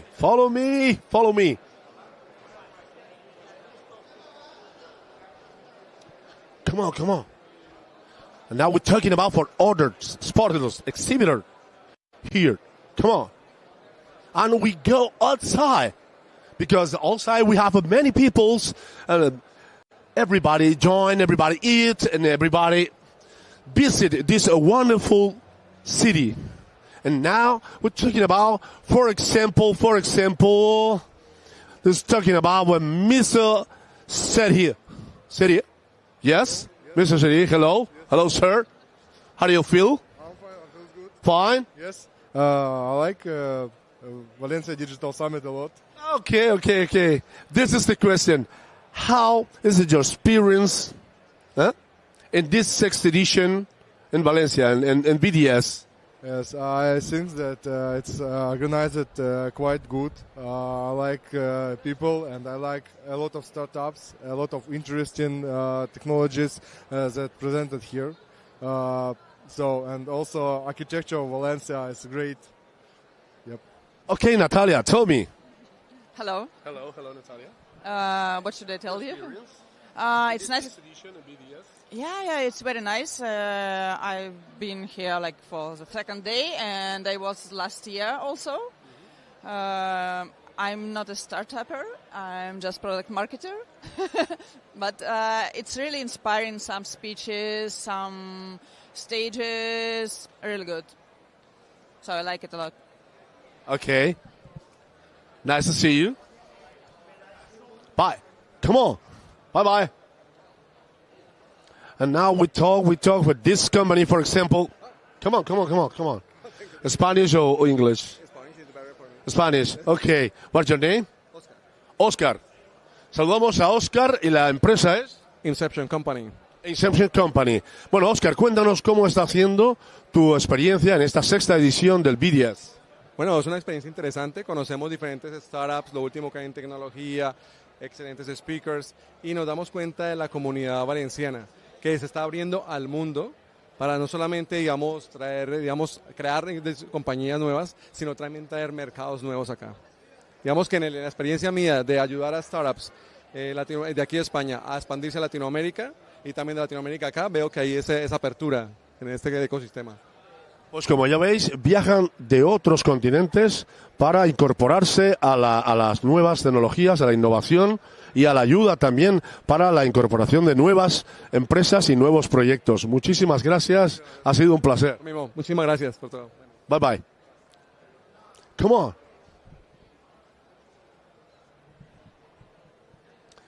Oh, we have here many peoples. We have here many peoples. Okay, good afternoon. Let's talk about in English or in Spanish? English. Okay. You're busy here. What is the motive? Startup, business? Mix. Okay. How are you experience in this BDS 2023? How are you experience? Tell me. Yeah. But for me, it's a new one. I just moved to Valencia 2 months ago. So, it's great to kind of like get to know like the landscape here, the companies, what Valencia offers. So for me, just very much about learning and networking. So, okay, fans. Similar. I also recently moved here. I would have preferred if there were a bit more events in English. Yeah, some sessions in English. So because my Spanish is not fluent. So yeah, but I'll be waiting for next year. So Okay. Welcome. Your experience. I find it very interesting, very inspiring speakers. It's really nice that you can just come up to them and talk to them, and they can share their experience, and very inspiring community of startup builders and founders, like-minded people who are also trying to build a business and scale it up. But I agree about the events that would be great if there were more talks in English, because some things were advertised in English, you come there and it's in Spanish. A little bit, uncomfortable. But overall, very great. Thank you. And the last?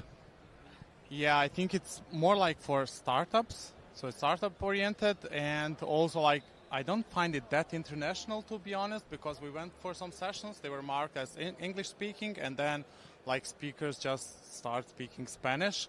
So and then 20% of the audience just left the presentation. So that could have been better. It's a good pleasure to talk with this group, and now let's enjoy and visit this wonderful city. Goodbye and thanks. Goodbye. And now we go to visit another place in this wonderful city. City of Art and Sciences, Valencia, BDS 2023. Goodbye. Building the good future.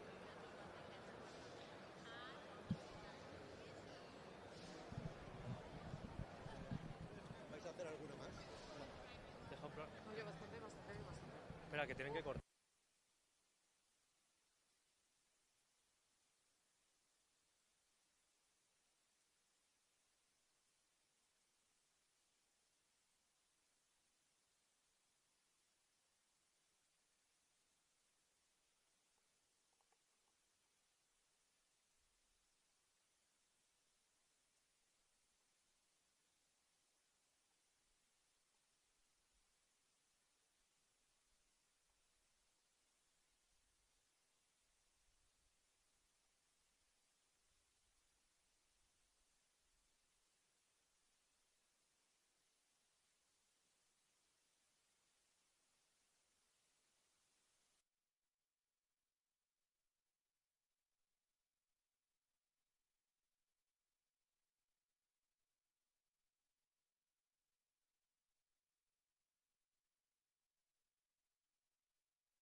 Good afternoon, everyone. How was lunchtime? Good? Come on, yeah, there we go. Woo, give us some energy. Show this side. Okay, let's do this. This side. I think you have more energy than that side. Show them how we do it. How are we doing? Okay, let's see this side. How are we doing here? Show them again. How are we doing here? How are we doing here? Now we're talking. Thank you all. Welcome back. And let's kick off this new track. Remember that we're going to be going until 5 p.m. where we're going to start hitting the award ceremony. And we're going to be giving the prizes. By the way, I have a surprise for you. Flo, are you ready? Yeah, look. I have super effects. Put me the super effects so you guys get more. How cool is that? Come on, give me an applause, right? And we're putting special effects here. We're still missing the music. If we could have some Rammstein there, that would be fantastic, but we're working on that. Anyway, so our first talk of the afternoon, we're going to be talking about the power of community. This is something that I'm very, very passionate about. I've worked with many communities, and it is definitely a startup superpower. Sometimes the real success of a startup is not just their product, their technology, but their capacity to rail and connect the community that's empowering that. And we've seen many, many examples of startups that they are the community, and that's what gives them the power. And to talk about that, I'm actually very happy to have our next two speakers, because one of them, he was just telling me, is like, oh my God, how many times you present me on stage? This time you don't have to pitch your company, so that's going to be very cool. So please welcome our next speakers. Big applause to Oriol Valls, CEO of Habitacion.com. Big applause to Oriol. Come on. And to join him, we have Eric Sanchez, CEO of Rental. Guys, floor is yours. Enjoy. Okay. Hello, everyone. Good afternoon, everyone. Thank you very much. Hope you got some coffee. You will need it. So, okay, I guess we can start. Okay, first thing first, introductions. So, my name is Uri. So, as he said, founder and CEO of Habitacion.com, which means room.com, and then founder as well of the largest real estate investing channel in YouTube Spain. And here with me, we have Eric. Yeah, hello, Oriol. Pleasure to be here with you. My name is Eric, you already know. I'm the CEO of Rental. Rental is a company that tokenizes real estate. So I come from the sport. I was pro basketball player for 16 years, but I fall in love with the technology. So when I retired, I found a couple of business. The last one is Rental. And it's a pleasure to be here. Pleasure to thank you to the Valencia Digital Summit, because every year they are improving, and I think the event is getting better and better, and it's a pleasure to be here. Today we are here to talk about the value of the community, the importance that the value of the community can give you to the startup growth. Yeah, so we promise that we will keep it like short and sweet, so 20 minutes, and we will divide that into these two blocks that you see in front of you. So there are two different ways to build a community. So first of all, you can build the community and then launch and create your business model, or you can actually create your business model and then try to empower community. So basically, there is no right or wrong in that sense. So the common ground here is that building a community is crucial. It's vital for a startup. And for example, doing the first option, which is first the community, which is my case, it's like, I mean, it has a higher risk, but as well a higher reward. And then we will see the other perspective from Eric, which is the other way around. Is like creating first the business model and launching it, and then building a community and empowering it. So, first of all, Eric, what value does your community bring to the creation of your company? So, obviously, it depends on the business model that you have. I have created two different companies. Checking.com is a software as a service for tourist accommodation. You create the software, you have your users, basically you sell them the software. There is no community, okay? So this is not for every business model. It's the business model that are based on the community. The second one that I'm the CEO right now, rental, is an investment platform. So from the day one, you create the business model, you think about the business, you create the software. In our case, that we tokenize real estate, you look for the properties, but you don't have investors, you have nothing. So it's different approach that you say at the beginning. We miss the community at the beginning. Obviously, it's different approach. You know? So in this case, the community is basic. You have to, in our case, you have to find a property, you have to fundraise to buy that property. So if you have no people to invest in, you have no business model, you have no value. So it's the first challenge, to find people that have the trust to invest in your platform. How you do it? So of course at the beginning are triple F, no? Fools, friends, and family. But after that, you can do all the marketing that you have, all the channels that we all have to do marketing. But I think the best way is the recommendation of someone that is already in. So that's the community. You have users, but you have to create that community because they can recommend to other users. For that, right now we have better tools like Discord channel, Telegram channel, so they can talk each other, because in our case, in investment, is basic the trust, and it's the best way to find that trust. So to end it, that question, the community and empower the community is basic, and in our case, we start from scratch in that community. It was not easy.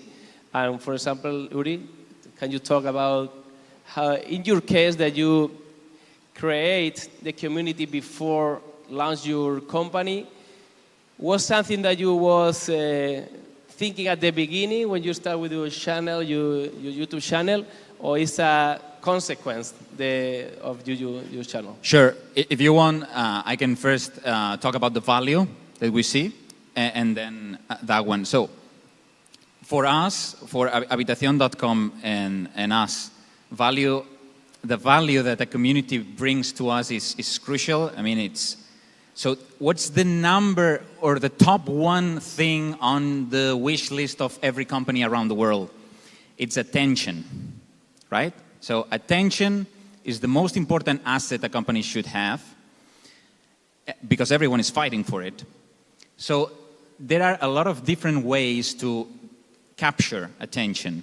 So if you are Coca-Cola, then you can pay, millions or millions of euros and advertise your products everywhere in the world. But we are a startup, so actually building a community is, let's say, the cheapest and the most organic way to do it. So for us, the value of a community is like, it's so important because you find there your first early adopters, which are those crazy enough people to buy your stuff when you are nobody. And that allows you to validate your ideas. And if you validate your ideas, that accelerates your path through problem-solution fit and then product-market fit. So that's really, really important. And that allows you to get, at the same time, real market data immediately, which has infinite value. Which then this allows you to have and earn and generate more trust, more authority, but on top of that, you have something. If you created your community beforehand, you do not need to worry about demand. You can focus only on supply, which is awesome, because your marketing costs go close to zero. So your customer acquisition cost is zero at the beginning, because you already have your customers there, so you can launch your stuff and they will buy it. I mean, Doesn't matter if it's one thing or the other.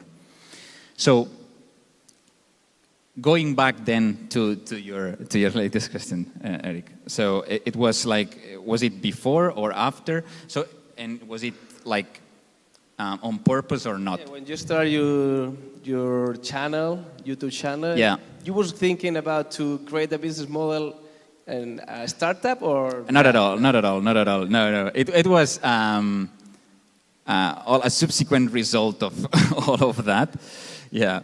So it started as a hobby. So for those who don't know, I started a YouTube channel like 3 years ago, something like that, almost 3 years ago, which I talked about real estate investing and so on. And now it's the largest channel of this niche, right? So in Spain, sorry. And that was, I didn't know what I was doing, but I knew that I was creating something very valuable, because right now it suddenly became like the largest. And then a lot of people start telling me, hey, you should launch your own digital products. You should launch your own digital services. Do something, monetize your community. And here's my learning.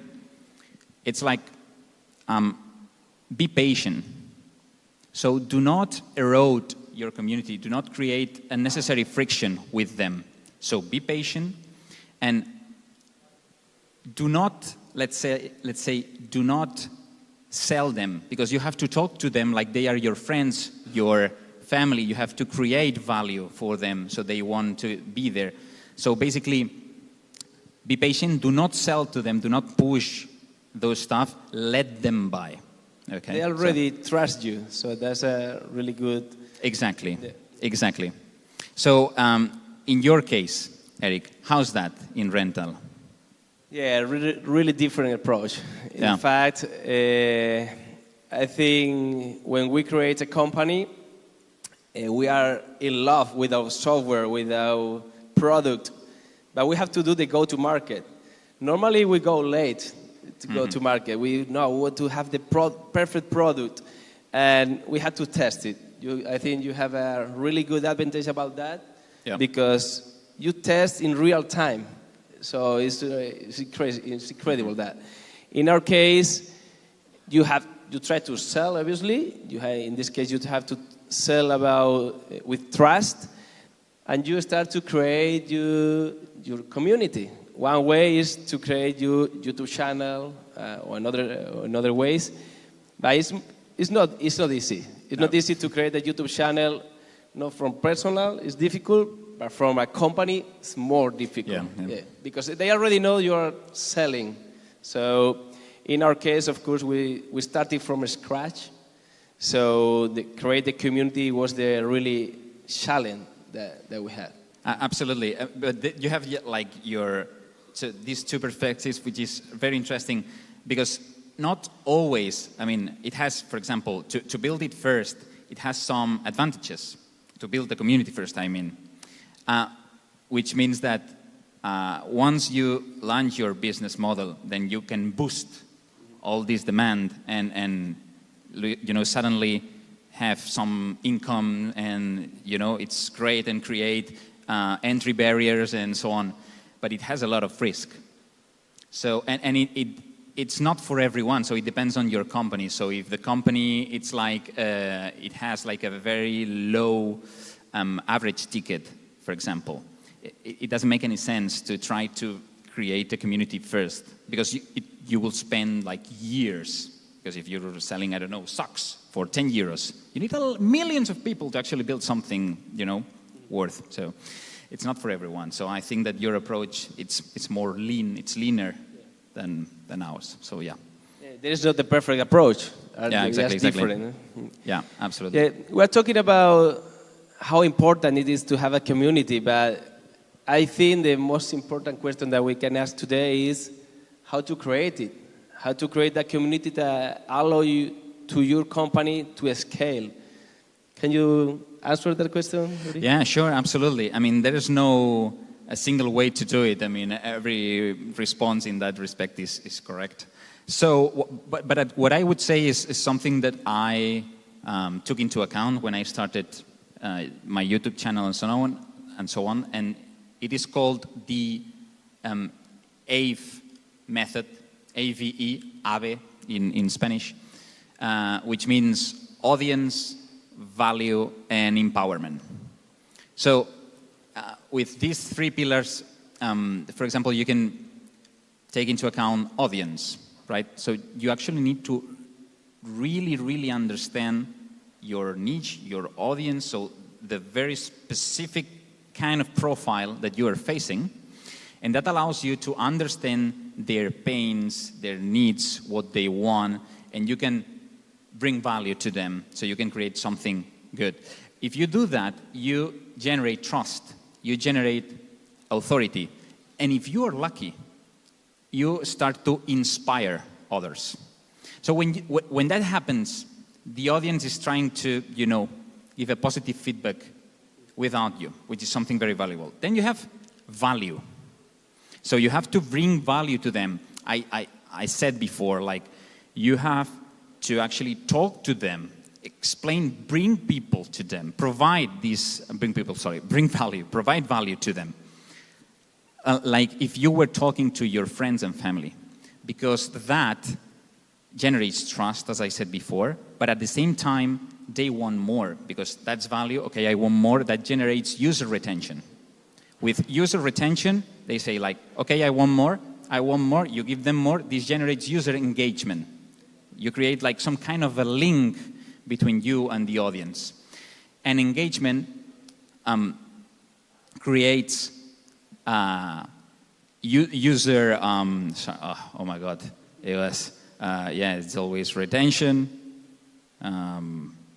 engagement, and interaction, So it creates interaction, which is the most important thing of those three. Because when you create user interaction, they start to provide value in a decentralized way. So you do not have to be there, but they are already creating value. So that when you look at the compound value of what you're offering, it grows exponentially. So that's really, really, really important.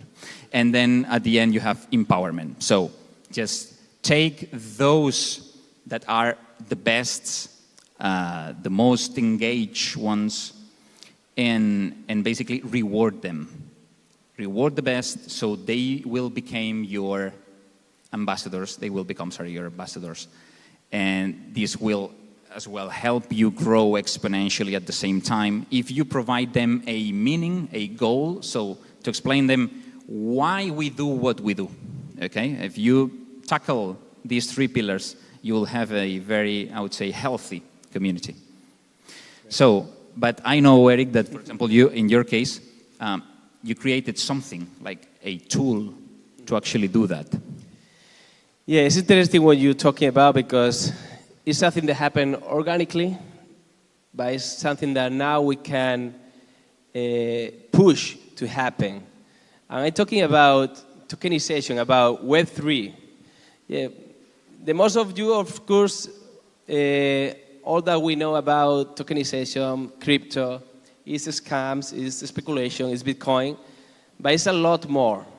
I think this is not easy to explain at the beginning, but I'm going just to give you a feel about that. But Web3 is the revolution in how we can connect a company with their users. It's a competitive advantage to have a utility token, a social token, that is create the engagement between the community and the company. With that tool, we can allow the people, or the user can become a stakeholder. We can unlock the power of the community. So I think this tool that right now nobody knows, of course, crypto people, Web3 people knows, but there's not a lot of business models that are already doing well, but this tool incentivize the network effect. It's all about incentives. It's all about aligning the incentive between the company and the users. You can have three kinds of incentive. Financial incentive, of course, everybody knows that. We can get some cash, if we do something that allow the company growth. But we have more. We have vision because we can create impact, the same impact that because we share the vision that the company have. And we have another incentive, that is social, to get the status in that company, in that ecosystem. The thing about the incentive is to create a virtuous cycle. Virtuous cycle where the user gets some incentive from the company, so the user give more value to the company. If the user create more value, the company can create better product, better services, better incentive. So again, that incentive push to the user to move that around, to move that virtuous cycle. So I think this is something that is going to be disruptive. I think it's difficult to explain in 2 minutes, but it's the tool to disrupt how the company and how the user become a stakeholder of a company. Awesome. So, as promised, we kept it short and sweet. So, to wrap it up, basically, if you want to go fast, go alone. If you want to go far, go together. Thank you very much, everyone, for listening. And if you have any questions, we will be around. So, happy to talk to you. Thank you very much. Thank you very much, my friends. Pleasure having you. That was perfect, right on time, my friend. Yeah, man. You got everything? Okay, so welcome all the newcomers that just joined. I'm so happy to see this room completely full and packed, even on a Friday. So anyway, now we're going to move to, I would say, a very unique keynote where we have a unique combination of things. Normally when we talk about technology, we keep thinking on the technical side of technology, but technology right now is applying transversally to absolutely every sector and every industry. Maybe one of them that you might have heard the word like MarTech, so marketing tech. But normally when we think about marketing, we think about marketeers. Like mixing marketing with technology seems still, in many corners of the industry, pretty weird. And I was just talking with our next keynote speaker, and he was telling me, look, when I joined the marketing company, I was the only technician in the whole company. And now I have a massive department under my command. And precisely to talk about this convergence of technology, new trends, AI, data, and the shift in the paradigm that has happened in the marketing industry and in the advertising industry, I want to welcome our next speaker to talk about how to unlock the future of advertising. Big applause to Miguel Colomer, Head of Cloud Technologies at IPG Media Brands. Thank you, Alex, for such a wonderful introduction. Okay, so I'm here today to talk to you about the new things that are coming in the advertising industry with the hand of the new technology advancements. So now, let's see if this starts. Just a sec. Yeah, that's the thing.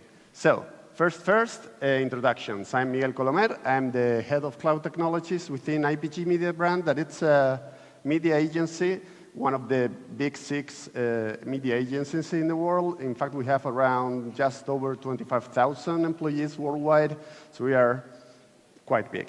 And, well, we help all the brands to communicate the messages to the customers. And first of all, I wanted to do like a brief history of media advertising from the time of Mad Men, you know, Don Draper with his Lucky Strike cigars and his bourbon on the other side. So, and we're going to do these trips through 2 axes, the media channels and how they have been changing over the time, and the technology advances, to check how brands and people are getting connected through the time. So, first, we have the era of mass media. This is until late 80s. I'm sure, well, many of you maybe not, but until the 80s, we only have 2 TV channels in Spain, like 1 and 2. That was it. The audience was pretty captive on that limited media space. For example, the first time Pretty Woman was aired online, literally half of the people in Spain were watching that movie. That's something that nowadays it doesn't happen. Maybe when you have things like the World Cup and things like that, you might have that kind of an audience. But watching a movie today, half of Spain, that doesn't happen. Back then, we have to resolve the coverage of the campaigns that was arriving to the most people and the most amount of times. But life was quite simple, so to say. Then we started with the 90s. The World Wide Web arrived. And also there was we started to have blogs, forums, people started to have other connections with the brands, pretty limited.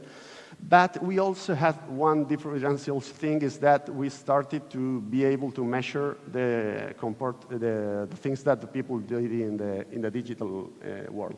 We started to know what products were they looking for, what were their interests, and therefore we were able to personalize the messages that we want to show to them. Then we had the era of personalization. We go further in time, we have the social media eruption. So to say, we entered the era of the community, as in the last session we saw. In this time, brands didn't have just only the communication with the users, but also users were affected by other users and even influencers and all the stuff.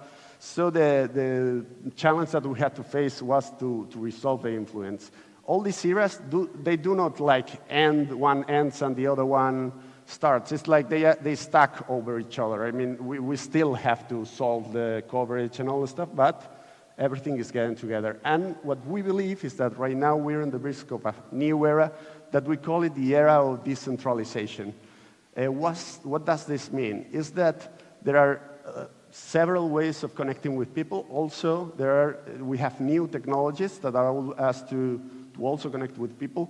And the thing is that we might be able, if we do it in a proper way, to merge how brands and people interact. For example, in the area of community, you might have a community manager that interacted with your customers in the social media, but he didn't have the scale to answer everything. Now, if we do it in a proper way with technologies like generative AI, we could be able to answer meaningfully all these connections that we're having. So, inside this new decentralized world, we believe that we have to have an agnostic track approach. And what does this mean? We have big tech players such as Google, Amazon, Microsoft. They all have multiple solutions. In fact, most of them even have cloud technologies and infrastructure, but they also offer marketing services. And the thing is that you might think that this is centralized in several big players, but you need to be where your customers are. Your customers are in all of them. I mean, there are companies that, for example, try to be in just the full stack of Google. I'm a big fan of Google. But if you are only in one of these environments, you miss a lot of opportunities. So the idea would be to knowing deeply all the technologies available and using the cutting-edge technologies that we have today, such as big data, AI in all its flavors, machine learning, deep learning, Gen AI, blockchain, IoT, 5G, whatever. Build solutions on top of those stacks with all the different players so you can build meaningful connections. And the visions that we have in IPG Media Brands, it's a framework that we have built over two edges. It's in the MarTech and AdTech, and Alex said, AdTech is related to advertising technologies. It's the technologies that we use to connect to people that we still don't know, that still are not customers from our brands. And MarTech solutions are more related to the customers that are already have a relationship with our brands. So to like CRM, CDPs, this kind of stuff. And on the other axis, we have the value chain of the advertising company. In the back end would be everything related with the ERP, the internal processes, how we have the life cycle of the campaigns from briefing, strategy, media plan, campaign measurement, optimization, this kind of stuff. On the front end, we would have the relationship with the brands, how we also relate with the customers. And at the end of the day, what we want to be is in the center of that, building bridges between all these pieces. So, what's our offering? And what I think should be the offering of almost anyone. It's having consultancy services. Why? Because this environment is so complex, it has so many solutions, and also the clients are so diverse. Maybe they have legacy systems that you have to maintain. There is no silver bullet that can solve all the problems. So at the end of the day, you have to talk with your clients with a deep knowledge of all the technologies around in order to build the solution that they need. But of course, not everything can be custom. So for example, we have built an automation tool that we call Prometeo. I'm pretty proud of that one. It's like it's like Prometeo, you know, from the Greek mythology. It's the god that took the fire from the gods to the humans. And it's an automation tool that is used to connect all these different technologies and help to go through all the data lifecycle from collection, processing, analysis, and activation. And it's over serverless technologies, which I think is a key feature because it allows us to have scalability, all the power we need, but also be sustainable, as you do not use resources that you do not need. You only need when it's necessary. And then also products that instead of being like a flexible tool that it's Prometeo, that solve precise problems. One of them right now is, for example, with the GDPR and the deprecation of third-party cookies, all related with the cookieless world and measurement. Or Hermes, it's another one that it allows us to segmentate the customers that we have with not so fancy things like lifetime value and churn rate and things like that. But the differential thing is that it can push those audiences directly to the activation platforms so you can get actual value from your data. And going a little bit up, I have here a quote from Paige Bailey, that is the Google DeepMind product manager, that she says that and I think it's something powerful, with the tech stack that we have today, the friction between having an idea and implement it has been reduced radically. And in fact, I have now an example of this. We might be a big company, but in the tech team, from time to time, we go startup mode. And from time to time, we also go to hackathons, just to stir a little bit the brain. So we went to one like a couple of months ago that the main idea of the hackathon was to build something that added value with generative AI. So as we were in media, we thought, why don't we build a tool that can create creative assets using these technologies? And it's a good idea, but I mean, it's pretty mainstream. What I mean is that Google Ads has one of these features. Amazon just made it like, I think yesterday they added it up. But if we are in this decentralized world, maybe if you are using the generative features to create creative assets from one platform and then from the other, it might happen that you end up having a non-consistent message, and you can confuse somehow your users. So it might be a good idea to have a layer on top of all of those platforms to generate a consistent message, and from there go on. So wanted to do a demo, but there's no computer around. So I did what we did is a video. It's just a web app. We built this 2-person one morning. So that's the thing of this reduce the friction between idea and doing the thing. And it's a form. You put like the URL where you want to redirect the customers. You say what are you going to the product you want to advertise, what's the value proposition of your brand, what's the tone that you want to use in the communication, a description of the image that you want to create, and it just runs. In the backend, it's calling to the APIs of GPT-3.5 and DALL-E, and it generates a set of different creative assets with the whole thing. And then as an added feature, just to play a little bit, and because one of our clients thought it was interesting. We used also GPT-3.5 to translate the creative assets to different languages. Of course, this is a POC. A POC can be built in a morning, but not a proper product. But imagine that we started to add features like generate more formats, actually push the formats to the different platforms, measure how those creative assets are going, maybe even building an ML model to predict how those creatives will work. So this kind of things, I think they are fun. And it's something that it's not imaginable that you could build something like this so fast 2 years ago.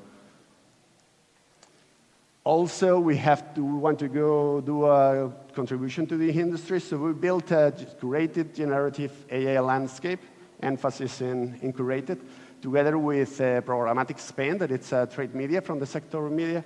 The idea is that we made a landscape with different tools, but all the tools that are in here, we have actually tried them and we have validated that they have they have added value, because there are lots of ideas out there.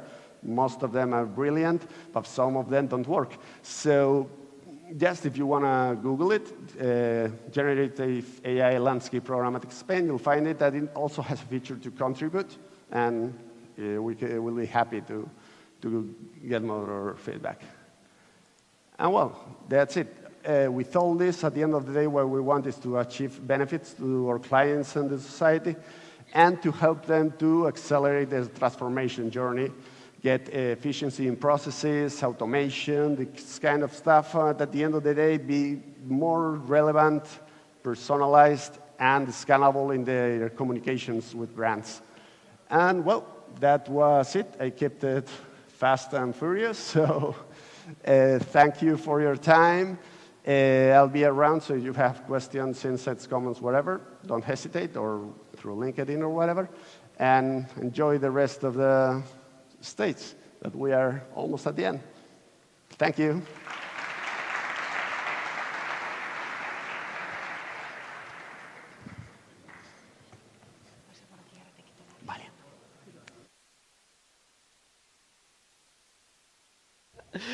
They got me off-handed here.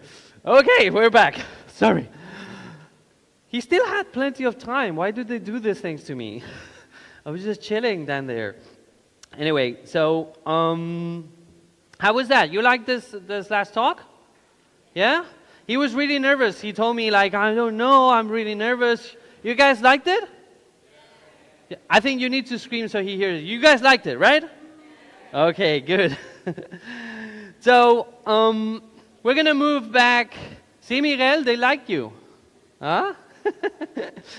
We're going to move back now and talk about something that's always extremely complicated and challenging. We talk a lot about this in innovation. It's so easy to have a startup and say, oh, you need to innovate. And then we look at the big companies and we say, why don't they innovate? Why are they so slow? Why do they have all these processes? The reality is, for anyone that has worked on both sides of the equation, is that obviously with size and complexity increases massively, which makes it really, really hard to challenge, or it's very challenging to deal with innovation at scale and at the speed that we have in the smaller companies. So precisely to talk about how to innovate and how to produce digital transformation in big corporations, we have a stellar panel. We're going to switch to Spanish here, okay? So the panelists will be talking in Spanish. However, I'm going to introduce them in English, so you all get to know who they are. So this panel actually is hosted by La Razón, okay, Spanish newspaper, and it's going to be run by the editor of La Razón. But before that, please give me a big round of applause for our panelists. So big applause to Alfonso Núñez. He's Director of Digital Strategy and Innovation at EY Parthenon. Big applause to Alfonso, please. Hey. Thank you, Alfonso, for joining us. To join him, we have Juan Cumbrado, Innovation Director at Mafre. Big applause for Juan, please. Thank you for joining. We also have Natalia Alvarez, good friend, Open Innovation Senior Analysis at Repsol. Big applause to Natalia. She was telling me, actually, this is a funny story. She was telling me this is the first time we've worked together many years. This is the first time I'm actually running the stage with you. So, how, you feel good? Thank you very much. I feel very good. Thank you. And to join in, please, big applause to Damaso Cebrián, Global CIO of Corporate and Investment Banking at Banco Santander. Big applause for Damaso, please. And to moderate the panel, give me a fantastic applause to the one and only Ana Garrido, editor at La Razón. Madre mía, menuda presentación. Esto es como... Bueno, buenas tardes. Muchas gracias a todos por estar aquí. Son las 3:30 de la tarde, creo. Me voy a sacar el móvil para ver la hora, para controlaros. Así es verdad. Las 4 menos 20, es una hora un poco complicada, pero estoy segurísima, por lo poco que he estado hablando con estos señores, de que, vamos, se os va a pasar este ratito súper rápido. Bueno, yo soy Ana Garrido, soy redactora de La Razón, voy a moderar a estos super cracks que nos acompañan, les voy a volver a presentar, empezando por el final, Damaso Cebrián, CEO Global de Banca Corporativa y de Inversión de Banco Santander, Natalia Álvarez, analista senior de Innovación Abierta de Repsol, Juan Cunrado, director de Innovación de Mafre España y, por último, Alfonso Núñez, director de Innovación y Estrategia Digital de EI Parthenon. Bueno, estábamos comentando antes de entrar que el título de la mesa es como muy abierto, ¿no? Cómo innovar en la transformación de grandes corporaciones, porque efectivamente pues estamos ante empresas pues enormes, ¿no? Multinacionales. Voy a lanzar la pregunta y empezamos, si queréis, por Damaso o como queráis. La primera pregunta sería: ¿cuáles son los principales retos en materia de innovación en la transformación, ¿no? Porque va todo junto, en vuestras empresas o bien en vuestros sectores. ¿Cuáles son esos principales retos a los que estáis haciendo frente hoy en día?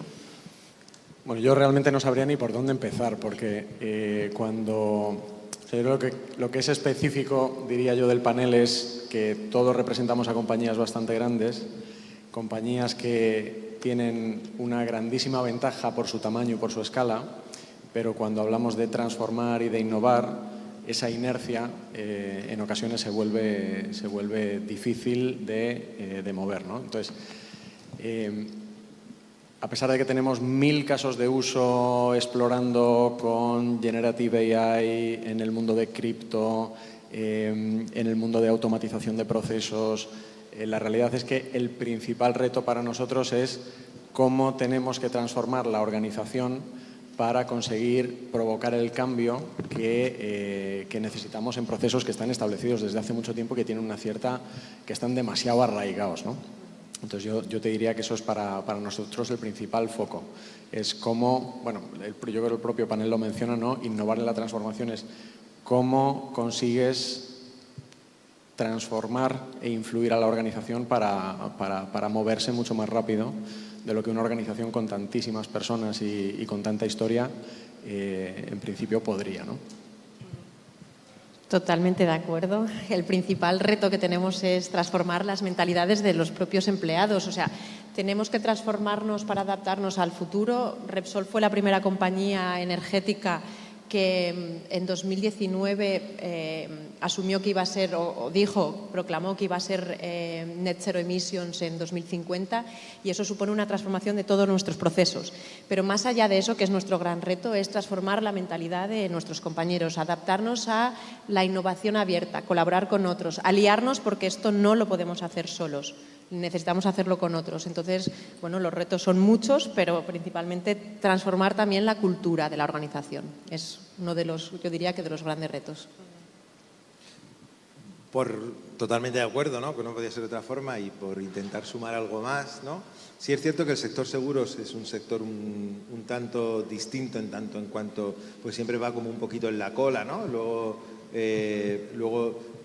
acaba quedándose más tiempo, ¿no? Pero siempre es más conservador, ¿no? Es un sector conservador. Entonces, en la transformación, nosotros sí que hemos vivido todo lo que tiene que ver con la transformación del proceso, de la operación, ¿no? Incluso la transformación digital, que era hacer productos digitales.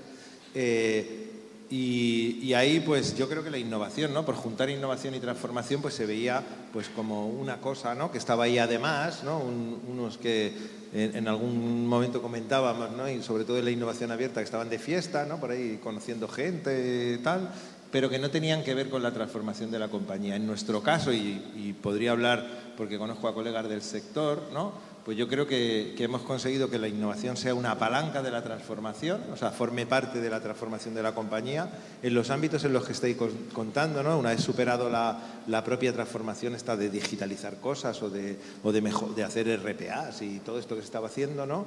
Pues ahora la transformación, ¿no? Las compañías han entendido primero que tienen que... Hablo del sector seguros, ¿no? Oye, ¿para qué estamos transformando? Pues la mayoría dicen, oye, quiero ser una empresa más ágil, ¿no? Que no tiene que ver nada con la metodología, sino con la capacidad de hacer más cambios en menos tiempo. Y la agilidad en la toma de decisiones. Claro, por eso digo, cuando decía ágil no me refería a metodología, sino en la agilidad, efectivamente, de que pasen más cosas en menos tiempo. De repente los amigos de innovación que estaban por ahí parecen que es una palanca que puede ayudar mucho en el proceso de transformación.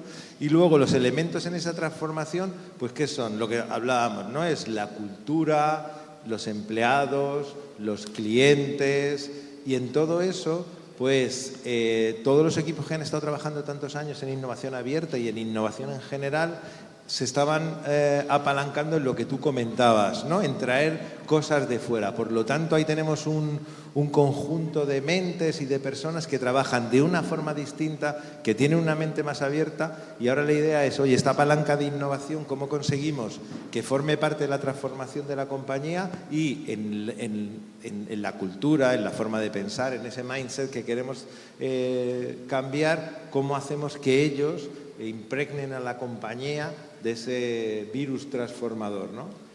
Hay una cosa, Juan, que has dicho que me ha hecho a mí pensar, cuando vivimos en compañías tan grandes, el nivel de interacciones internas se multiplica y de alguna manera parece hay una especie de endogamia y echo chamber en las compañías que no te deja salir. Yo creo que para compañías grandes como las nuestras es absolutamente vital el vivir en la frontera de conexión con tu cliente, porque de ahí es donde aparece la frescura de, oye, necesito esto y no me lo estás dando, ya he visto que esto está pasando y tú no estás ahí. Entonces, esa frontera para mí es la clave para evitar la endogamia que conduce a la implosión de estas grandes compañías. Ya solo de pura dinámica interna, tú podrías rellenar tus días en conversaciones y conversaciones, cuando en realidad el valor está en ese espacio donde el cliente espera algo de ti, el cliente te pide algo y entonces tú empiezas a pensar, oye, ¿cómo podemos resolver este tema? Esa es la dinámica que tratamos de impulsar para que mueva todo lo demás. Si la cuestión parte de dentro y de las conversaciones internas, en general, pues solemos atascarnos ahí. Y hay que conseguir ese oxígeno. Efectivamente, ahí yo creo que eso es a lo que me refería, ¿no? Entonces, esa forma que hemos estado haciendo, ¿no? Donde conozco vuestros trabajos, entonces al final en innovación siempre hemos estado pensando en el cliente, ¿no? No en el problema, no en la solución, sino en el problema, y eso es lo que hoy las compañías necesitan en ese proceso de transformación. Bueno, yo por mi parte somos una empresa un poquito diferente, pues somos un proveedor de servicios, ellos son nuestros clientes, entonces nuestros retos es resolver sus retos. Entonces, así de manera muy resumida, pues de todo lo que han dicho añadiría, son compañías que están en un proceso de transformación continuo, la transformación digital va a estar ya con ellos siempre, se enfrentan a la evolución de las nuevas tecnologías, de los nuevos players emergentes, un montón de startups y nuevos modelos de negocio que están aquí con nosotros, cambios continuos del comportamiento del consumidor. Entonces, bueno, esos son retos que trabajamos en el día a día con ellos y luego sumaría quizás también ahora todo el mundo sostenibilidad, ¿no? Los reguladores y las instituciones están imponiendo una serie de criterios, los propios consumidores también están demandando acciones de impacto y, bueno, pues eso también está haciendo que sus agendas sean un poquito complicadas e intensas, ¿no? Me ha llamado la atención que todos habéis coincidido mucho en destacar la importancia del factor humano, ¿no? De esas relaciones cercanas, ese cuidar al empleado, al cliente, hasta qué punto es importante al final y es determinante. Entonces, ¿hasta qué punto ese factor humano forma parte de vuestro trabajo, ¿no? al final son grandes palabras, innovación, transformación, pero hasta qué punto ese factor humano es cada vez más importante. Y no sé si nos podéis decir cómo habéis visto evolucionar el peso de vuestros departamentos, ¿no?, de la innovación a lo largo de los años en vuestras empresas, que me imagino que ha ido aumentando la importancia que la propia empresa da a ese factor, al de la innovación, y si creéis que va a ir increciendo. Entonces, por una parte, factor humano en la innovación y por otra, progreso, evolución de la innovación dentro de vuestras empresas. Bueno, en Repsol trabajamos en innovación, o tenemos un centro de tecnología en el que somos 233 personas, científicos y expertos. En el equipo de innovación abierta somos 5, en el Corporate Venturing, que es nuestro brazo inversor corporativo, son 12 personas. Entre Open Innovation y Corporate Venturing somos 25, creo que somos de los equipos más grandes de las corporaciones españolas, trabajando en innovación abierta y en inversión. Nos van conociendo dentro de la compañía, pero necesitamos todavía que nos conozcan más. Es decir, lo hablábamos ahí antes, justo antes de entrar, que mis compañeros, algunos que me conocen, ¿dónde estás? No, estoy en Valencia porque voy a un evento a hablar con startups, a buscar inversores, a buscar otras corporaciones. Va siempre de fiesta. O sea, esto es lo primero que hay que cambiar. Yo ayer a las 11 de la noche estaba en una fiesta, pero estaba trabajando porque estaba hablando con otras corporaciones con las que necesito hablar. Entonces, el factor humano, o sea, no podemos hacer ninguna transformación sin compañeros familiarizados y sensibilizados con los beneficios que nos da la innovación abierta. Hace poco un director de uno de los negocios de Repsol, de los más grandes, nos decía, necesito que a mi gente les vengáis por favor a contar qué es esto la innovación abierta. No saben absolutamente nada, pero es que lo necesitamos, porque necesitamos transformar el negocio y no lo podemos hacer solos. Entonces, bueno, es poco a poco, paso a paso, pero hay que hacer mucha tarea de sensibilización de lo que nos puede aportar esto. Bueno, nosotros en Santander, la verdad es que es muy difícil, ¿eh? Yo no existe o no conozco yo una receta de organización óptima que hace que de repente una organización abra su mente, incorpore nuevas ideas, se vuelva más exploratoria, se atreva a enfrentarse al fracaso en determinadas iniciativas. Es muy difícil. Y ahora hay varias topologías de organización, hemos probado con varias de ellas, que van desde un rango de traigamos a gente de fuera de la compañía con una mentalidad absolutamente nueva, aisladas en una sala por ahí, y dejémosles pensar a ver qué se les ocurre y ya lo integramos dentro de nuestro ecosistema.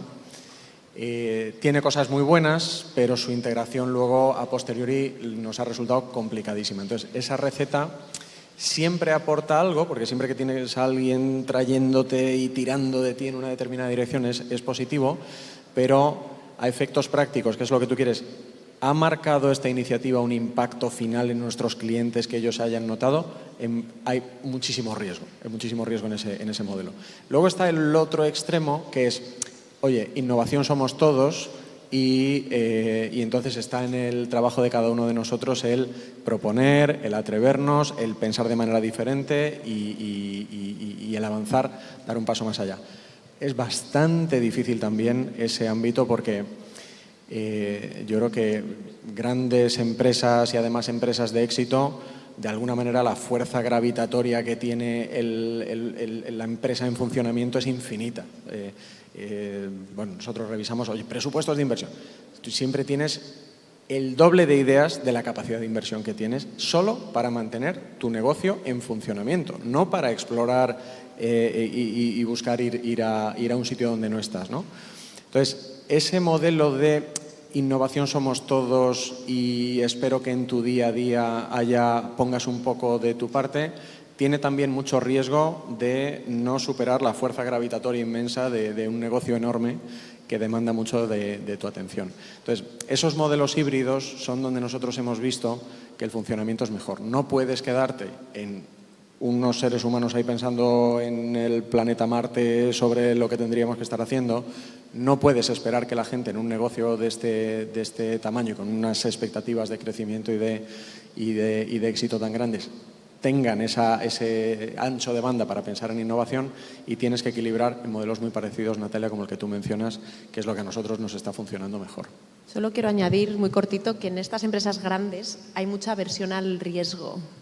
Entonces, eso también es tenemos miedo, somos muy conservadores. ¿Y qué pasa si invertimos en esto? ¿O qué pasa si probamos esto otro? Entonces, bueno, eso también es una transformación para aceptar las innovaciones que... Sí, bueno, de ahí la importancia de lo que estamos comentando, ¿no? La importancia del factor humano, de cómo comunicas vosotros, cómo comunicáis vosotros las cosas dentro de vuestra compañía. Juan y Alfonso, que os tengo aquí. Entonces, como decía Damaso, no hay una fórmula. O sea, si alguien cree que va alguien a contar una fórmula, no existe. Y no existe precisamente porque las empresas son personas. Y tú estás diciendo, entonces, cada empresa pues tiene una cultura, una idiosincrasia, una forma de hacer, una tradición. Entonces, ahora no puede llegar alguien con un modelo de innovación y decir, este va a funcionar. Y yo creo que el secreto está un poco en un mix. Yo me siento súper afortunado porque en Mafre en concreto, pues esto es un asunto que viene del presidente del grupo, que sí que lo ha dotado de recursos, que sí confía y que nos ha dado tiempo, ¿no? Yo de hecho vine a hacer eso a España porque yo me dedicaba a otra cosa en otro lugar del mundo, ¿no? Entonces vine y nos ha apoyado, nos ha ayudado y hemos ido haciendo un cambio en todo lo que estáis contando, ¿no? Oye, primero hemos tratado de que la innovación sí que de verdad sea de todos, que no es lo mismo que todo el mundo piense, pero oye, nosotros somos, y yo creo que así se nos reconoce, el equipo de innovación de todas las áreas de toda la compañía, y eso necesita tiempo, necesita dedicación y necesita sobre todo, y ahí importante otra vez, generosidad, ¿no? Entonces hay que tener perfiles que sean generosos, que entiendan que la medalla, ¿no? Hay que dejar que se la pongan los demás porque lo importante es que al final, ¿no?, la compañía se convierta, tenga esa agilidad que tú decías y que nosotros somos un vehículo importante. Colaborar con entidades externas, ¿no?, las startups, incorporarlas en la empresa, pues hay que ver cuáles son tus barreras, ¿no? La tecnología, los procesos, las personas, los negocios. Y estabais hablando de, claro, nadie se quiere confundir en una compañía, ¿no? A nadie o sea, con cariño, ¿no? Y así que estamos solo los cuatro y no nos oye nadie, ¿no? En todo el mundo dice que premia, ¿no? Que está dispuesto al error tal. No sé, yo recuerdo que me daban unas broncas al principio porque no funcionaban las inversiones tal, que yo decía, oye, pues, ¿no? Claro, porque es normal, porque entendemos, ¿no?, o hemos asociado que el fracaso o todo eso que hablamos de la innovación, ¿no?, de traer a alguien de fuera para aprender, todo esto que hablamos del aprendizaje luego cuesta mucho en la compañía porque el día a día y es normal y hay que entenderlo. Entonces, no hay que luchar contra, digamos, este ADN que no deja que pasen cosas transformadoras, sino hay que entenderlo. Y como si fuéramos una vacuna, ¿no?, pues cómo conseguimos formar parte de ello. Entonces hay que entender que la gente no se va a arriesgar porque sí. Entonces lo primero es que uno tiene que ejemplificar, ¿no?, y contar sus fracasos y que se vea cómo con los fracasos vamos aprendiendo y de esos fracasos qué es lo que ha sacado, la esencia que ha sacado la compañía, y todo eso va ayudando a cambiar a las personas, que es lo que tú dices, porque al final esto va solo de personas, ¿no? Claro. Las startups son personas, las compañías son personas y las personas somos complejas, ¿no? Y cuanto más grandes somos, más complejo es. Entonces, digo, por concretar un poco que me he ido un poco ahí, ¿no? Yo no creo que haya una fórmula, yo creo que hay que intentar, pues, entender tu compañía, entender la realidad, enfocarse mucho en el problema, ¿no? Porque también yo he visto equipos de innovación que están tan enfocados en la solución que al final eso tampoco lleva a ningún sitio. Entonces, ¿cuál es la realidad de la compañía? ¿Cuáles son los problemas de la compañía? Y cómo tú desde la innovación puedes ayudar. Y luego, si eres capaz de llevarle el foco cliente, pues súper interesante, porque tarde o temprano eso la compañía lo va a ver y va a querer que participes. No sé, yo te podría contar que nosotros hoy, por el equipo, no por mí, pues estamos colaborando con el equipo de tecnología en su propio plan de sistemas, con el equipo de clientes en descubrir nuevas oportunidades de clientes, porque hemos sido capaces de entender sus necesidades, sus problemas y ayudarles, ¿no? Y de reconocer que además el equipo es súper generoso, ¿no? Y yo creo que va de eso, de esa relación, ¿no? Conseguir generar esa relación y que la compañía, por supuesto, insisto, afortunados, ¿no?, porque el máximo responsable de la compañía es el primero que cree en la innovación, ¿no? Y nosotros tener presentes que somos esa palanquita, ¿no?, que va a haber en la transformación, que tiene que ser parte de la transformación, que va a ayudar a cambiar ese mindset, ¿no? Y a mí, yo me levanto todos los días con mucha alegría, ¿no? Para esta función. ¿Os imagináis a las empresas del futuro o a las empresas dentro de 20 años con grandes departamentos de innovación? ¿Creéis que todo esto va a ir por ejemplo, hoy en día existe un evento como este que hace 20 o 30 años pues ni siquiera se planteaba en las compañías, ¿no? Al final estamos hablando de un nuevo factor que en las compañías hoy en día, estamos hablando además de grandes empresas, supongo que en las más pequeñas pues también va ganando peso. ¿Os imagináis vuestros departamentos mucho más grandes en el futuro? Alfonso, tú también puedes hablar. Sí, en este caso, además era un punto muy importante. El factor común en estas tres compañías es que son grandísimas compañías, ¿no? Y han compartido problemas que tienen, sobre todo de cultura o ciertos silos o falta de colaboración. Hay que empezar a hacer un pequeño llamamiento desde fuera. Lo que hacen, nosotros vemos todo tipo de compañías, lo que hacen es increíble, ¿no? Y tener a 25 personas hoy en día dedicados a esto, aunque obviamente quieren más, es mucho, ¿no?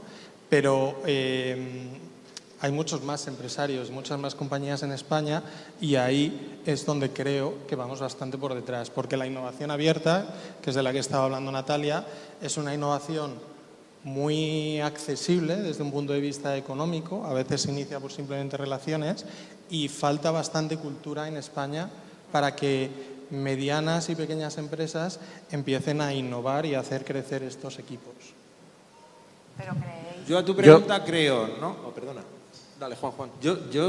O como me gustaría a mí, no sé si creo en eso, pero como me gustaría a mí. Yo sí creo que la innovación abierta va a perdurar porque hay que poner orden, entonces sí creo que siempre va a tener que haber alguien que ponga orden, que ayude, porque no todo el mundo puede estar haciendo scouting. Yo sí creo que ese ámbito de la innovación sí que va a perdurar, mi opinión personal, sí que va a perdurar.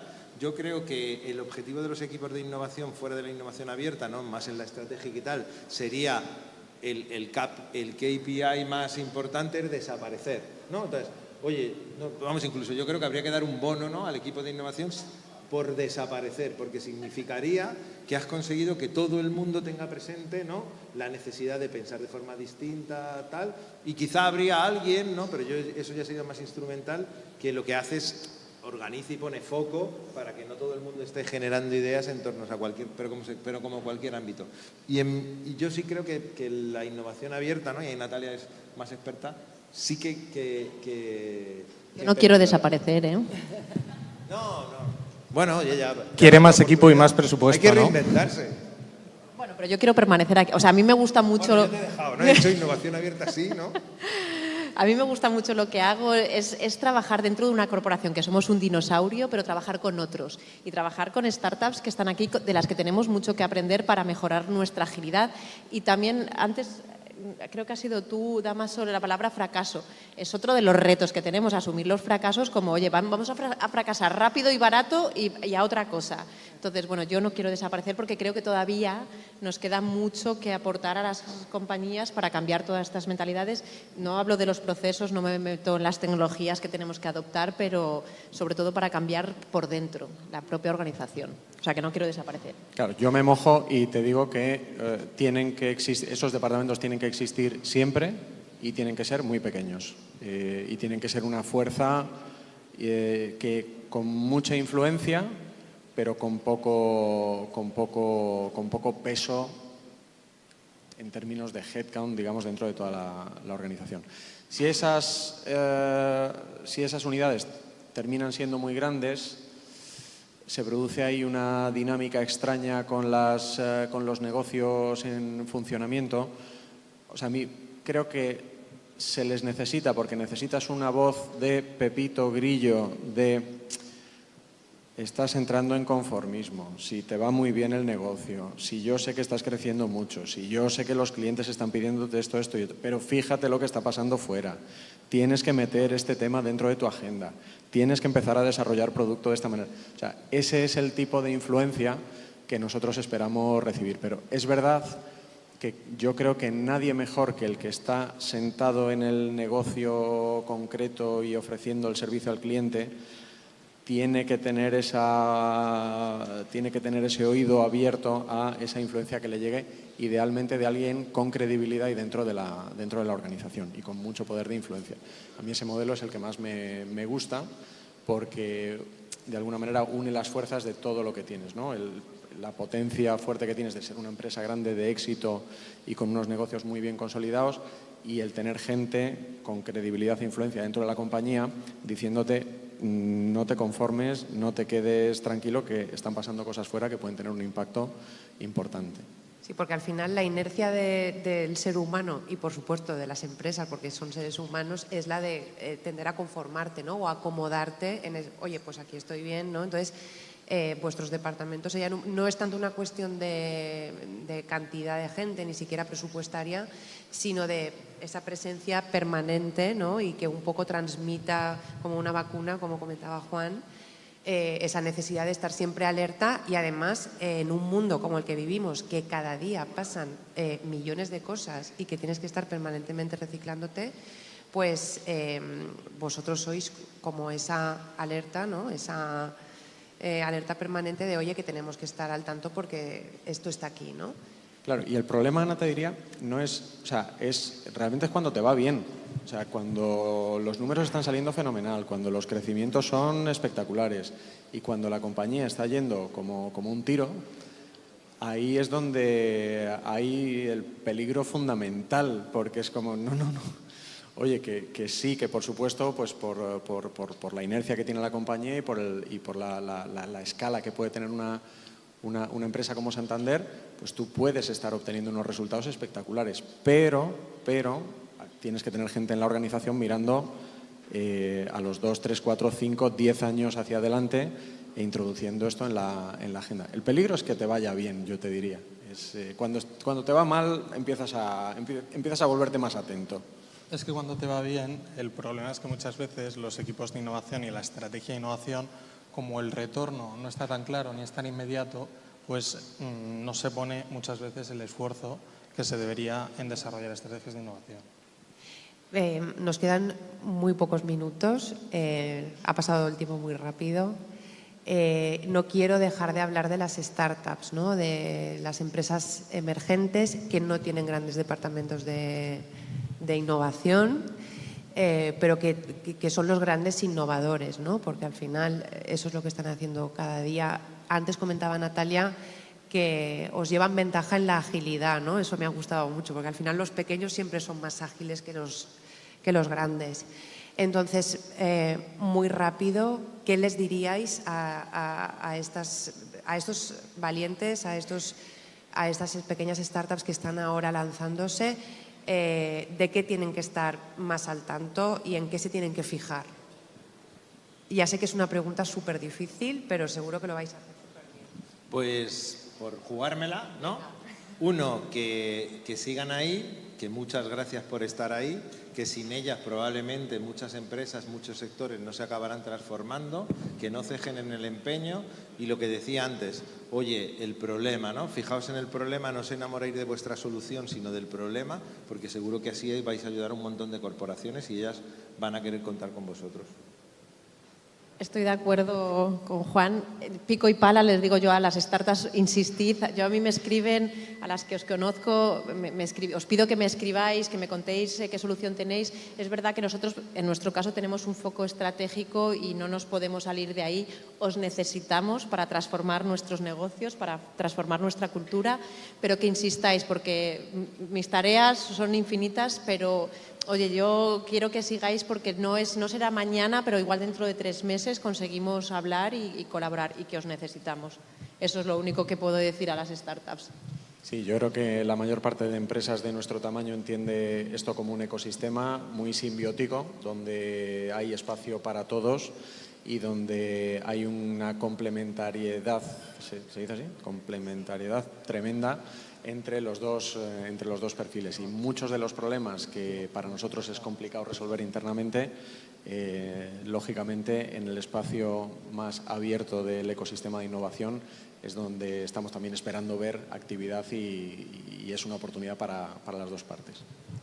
Yo a las startups que se animen, que aprovechen la debilidad de las grandes corporaciones, que es nuestra velocidad y agilidad, entonces que corran y luego que se pueden hacer muchas cosas con poco capital y ahora en España para startups hay más capital que nunca y más empresas dispuestas a ayudarles. Entonces que corran y se animen.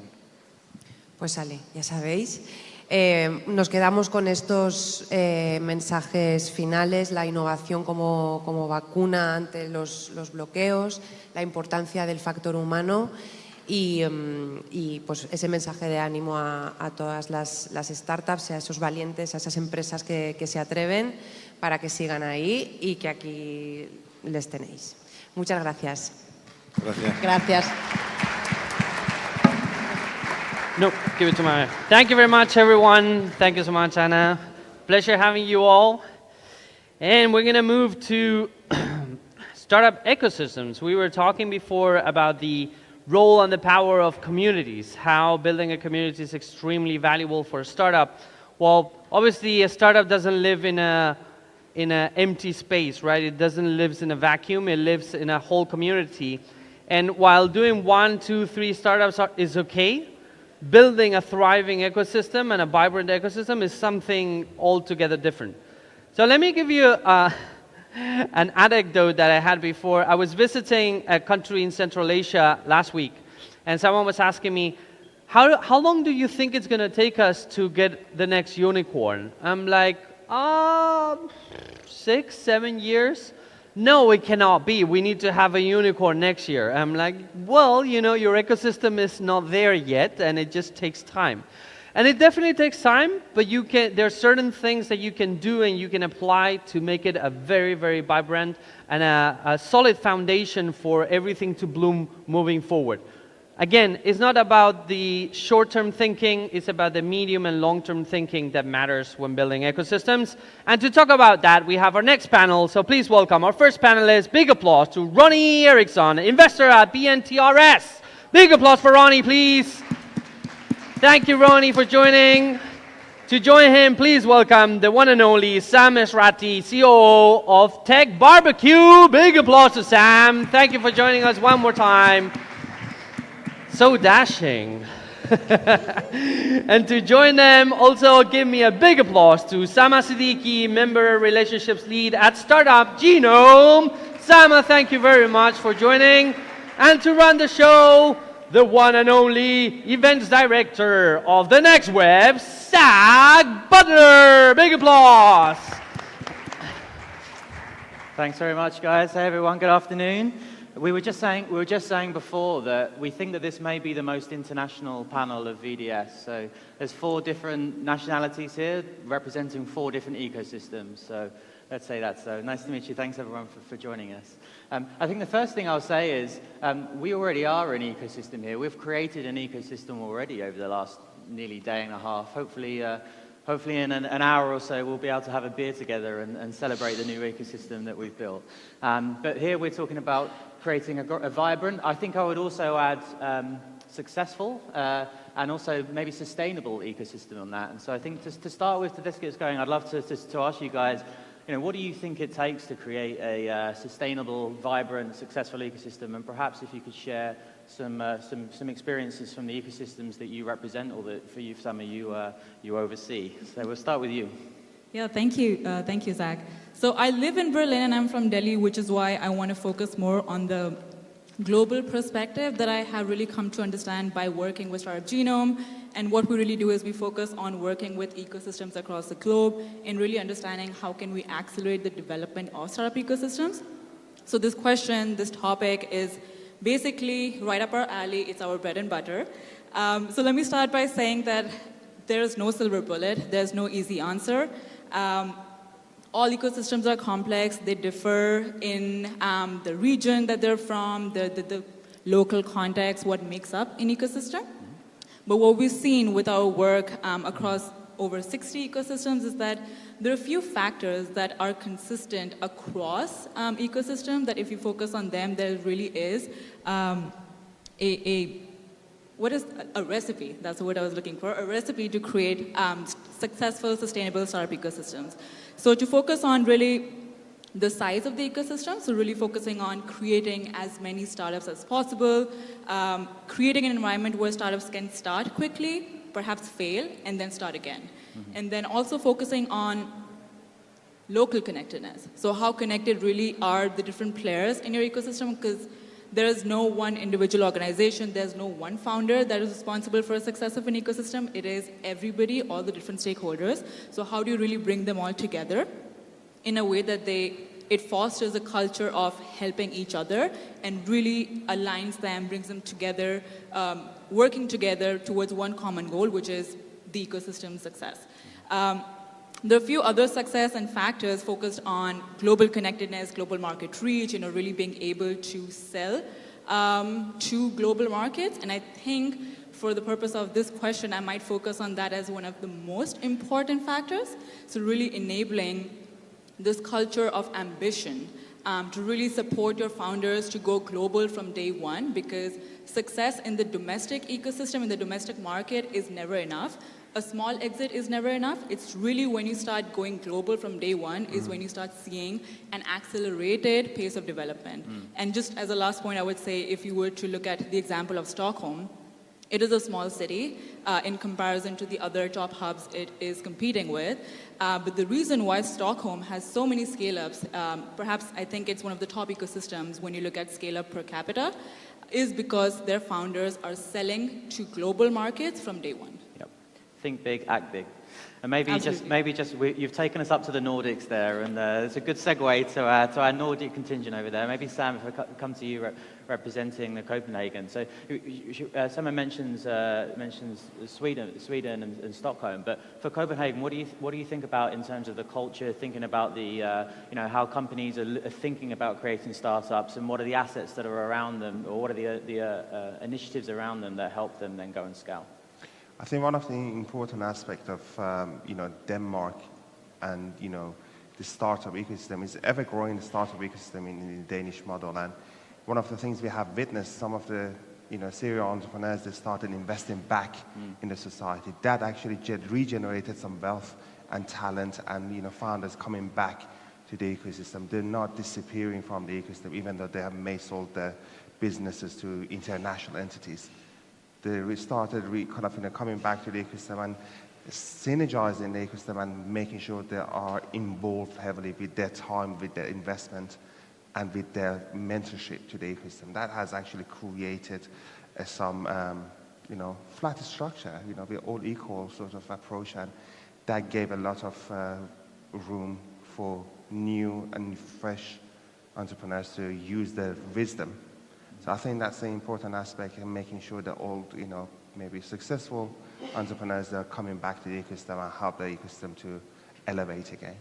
And of course, the culture is there, but one of the things that Denmark is lacking is culture of entrepreneurship in general. So people rather be employed than be an entrepreneur. So looking at the weaknesses as well, that's the important aspect to highlight as well. And then, is there anything in that comment? Do you think there's anything that even your ecosystem or in Valencia or in others that are emerging can learn from some of the more successful, or not successful, like where the more advanced and the more advanced ecosystems around, particularly on the culture and the appetite, the drive, the ingredients to go and do it? So right before this panel, actually a couple of hours ago, I spoke with two successful founders from this ecosystem and asked them what is the special offering of the Spanish ecosystem, and they both highlighted immediately, without hesitation, they said talent. And then I think we all know how welcoming Spanish ecosystem has been towards international talent, and don't take into account the market labor is slightly kind of might be, it's a wrong word to use, cheaper than Western Europe, but I think the culture of welcoming talent is important. Versus in our neck of the woods, immigration, without becoming too political about it, immigration has been the highest problem. I think that's something I would definitely differentiate between Nordic or Northern Europe versus Spain.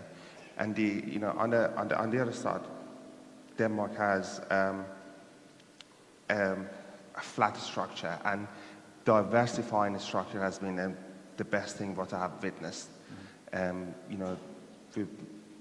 different leadership with different position, not just gender, but diversity in the leadership has been a role model, which what I've been talking to many Spanish entrepreneurs here, they're lacking that in Spain. So diversifying the leadership is also really important. Yeah, cool. Okay. Thanks. And Ronnie, coming from this an investor's point of view, I think obviously creating ecosystems or creating business requires money, right? And it has to come from somewhere. So how do you see the role of you as an investor in starting, incubating and then helping an ecosystem scale? So how do you see the role of investors in part of that journey? Great question. I think what's especially good in the whole Nordic region from an investor perspective is that we have a really high level of trust. Mm-hmm. So since the start, since we've been building the companies, since we've been supporting the entrepreneurs, trust has always been the one element that has guided investors from all around the world to the Nordics. What we've been also really good at is actually attracting different kind of things. So there is a saying that different is not always better, but better is always different. And I think that's one thing that we've been super successful in the Nordic region about, is about creating a different way of entrepreneurship. So at one time, some years back, everyone wanted to do Silicon Valley that, Silicon Valley this. Of course, Silicon Valley has been attracting a lot of investments, but if everyone tries to replicate the same kind of thing, you just run out of the investors. So you run out of the people who can find the right things to invest. So when you start doing things a bit differently, which we've been super successful in the Nordics at doing, the investors actually start to be attracted. And a prime example of this is Slush, so the event that is definitely not the Silicon Valley. So it's cold, it's dark, there is slush on the ground, it's not the Silicon Valley. And this whole moment of doing something different has been attracting the whole investment landscape to point their eyes towards the Nordic region. And now we're even keeping on building that further for the investor ecosystem. So everyone knows the Silicon Valley Bay Area. It's built there, it's kind of done there. But what we have actually in the Nordics is the finest Bay Area. So Finland comes from Finn comes from Finland, Est comes from Estonia. So you actually have the finest Bay region, and it's actually a fact. So building on that landscape onward, I see that we have a high possibility to attract the investors because of the difference. I think Valencia has a lot of the same possibilities because there is so much uniqueness in this whole ecosystem here. And if you can just tell the story in a unique and intriguing way, coming here this time of the year, the sun is shining. In Finland, it's already winter, so that attracts the investors. And then it's just to see that the baseline of the companies is good, so and that we already have here. Sure. Yeah. You mentioned Slush. I'm sure many of you know of the event and hopefully have been. It's an amazing week. I think it's a good reminder, and why we're all here is if you think of every successful economy in the world has a successful entrepreneur or innovation ecosystem, startup ecosystem, and every single successful innovation and startup ecosystem has a successful, vibrant startup event. And here we are today at Valencia Digital Summit. In every one of the ecosystems that we represent, there is a focal point where people come together. It may be once a year, it may be a couple of times a year, but what we're doing here and creating these moments and creating these connections, if we go ahead and use them, and if we go ahead and actually drive something value from them, it will bring change, and ecosystems will build. That's true. Yeah, good point. I think I then want to touch a little bit around the role of public-private partnerships, and particularly the role of governments or authorities in starting but then scaling. I think my question is when do you think government should be heavily involved or driving the growth of ecosystems? But then also, when do you think that they should step back? So maybe start with you. Yeah, perfect. Thanks, Zach, again. I think the role of government is, from my perspective, really straightforward. In an ecosystem, there are a lot of different focus areas, a lot of different sectors, priorities, strengths, and gaps. And the role of government is to specifically focus on the gaps. So for them to be able to identify leakages across talent, funding, what founders need to grow, to scale, what they need to start, and then specifically focusing on areas where there is a lack. So for instance, when we work with governments, we do this very in-depth assessment to really help them understand, okay, here's what you're doing well in comparison to your other peers, here's where you're lacking in comparison to your other peers. So of course, that perspective is important, and it's all based on data. So data-driven decision-making is, of course, the baseline or the foundation of how governments help. But then really, our takeaway with the governments that we work with is focus on these gaps. And even within those gaps, these are the 3 that you need to prioritize, because this is where your founders need most of your help. So if you do not have an early stage funding gap, the government does not need to focus on funding programs, but maybe if the data shows that the funding is going primarily to male founders, which is the case, as we know, across the globe, is going primarily to white male founders, to straight male founders, then you need to focus on areas where you can stimulate action to get more founders from underutilized talent groups to start participating in entrepreneurship. Yeah, sure. Yeah, so diversity at an individual level, but also at a type of company, but maybe also an industry level there, is creating a successful, vibrant, sustaining ecosystem. And then Sam, let's then touch a little bit on policy. So I know you have a lot of thoughts and a lot of experience around how can policymakers come in to support, but then also not overrule. Back off. So yeah. Tell us your views. This is a safe space. Again, without being too political about it, I think policymakers, they have an impactful role in each ecosystems, because they are the one actually shifting and directing the direction of the future entrepreneurship. And one of the things, like looking at some of the aspects of what we are lacking in each ecosystem, the talent, access to capital, and future customers for entrepreneurs. And making sure that the path is clear for entrepreneurs to have access to all 3. Perhaps there are many more, but creating policies which you have fast creation of your startup without having so many barriers. That means having application. If you want to build a business, you don't pay huge money to build your business. It's the smallest money you can actually start with, and application process should be shortest. Access to capital, it doesn't necessarily mean give grants, but attracting international investors to your local system is a key. And that must be from the top tier governmental bodies and policymakers than just a small entity like us.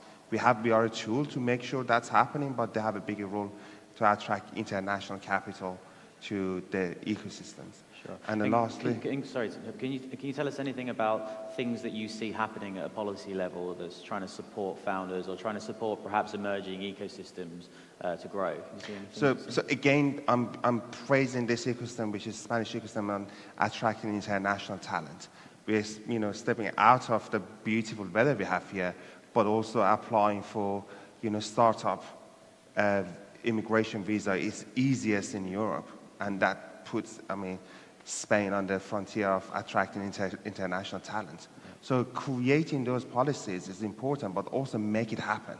But in the Nordics, giving an example, there is a startup visa, but the fees are extremely high, and no startup can actually afford to pay for that fee. And the process of applying for that visa is so lengthy. By the time you actually apply for that visa, by the time you've been granted, you actually may have pivoted towards something else. So that's what I'm saying, making sure it happens, and not just say, tick the box, we have this category. Sure. But the process must be also, implementation should be there. Sure, yeah. I'm sure everyone here knows about the last few years with the startup visa and the digital nomad visa. There's been a lot of developments in Spain. I think for me, I'm from London, but I live in Amsterdam, and I think one of the things that I found quite interesting when I moved to Amsterdam is if the big tech companies in Amsterdam. There's lots of big, well-known companies. They may have 80-90% expats working with them. But that doesn't mean to say that there's not a lot of talented people from Amsterdam.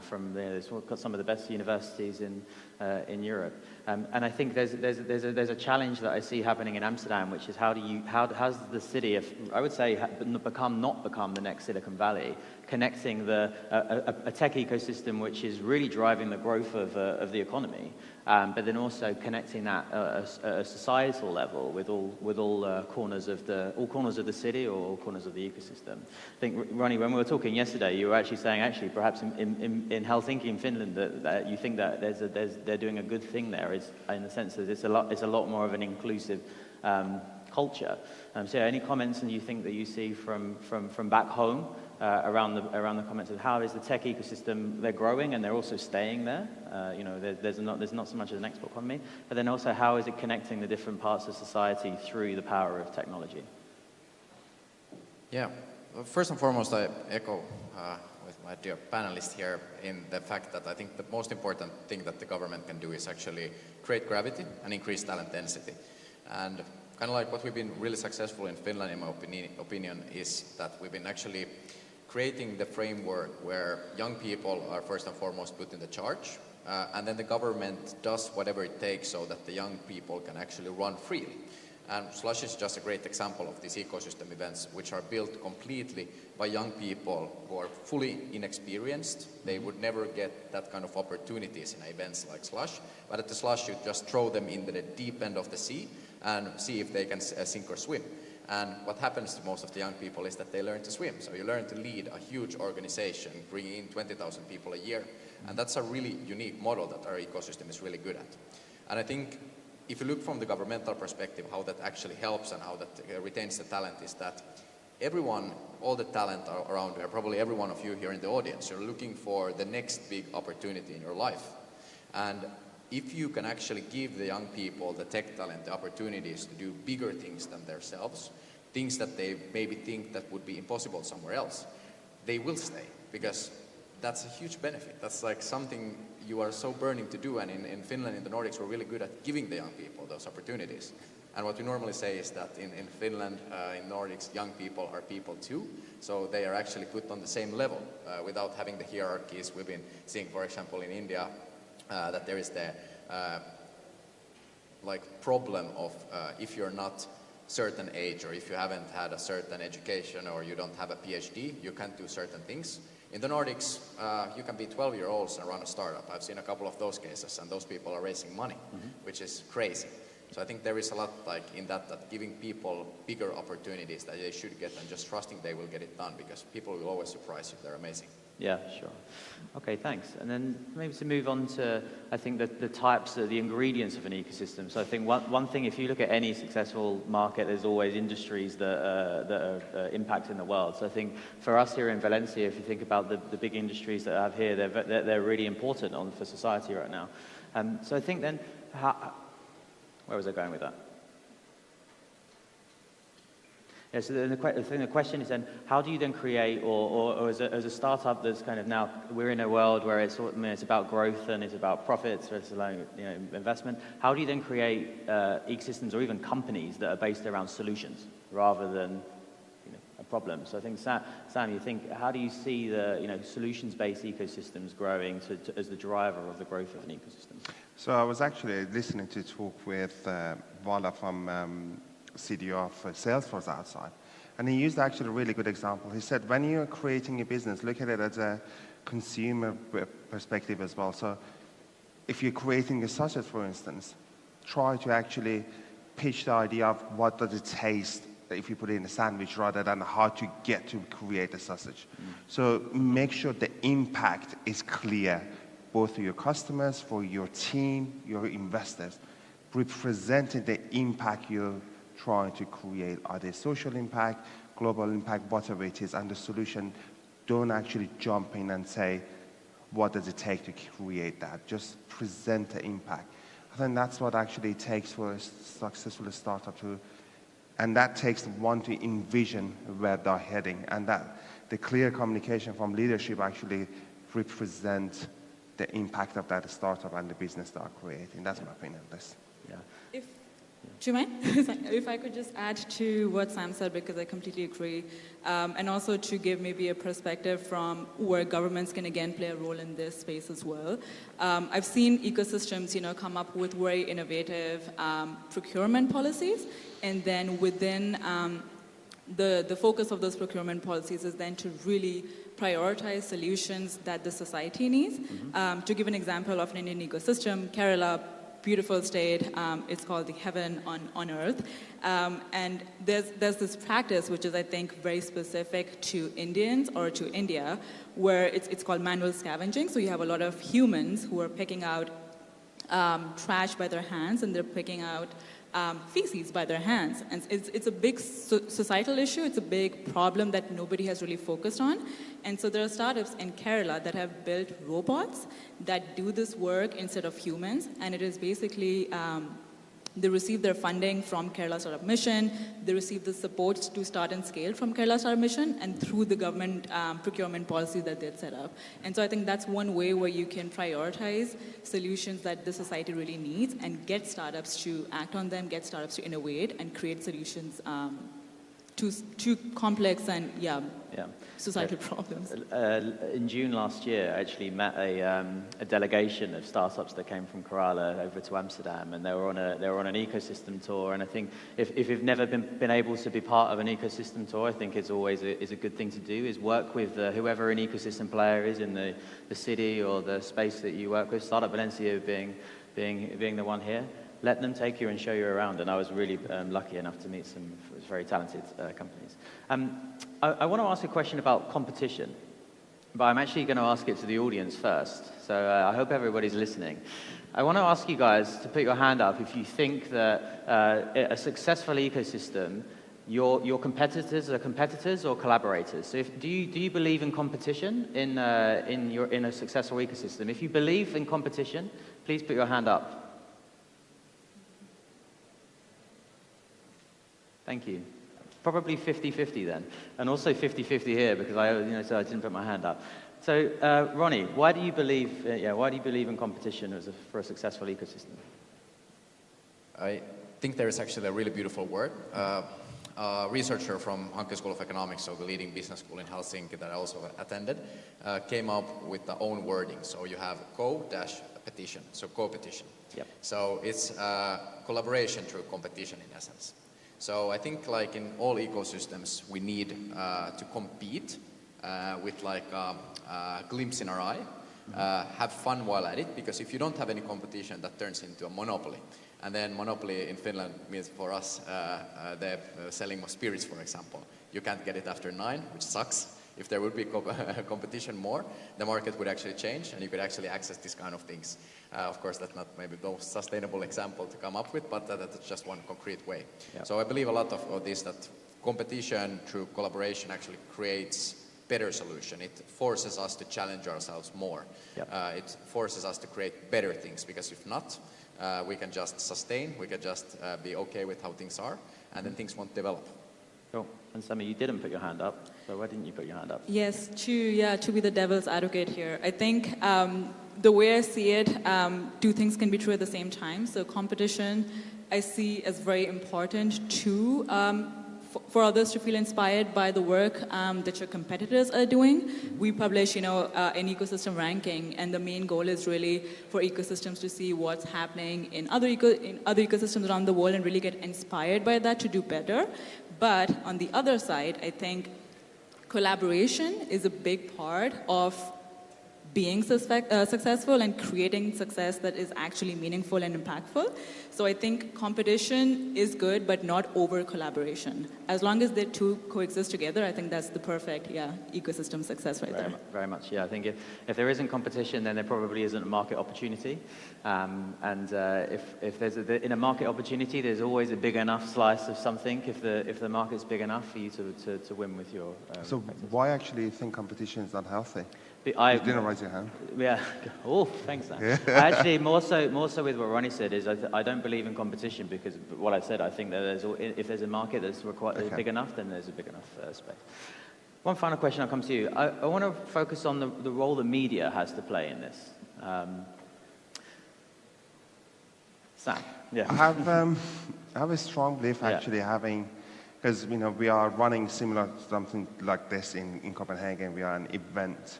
And for the past 3 years, my personal agenda has been making sure we do have enough media representation at our event. And the reasoning is not just having our branding under the spotlight, but making sure entrepreneurs who are doing incredible jobs, they also get their branding, reaching out to global scales. And I think media has a huge role into this. And for the past few years, actually, you've seen a decline in tech journalism, which is quite unfortunate.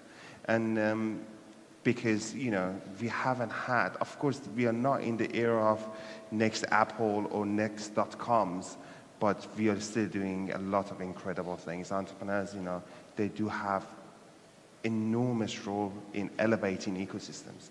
So having media and a spotlight on them are really important for both growth of the company and the local ecosystem, but also sharing knowledge globally and people learning from each other. And that creates a healthy competition as well. Yeah. And knowing there is such a company across the globe doing something, and that knowledge sharing is important. And just don't look at it from the branding perspective and, you know, on both founders and company, but I think knowledge sharing and creating platforms, people knowing from what each other's doing is important too. Yeah, sure.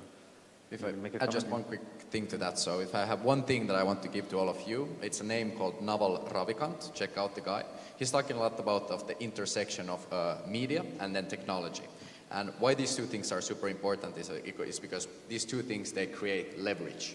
So technology, you can scale things when you sleep. Media is a bit of the same thing. So you look at, for example, Joe Rogan, grown huge, and how much impact he is now creating for rising stars in the platform. So those two things, I think the future is actually in those two platforms, and how do you integrate them? So I think that's why media also has an important role. Thanks, Ronnie. That calls time, and thanks very much to the panelists. If you can give a round of applause to the panelists, everybody. And again, I'll remind you, you've created an ecosystem here at the event, so make the most of it and enjoy a beer later. Yeah.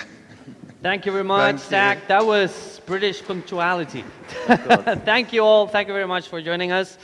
Okay, so we're heading to the last talk before we start with the awards. So make it, as I say, let's make it count. And we have a rather intriguing combination. I'm really intrigued to see what they talk about, which is, it's already hard to build a unicorn. It's already hard to build it outside of Spain, but it's even harder to make it a late-stage unicorn.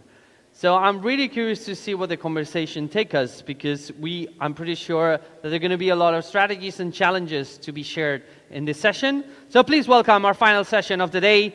Big applause to Enrique Linares, founder of Let Go. Big applause to Enrique, please. Good to have you back on stage, my friend. Long time not seen. And to throw the questions, our very good friend, managing partner at Blue Bull, Joaquin Duran. Good to see you again, my friend.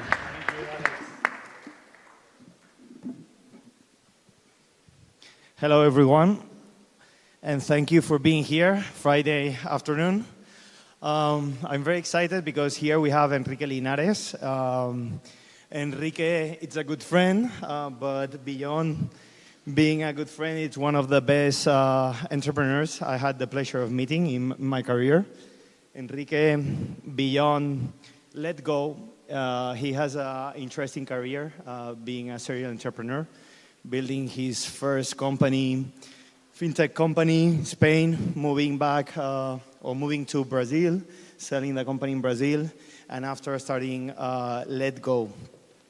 So Enrique, I'm really a fan of what you have done in Let Go, but could you make a summary or let us know what's Let Go? Because here in Spain, it's very famous, the model and the competitor, but maybe Let Go, it's something less known. Yeah, thank you very much, Joaquin, and thank you all of you for being here on a Friday afternoon. Let Go, in fact, was born in Barcelona, so it's a Spanish company, right? But the model of Let Go is an app to buy and sell second-hand things. So it's very similar to Wallapop with some differences, but the model behind it is exactly the same one, right? We started Let Go in 2014. It was just 2 years after the app stores were born. So at that time, there were not so many apps, and the apps were like links to the website of the companies. And we understood that with an app, the experience that you offer as a classified platform is completely different, right? You have the location, you take pictures and you upload them, you have a chat inside the app, and the feed, how you show the results to the people, is different for every person, right? It's not the same one. Until then, when you visit a website, the content was the same for everybody. We had offices in Barcelona, where we have the product and tech team and customer care. And also we have an office in Miami and New York, where we have marketing, sales, trust and safety, and an office in Turkey, where we have the Turkey team. Legos was incredibly big in Turkey, was a huge success. Super well-known brand. We were in the top 3 apps download for 4 years. It was enormous, and all was done from Barcelona. And in the US, we were leader in the East Coast. We were the best-known app to buy and sell second-hand things in the East Coast of the US. To give you some numbers on LetGo, in 2017, we became the first unicorn based in Spain. We had more than 100 million downloads. And in 2020, right before the pandemic, we sell the Turkey operation, the business in Turkey. We did some cash out as founders. And we built a joint venture with our player on the West Coast that is called OfferUp. And today, LetGo, the merged company, both of them together is called OfferUp in the US, and is one of the largest classified platforms today in the US. So LetGo, to make it simple from the investor perspective or the startup ecosystem, was a company that was born. In 6 months, you raised a lot of money. You became the first Spanish unicorn. You were successful in the largest and toughest market, that is US. And you ended up merging with the main competitor and becoming a player. I don't know if the valuation is public, but several billion dollar company, which is amazing, amazing story.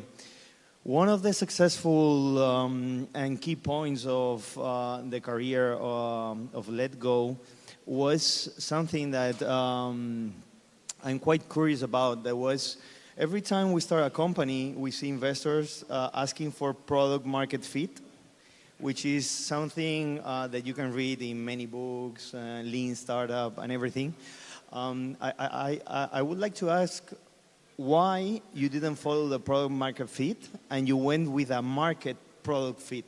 It's an interesting path. Yeah, in fact, that was one of the big the reasons for the success of LetGo, right? The apps stores came, the experience with a classified platform in an app was completely different than the website. Everybody moved from Mil Anuncios or Segunda Mano here in Spain to use Wallapop. So it was a huge boom. And in our case, what we knew is that, I mean, when we started, there were only 3 countries in the world with that model, with apps that were doing classifieds. And we were sure that it was the future, so that everybody will use an app to buy and sell second-hand things. So we need to be very fast and find the best markets in the world as fast as possible, so that, because if you're the first player, your probabilities to win are much bigger. So what we did is, like, we founded the company in 2014. It was in October. We had an MVP, a minimum valuable product, like a very simple prototype of what LetGo was going to do, in only 5 months after we founded the company. And we look at the full world and we say, okay, which countries should we go, right? What are the most attractive countries to build this company?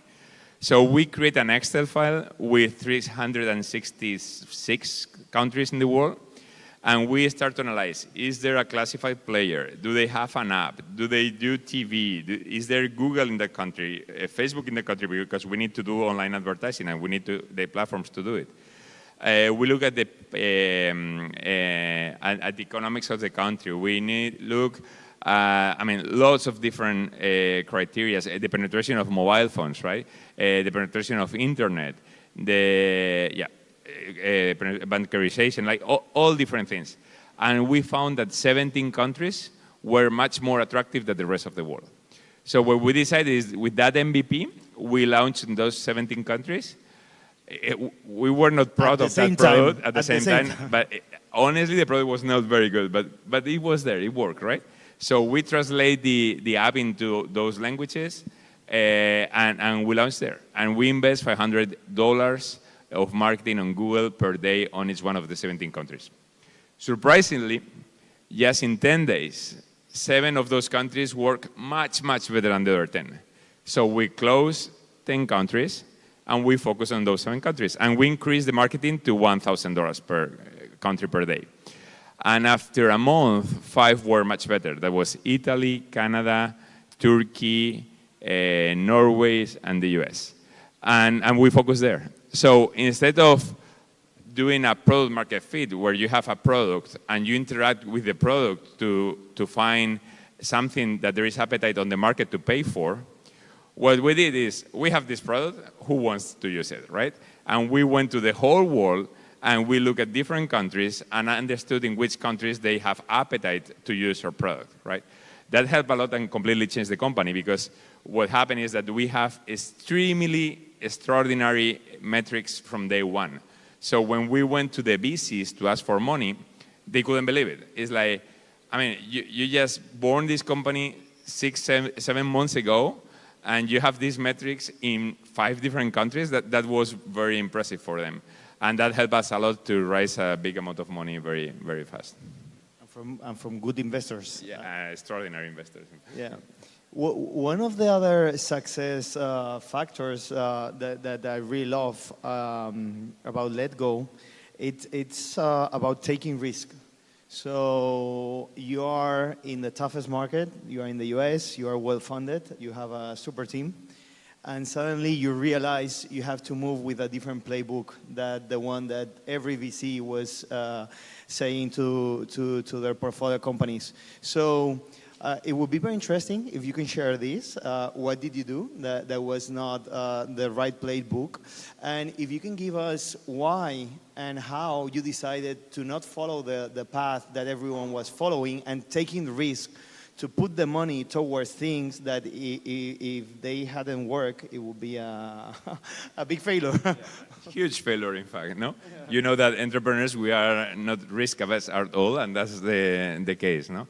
So what happened is that, I mean, it was a big surprise, right, to be able to win the US, not being in the US. That's extraordinary. There are some companies that win their country, they have product market fit, and then they go to the US. But being born outside of the US from day one and being very successful in the US, that's super unique. We were very lucky, and I mean, it was the right thing to do in the right moment, no? What happened then is like, okay, we had to win the US, right? If you compete, you need to be the leader. And I moved, that was in 2017, I moved to the US because we started to monetize then, to build the sales team. We thought it was good that one of the founders was living in New York with the team. And there was a player, these OfferUp guys that we ended up merging with, that they were doing very well. And they started earlier than us. They were based in the US. They understood much better than us, probably, how Americans behave, right? The culture, how to do things, better network in the country. And we were then looking at the numbers, right? They were growing like crazy in the West Coast. We were doing very well in the East Coast. And at that time, we were competing for some cities. And sometimes they win, sometimes we win. One month we are bigger than them, the other month they are bigger than us.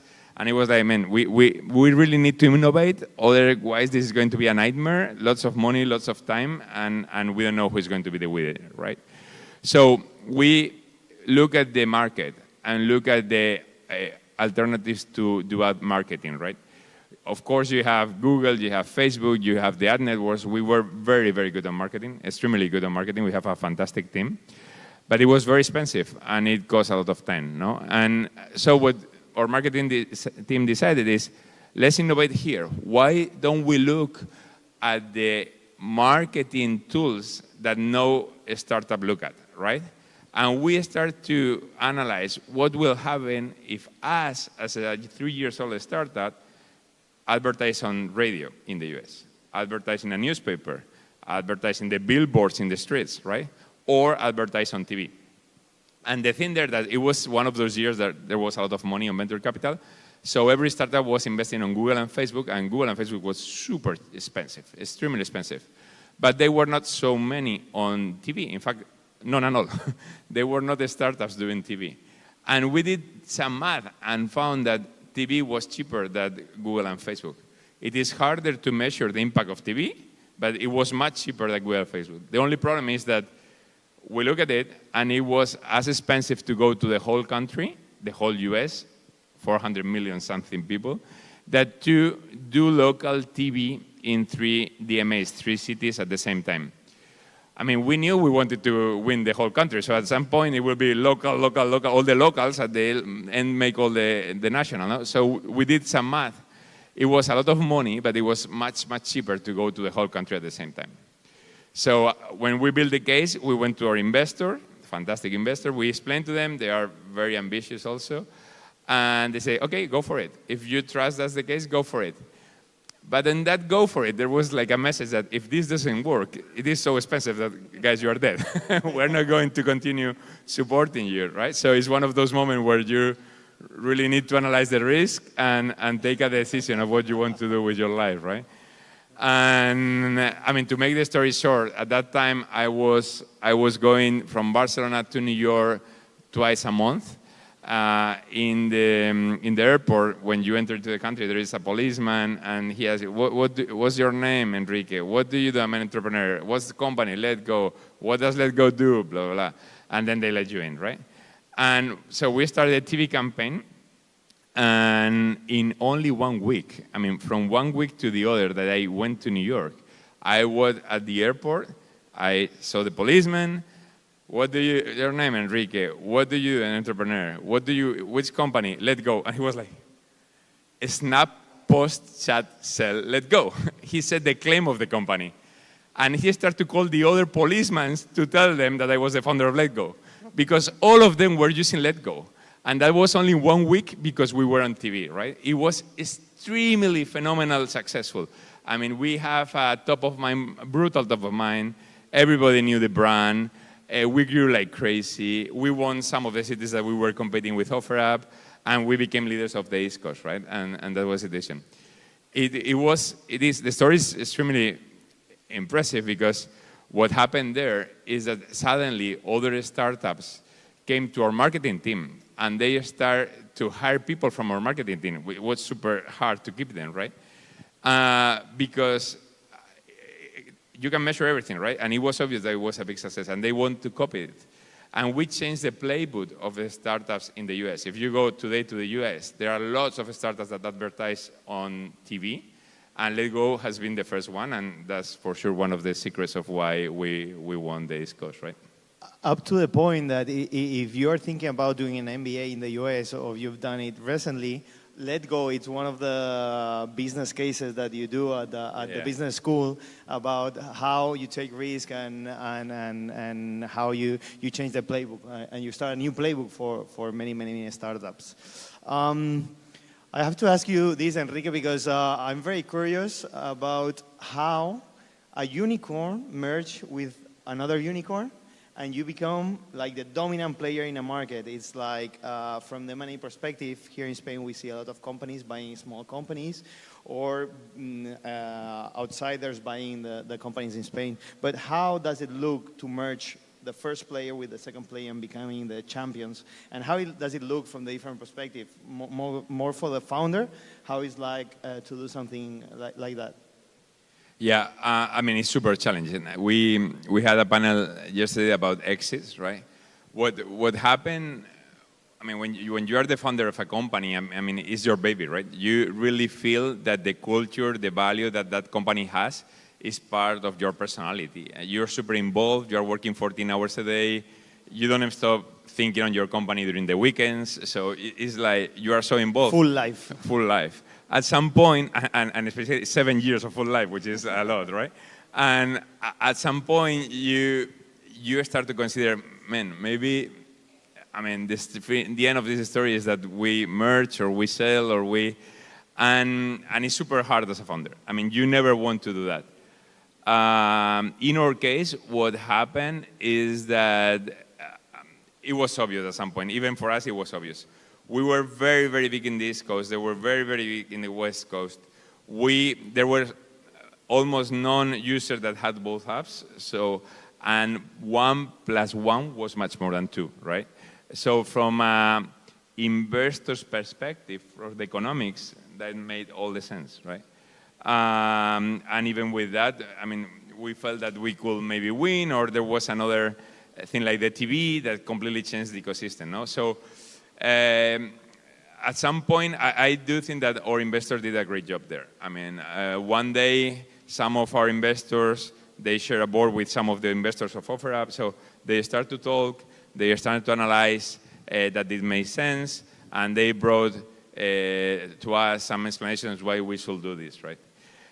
Also, in our case, we merged right before the pandemic, right? And now we all know that the pandemic helped very much internet, right? When we were at home, you can only buy things online, so the online sales grew like crazy. You have more time to spend on the internet, so all the apps, everyone had more traffic, that benefited the ecosystem.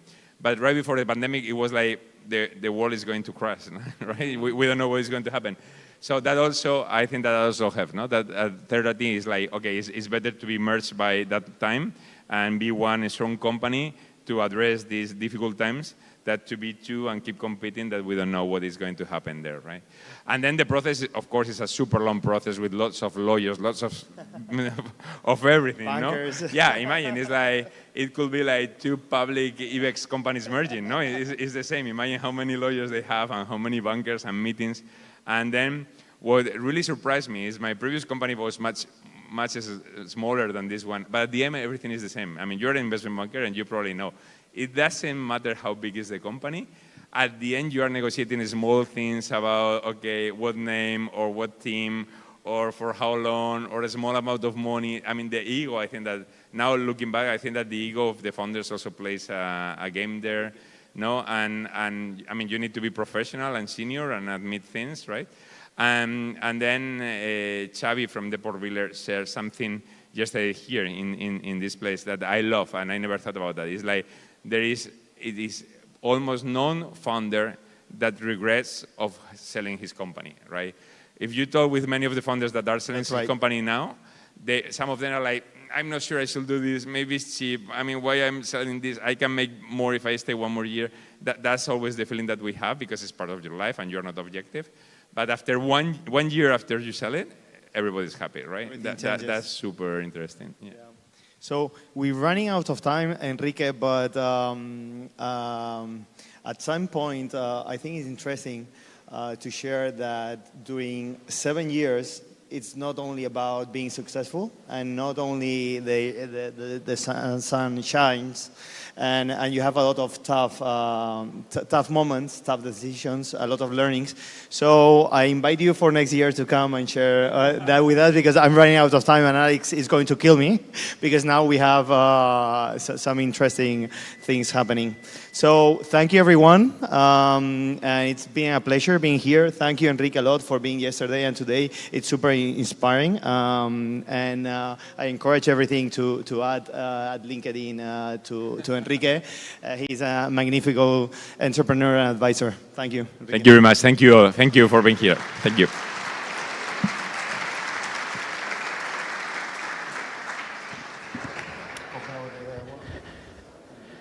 Thank you, guys. Pleasure having you. Thank you very much. So we're getting ready for the award ceremony. We're still finalizing the final points. So give us a couple minutes break, and we'll be right with you in a second, and we'll start the awards. Is everyone ready for them? Yeah? Some space over there for those of you that are coming right now. We have some free space on that side, I believe. So,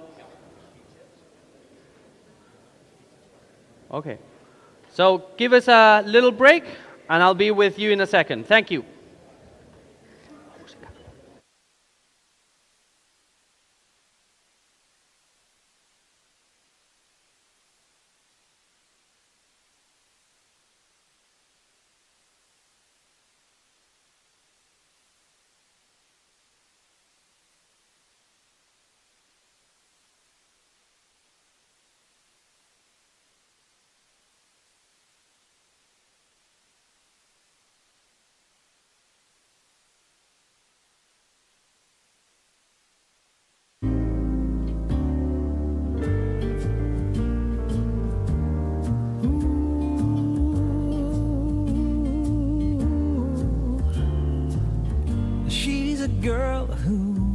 likes of living, never tired of, always giving. Faceless men pay for the pleasure, and the nights go on and on. Walking the streets for a handful of money. Love don't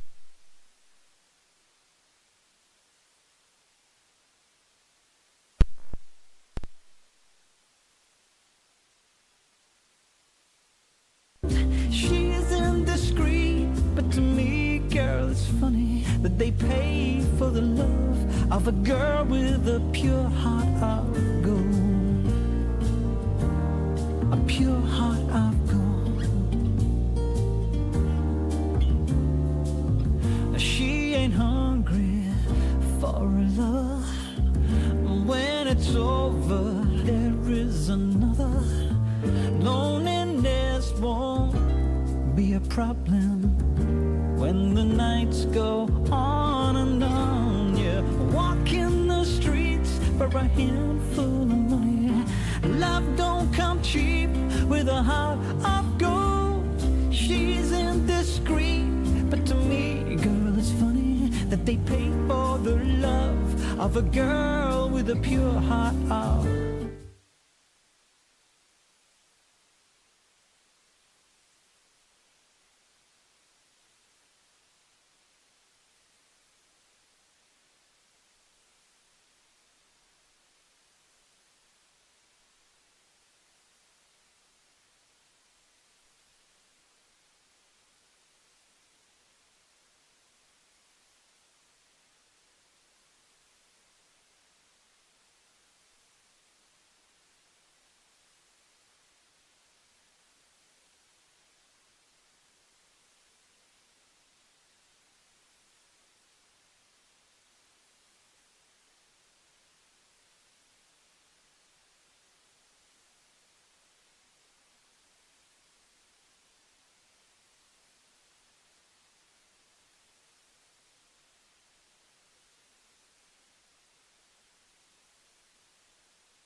Okay. And we are back. So please, everyone, take your seats. We are about to commence the award ceremony.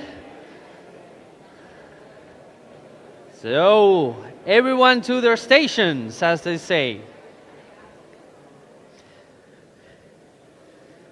So before we start, let me ask you the big question. Have we had fun? Ooh. Let's try again. Have we had fun? We had 2 very good days? Yes? Do we want more days? It's a Friday, I know, it's hard.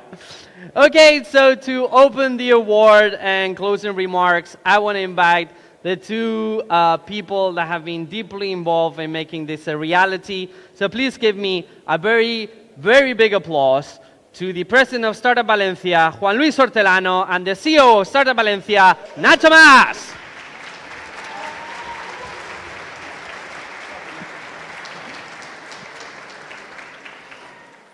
Bueno, Llega el momento del final, estamos ya acabando el evento.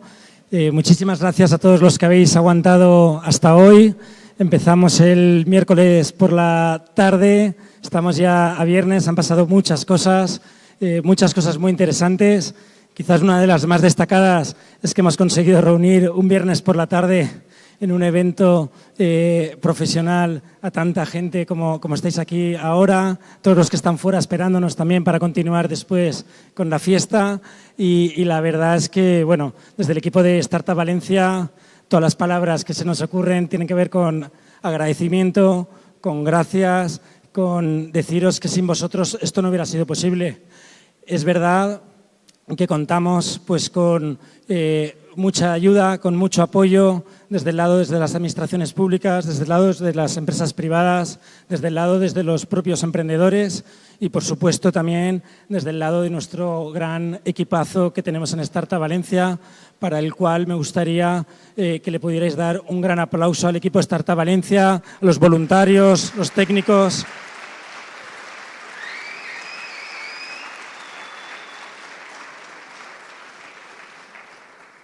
Realmente son muchas personas trabajando durante muchísimo tiempo con una ilusión tremenda. No solo son los que nos estáis viendo aquí estos días, son gente que está detrás de las cámaras, detrás de los escenarios, gente que ha estado trabajando por la noche. Empezamos aquí a montar el domingo por la mañana, acabaremos de desmontar mañana por la tarde y bueno, la verdad es que todo este esfuerzo, todo este trabajo del equipo que tengo la suerte de coordinar, de dirigir, de trabajar con ellos, es recompensado por veros a vosotros, por ver este ecosistema, cómo sigue creciendo. Acabamos de anunciar hace unas horas los nuevos datos del informe del Observatorio Startup de la Comunidad Valenciana, que dice que hemos subido un 16% el número de startups en la Comunidad Valenciana. Hemos superado los 1.300 startups.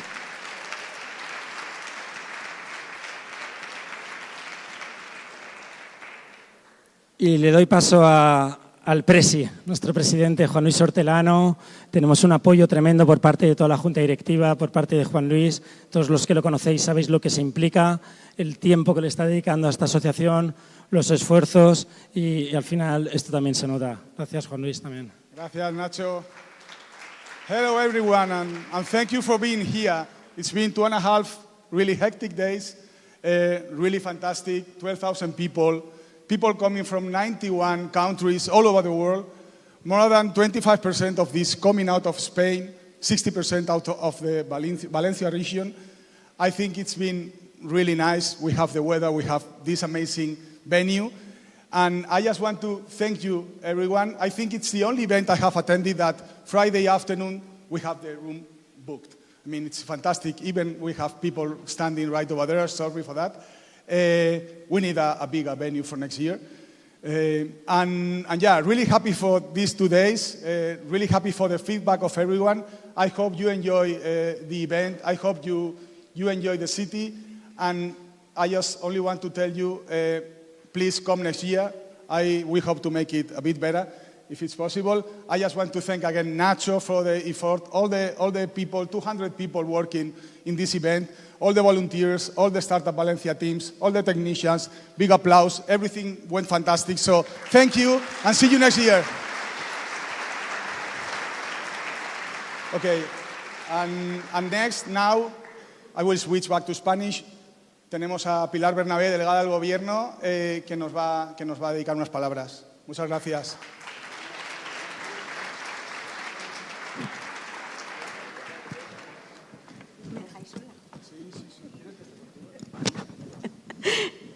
Bueno, muchas gracias, Nacho, muchas gracias, Juan Luis. Me han dejado sola en el escenario, pero no pasa nada. Estoy encantada de estar aquí porque además me siento como en mi casa. Esta 6ª edición del Valencia Digital Summit, me vais a permitir que antes que nada les diga a Nacho y a Juan Luis algo que para mí hoy es muy importante deciros. Hoy, queridos amigos y amigas, Valencia es el centro mundial de las startups y eso es gracias a Startup Valencia.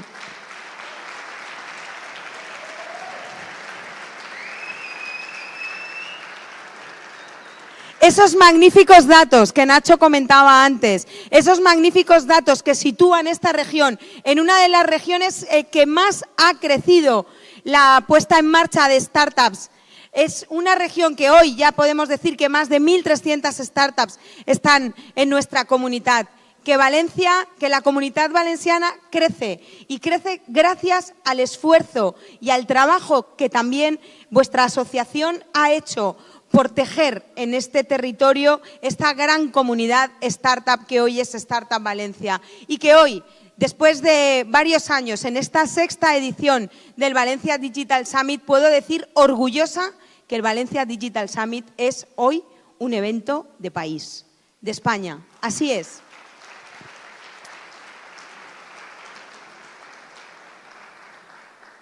Y por eso yo, como delegada del Gobierno de España en la Comunidad Valenciana, quiero mostrar, como mostraron ayer desde la EOI, desde el Gobierno de España, ese apoyo, un apoyo explícito a este evento. Este evento que se ha convertido ya en la esencia del emprendimiento innovador y las empresas de base tecnológica de nuestra comunidad. Pero me vais a permitir que hoy en esta sala, que estoy hablando para muchas de las personas que sois, sin duda alguna, los creadores del futuro en el presente, quiero deciros que os necesitamos, que necesitamos vuestro talento, un talento que hoy en esta comunidad y en esta ciudad se refleja también en las 2 universidades que tenemos, que son unas magníficas fábricas de talento que están llenando nuestra comunidad de jóvenes que son quienes están diseñando el futuro que harán nuestra vida mucho mejor. Muchísimas gracias a los vicerrectores que hoy están aquí y que apoyan cada día el ecosistema valenciano.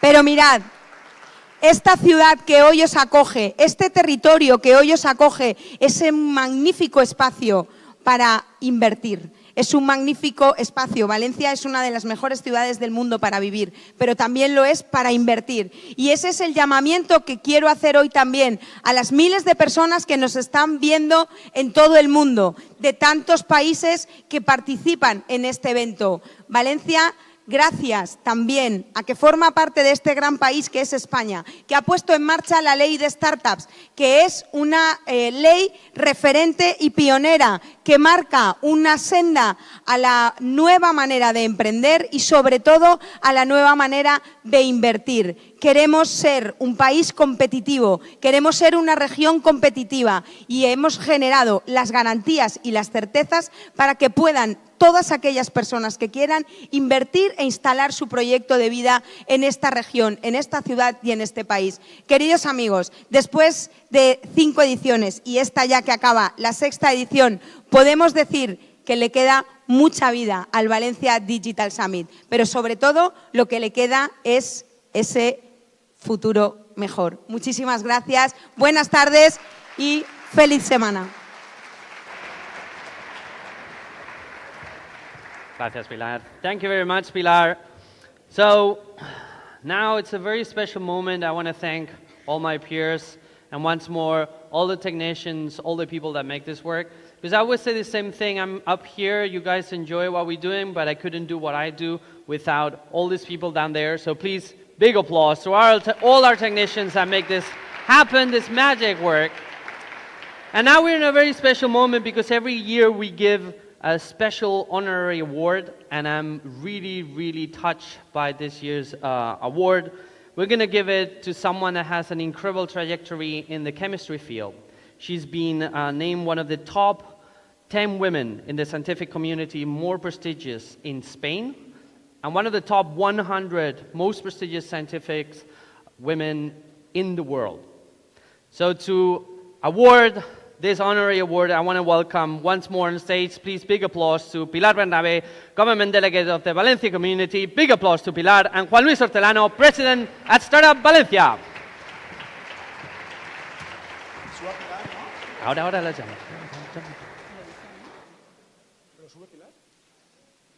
Okay, we have here Pilar, please come on stage. A big applause for her.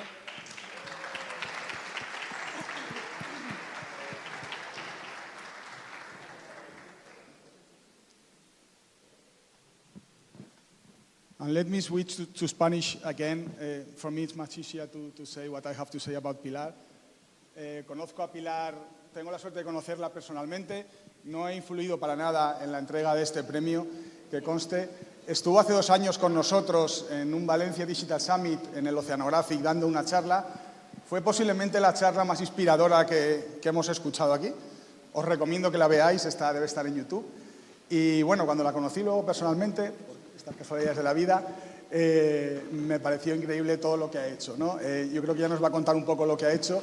Es una científica fantástica, es una mujer emprendedora ejemplar, pero sobre todo lo que ha hecho siempre buscando el bien de los demás y con un sacrificio enorme. Entonces creo que es un gran honor tener a gente como Pilar. Además, desde Startup Valencia queremos también abrirnos y no ser tan endogámicos y dar premios a gente de la comunidad científica, innovadores, emprendedores, que no tienen por qué formar parte de nuestro ecosistema, pero que realmente nos inspiran profundamente. Así que doy paso a Pilar, nos va a dedicar unas palabras, no sé si en inglés, en español, como más cómoda estés, un poquito en inglés, un poquito en español. Y muchas gracias por estar aquí, Pilar.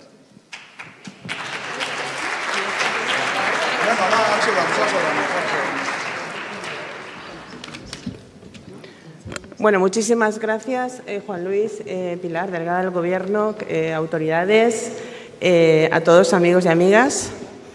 Voy a hablar un speech porque me dijeron en 2 minutos y en inglés, porque si lo doy en castellano y así a capela puedo estar 1 hora. Y ya sabéis que me han dado solamente 2 minutos, así que muchísimas gracias. Así que lo voy a hacer un poquito en inglés. Ay, me he dejado las gafas, perdonad.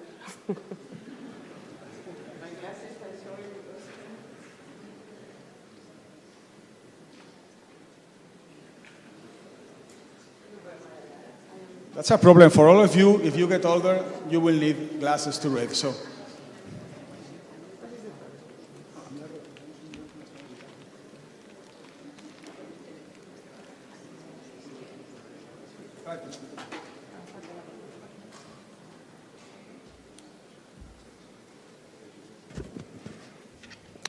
I should like to start by thanking the organizers of the Valencia Digital Summit for this award, and all those that have made it possible. I look at this award and I see a metaphor of what my life has been. For as long as I can remember, my work has been committed to trying to make the world a little better. In my case, by fighting against a range of insects that transmit endemic diseases. My uses of technology were sometimes radical, sometimes innovative, but from the very start, they were environmentally friendly.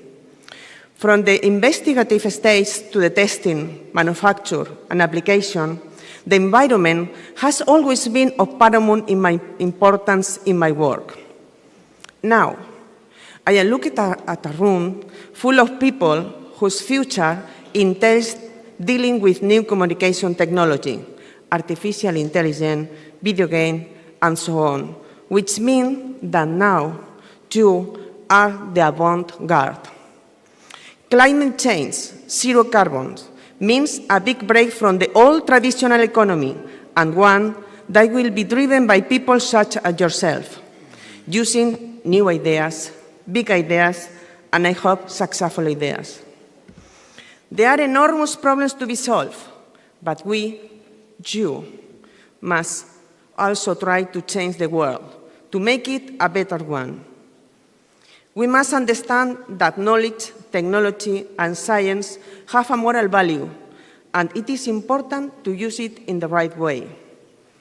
This award gives me the opportunity to stand here and tell you that I believe that I can count on you, all of you, to do just that. Congratulations. You are the future. Thank you again.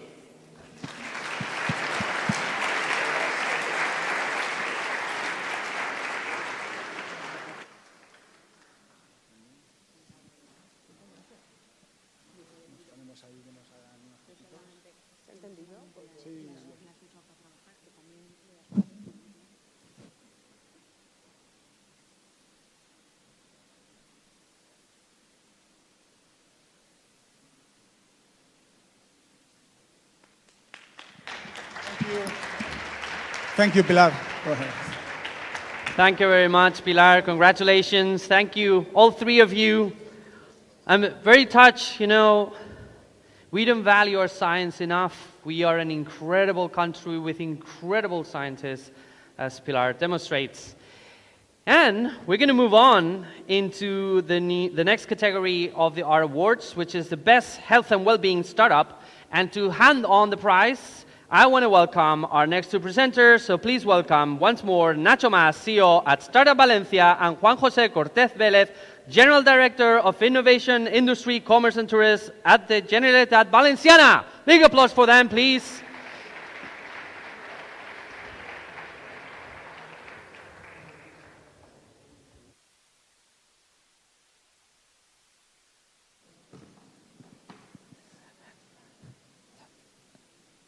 Gracias, Juanjo.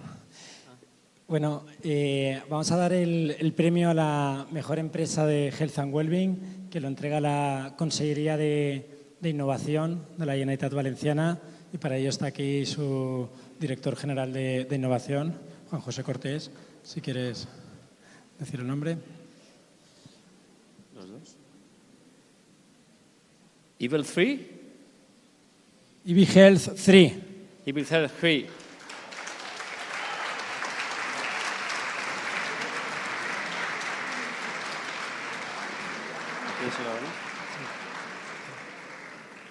Recogen el premio Pablo González y Juan Aguilar. Un aplauso fuerte para ellos, por favor.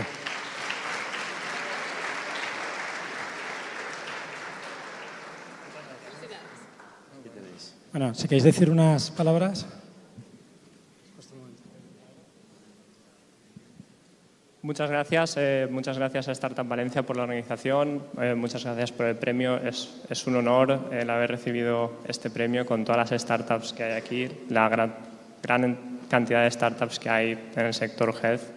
Es un reconocimiento a nuestro esfuerzo y bueno, nos ayuda a seguir progresando. Muchas gracias.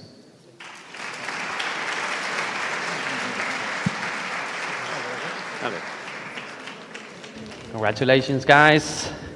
Thank you very much. And we're moving on to our next award of the afternoon. So we're going to be proceeding to handing out the Premio Motivem ADIT. So to give the prize, I want to welcome on stage the Vice Rector for Transfer and Innovation at the University of Valencia. Please give a warm applause to Rosa Donat.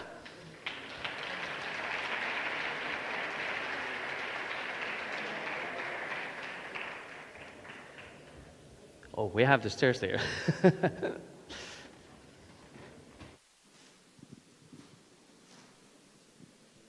Well, thank you. The Universitat de Valencia is firmly committed to boosting entrepreneurship skills and attitudes among its community, teachers and students. Motivem is a very special program, one of the oldest ones, and it's very special because it brings together teachers and students working towards converting a good idea into a viable project. Our collaboration with Valencia Startup has led to this prize, the Motivem Plus prize in the category of Valencia Startup, which will be awarded to the team Medcom.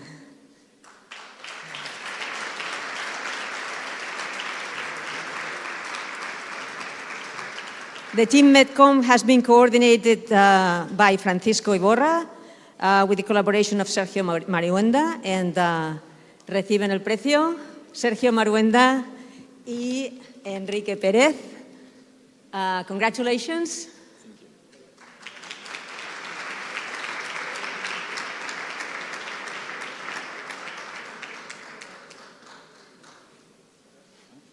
Sí, no sé dónde vamos ahora, pero bien. Enhorabona. Enhorabona. Pues sempre allà a la pega tota la volta. Thank you very much. Okay, so congratulations to the winners. And now we're moving to the Challenge Awards. So we're going to give 3 prizes. We're going to give the 2 finalists, second finalist, first finalist, and the main winner, which will receive 3,000 euros. So, to help me with handing in the prizes, I want to welcome on stage our next two presenters. So please give an applause to David Gaston, Software Engineering Sector Manager at HP. David, where are you? There you are. Thank you for joining us. No rush. Hello. And to join David and myself, please welcome Salvador Coll, Vice Rector of Foreign Innovation and Transfer at the Polytechnic University of Valencia. There we go. Salvador, thank you very much for joining.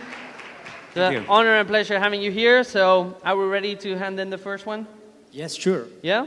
Let's go. So let's do the second finalist, who will receive 1,000 euros with our beautiful check over there. So give us a big applause for EcoBolt Sensor.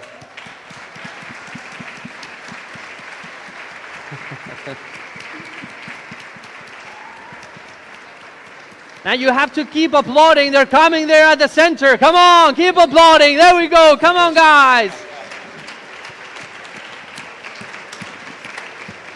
Well done.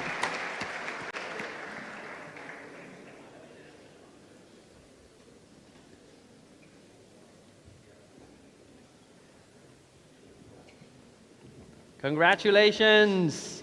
Well done, guys.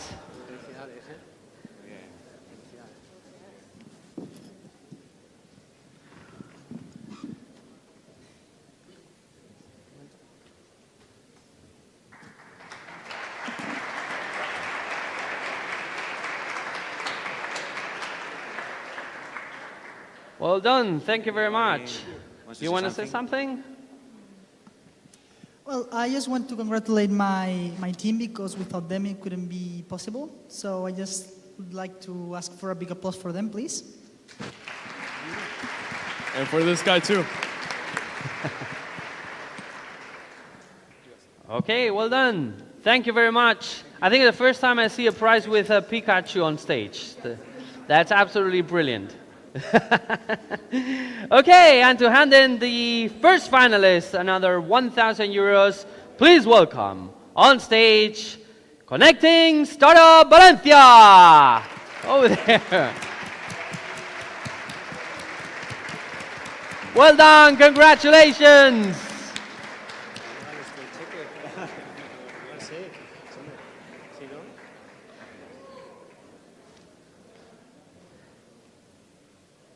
Oh wow, that's a big team. Come on, big applause to them. Large team. Well done.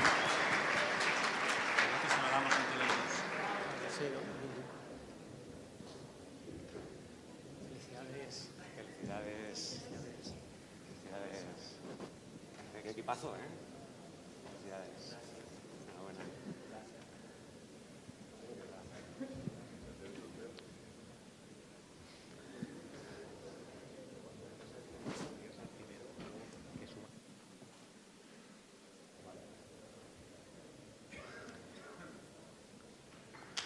¿Quieres decir algo?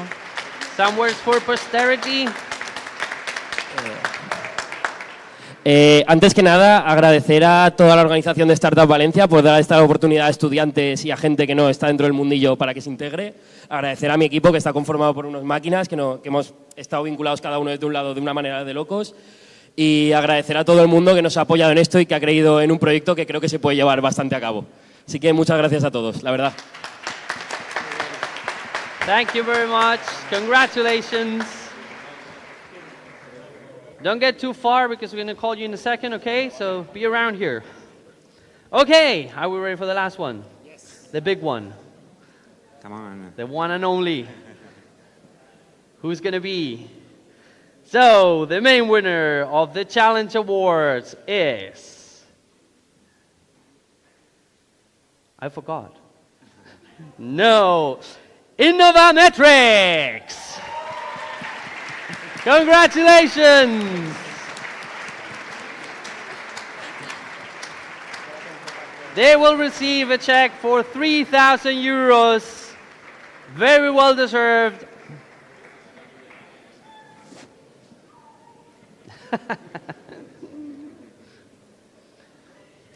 Crying is allowed.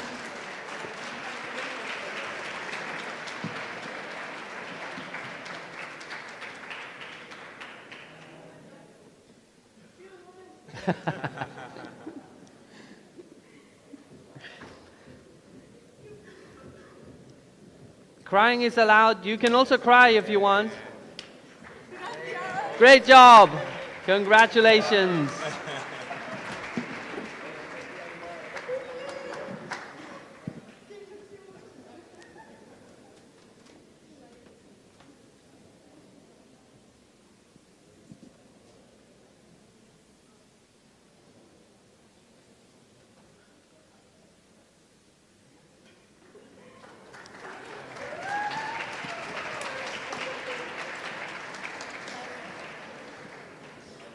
Bueno, yo estoy hasta temblorosa ahora mismo, pero nada, agradecerle a Startup Valencia por, no sé, por este reto tan retante. Y bueno, también a nuestro equipo, que de verdad nos fue súper bien trabajando, también a nuestro coach Ángel, no sé si está aquí, pero de verdad que ha sido una experiencia muy gratificante. Siento que hemos aprendido muchísimo, no solo nosotros, sino todos los participantes. Y de verdad que bueno ser de esos 70, de tantos que éramos 300. Y nada, gracias por el primer lugar. No lo creo. Estoy temblando, pero bueno, muchas gracias por la oportunidad. Y a ustedes también. Igual. Igualmente. Big applause. Thank you very much. And now, yes, I want to invite the other two teams to join on stage so we can take a family picture, please. All big applause to all three.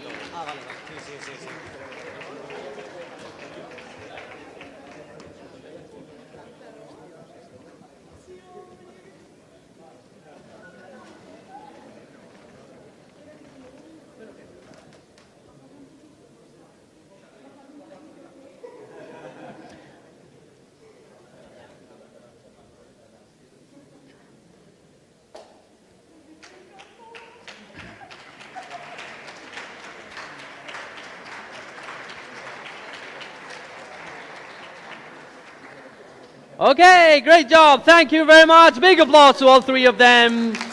Well deserved the prizes. Ahora llevarlo al banco. Okay.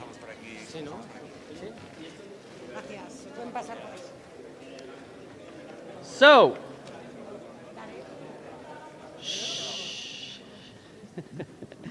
so now we're moving into the another category for our awards, which I think, honestly, it's very important. I think I must say that it might be the only place I've actually seen this award being given to those partners that have been supporting the association and Startup Valencia since the very beginning, year after year, being there, helping them, giving resources, giving connections.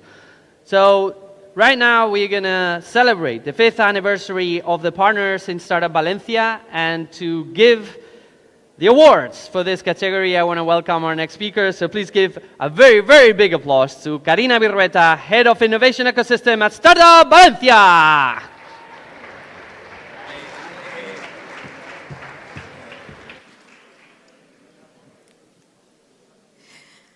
Thank you very much. We are very proud to see this amazing stage. So, you know, Startup Valencia was founded 6 years ago, but we couldn't have made this path alone. We are here thanks to the support, the unconditional support of our partners.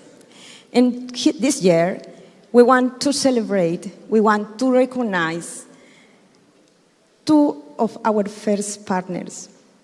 5 years working with us, supporting the Valencian ecosystem. So, our first partner was GoHub Venture. Please, Ignacio Ruiz, GoHub Portfolio Manager. Please, a big applause.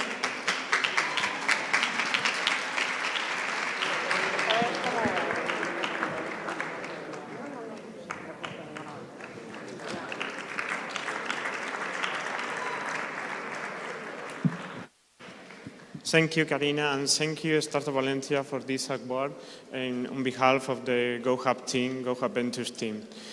We see you in BDS 2024, and congratulations for the results of this Valencia IDAL Summit 2023 of the entire Startup Valencia team. Thank you. Thank you, Karina. Thank you very much.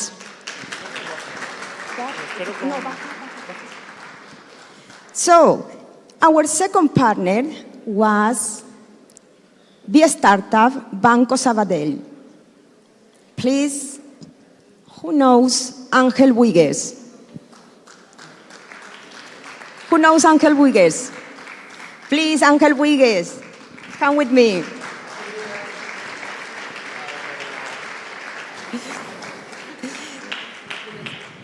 Thank you. Ángel Buigues is Be a Startup Advisor, and is Be a Startup. This is special for you. Yeah. Because, you know, Be a Startup not only is working with us, with a Startup Valencia 5 years, but they are working with a startup 10 years. Yes. Supporting startups, scale-ups in the ecosystem. So, Ángel, congratulations. Thanks for your support.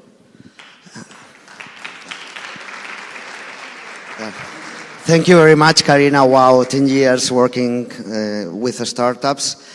Okay, thank you very much to the whole organization. We are really, really proud to be part of this amazing Valencian and Spanish startup ecosystem. It's a proof that it's an amazing place to develop your projects. Congratulations for this incredible VDS 2023. I'm really sure that the next year you're going to surprise us. And finally, let me thank to all the startups that trust in this startup, Banco Sabadell, since the beginning. That's our reason to be, and that's why we are here, and we support the Startup Valencia since the beginning, because we really trust in your project and your aim. And that's all. Long life your startup, larga vida vuestras startups, and that's all. Thank you very much. Thank you very much. Congratulations to those partners that are there when you need them, because that's extremely important, not only when things go well, but when things go badly. So, last but not least, we came to that moment of the competition awards. So I'll remind you all, we had over 600 startups from 48 different countries selected into 2 categories, seed and growth. So now I want to call on stage the 10 startups that are playing for this final award. So please welcome the first group of seed startups. Coming all the way from Turkey, our first startup, Sarp Akgonul, CEO of Baynex. Big applause for Sarp. Olena Yosifova, CEO of Fender Touring from Estonia. Aida Lutat, CEO of Legitify from Stockholm. Spenbase, all the way from Ukraine, Andriy Alekshenko. And last but not least, Sim Connections from the UK, Irina Georgiou, CEO. Big applause for our 5 seed startups. And now let's call our block of growth startups. So welcome on stage, Jacqueline Kasmeyer, CEO of Autoscriber. Come on, you can applaud. Ricard Guillem, CEO of Kathler. And Roy Conan Alonso from Quantic Brain Technologies. And last but not least, Vincent Cost, CEO of Welly. So, in a scale of 1 to 10, how nervous are we? I don't know. They just gave me this, so I didn't prepare anything. I think we are cool. Yeah? Yeah, Good? yeah, it was a really great opportunity. Thank you, guys. Okay, so to hand in the best startup in the seed category, I want to welcome on stage the ones that are going to give you. So please welcome Paula Llobet, City Councillor for Tourism, Innovation, Employment and Entrepreneurship. Big applause for Paula, please. And to join her, Nacho Mas, CEO at Startup Valencia. Where's Nacho? Where are you? There you are. All yours, my friend. Congrats.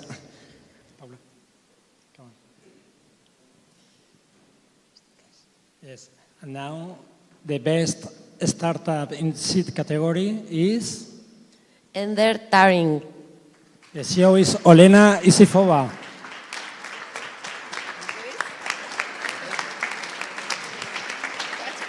Thank you so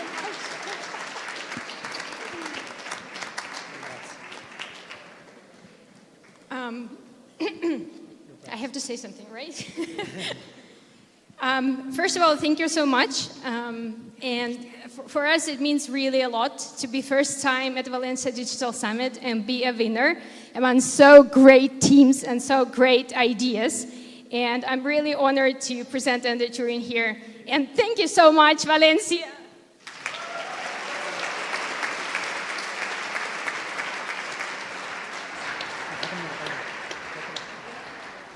Thank you very much. Nacho, you can stay with me. Yeah. Paula, thank you very much for joining. And oh, you can stay there. We're going to give the second part. So to give the Best Startup Growth category, apart from Nacho, please welcome Juan Luis Hortelano, President of Startup Valencia. Hello, guys. Hello. So, first of all, I want just to thank you for coming. I think 8 out of 10 were out of Spain. I was yesterday part of the jury. I mean, all of you, all of the startups, they were fantastic. We had not the best time trying to decide which is the best, but I'm sure that you will do really good. Happy also to help from Startup Valencia if you need it, and really happy for you being here. So just will announce the winner. The winner is Kafler. The founder is Ricard Guillem, coming from Barcelona. Woo!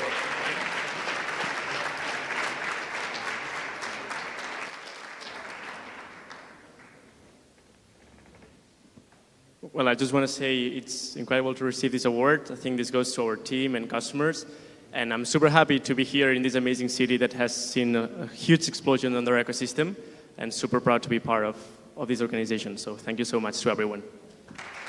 Thank you, everyone. Thank you, everyone. Thank you for coming.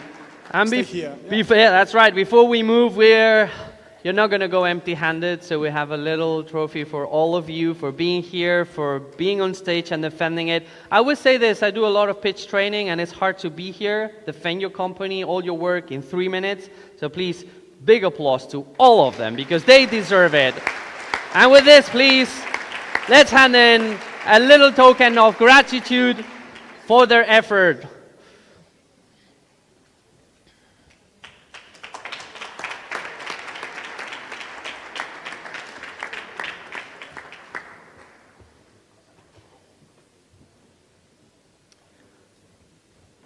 So let's take a picture. I don't know if we've taken the whole picture. Everyone together, please.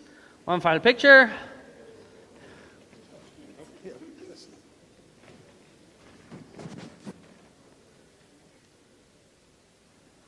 Okay. Very good. Thank you very much. Big applause to all of them for being here. It was a pleasure. It was not easy. And before we close, have a couple of announcements to make. You guys can stay here, don't worry. A couple of announcements to make. The first one is just a reminder. We have the closing party of BDS here at the village from 6 to 8. And then we're going to have the museum festival organized by The Basement, which is going to be raving all the way to 2 a.m. in the morning. So please do stay. It's going to be a massive party right out there. And with this, I really hope you all had a wonderful time. You learned a lot. You enjoyed it a lot. And it was an absolute pleasure being your host this year. One more year, 6th edition. And with this, I want our dear friends to put the party music and welcome the whole Startup Valencia team on stage to take the picture, please. Big applause to all of them for all the amazing effort and pulling off another year of a successful Startup Valencia. Startup Digital Summit.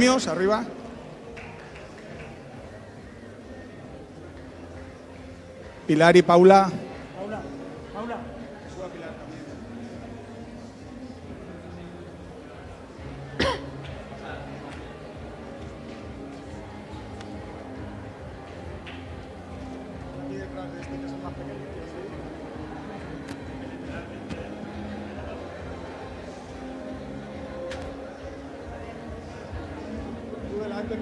Más.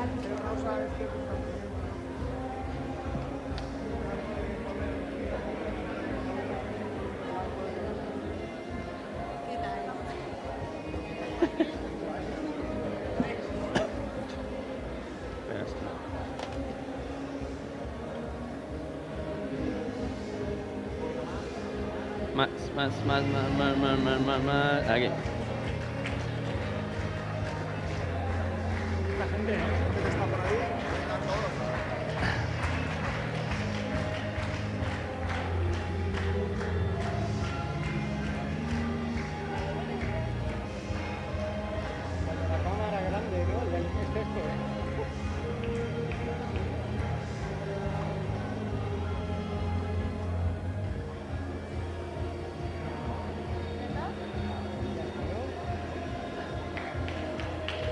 Muchas gracias a Great todos. job.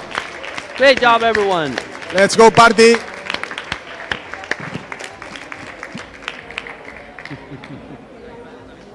Enhorabuena, chicos.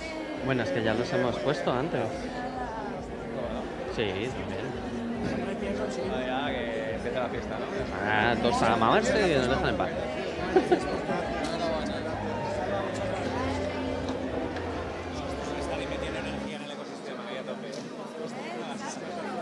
Seguimos el año que viene.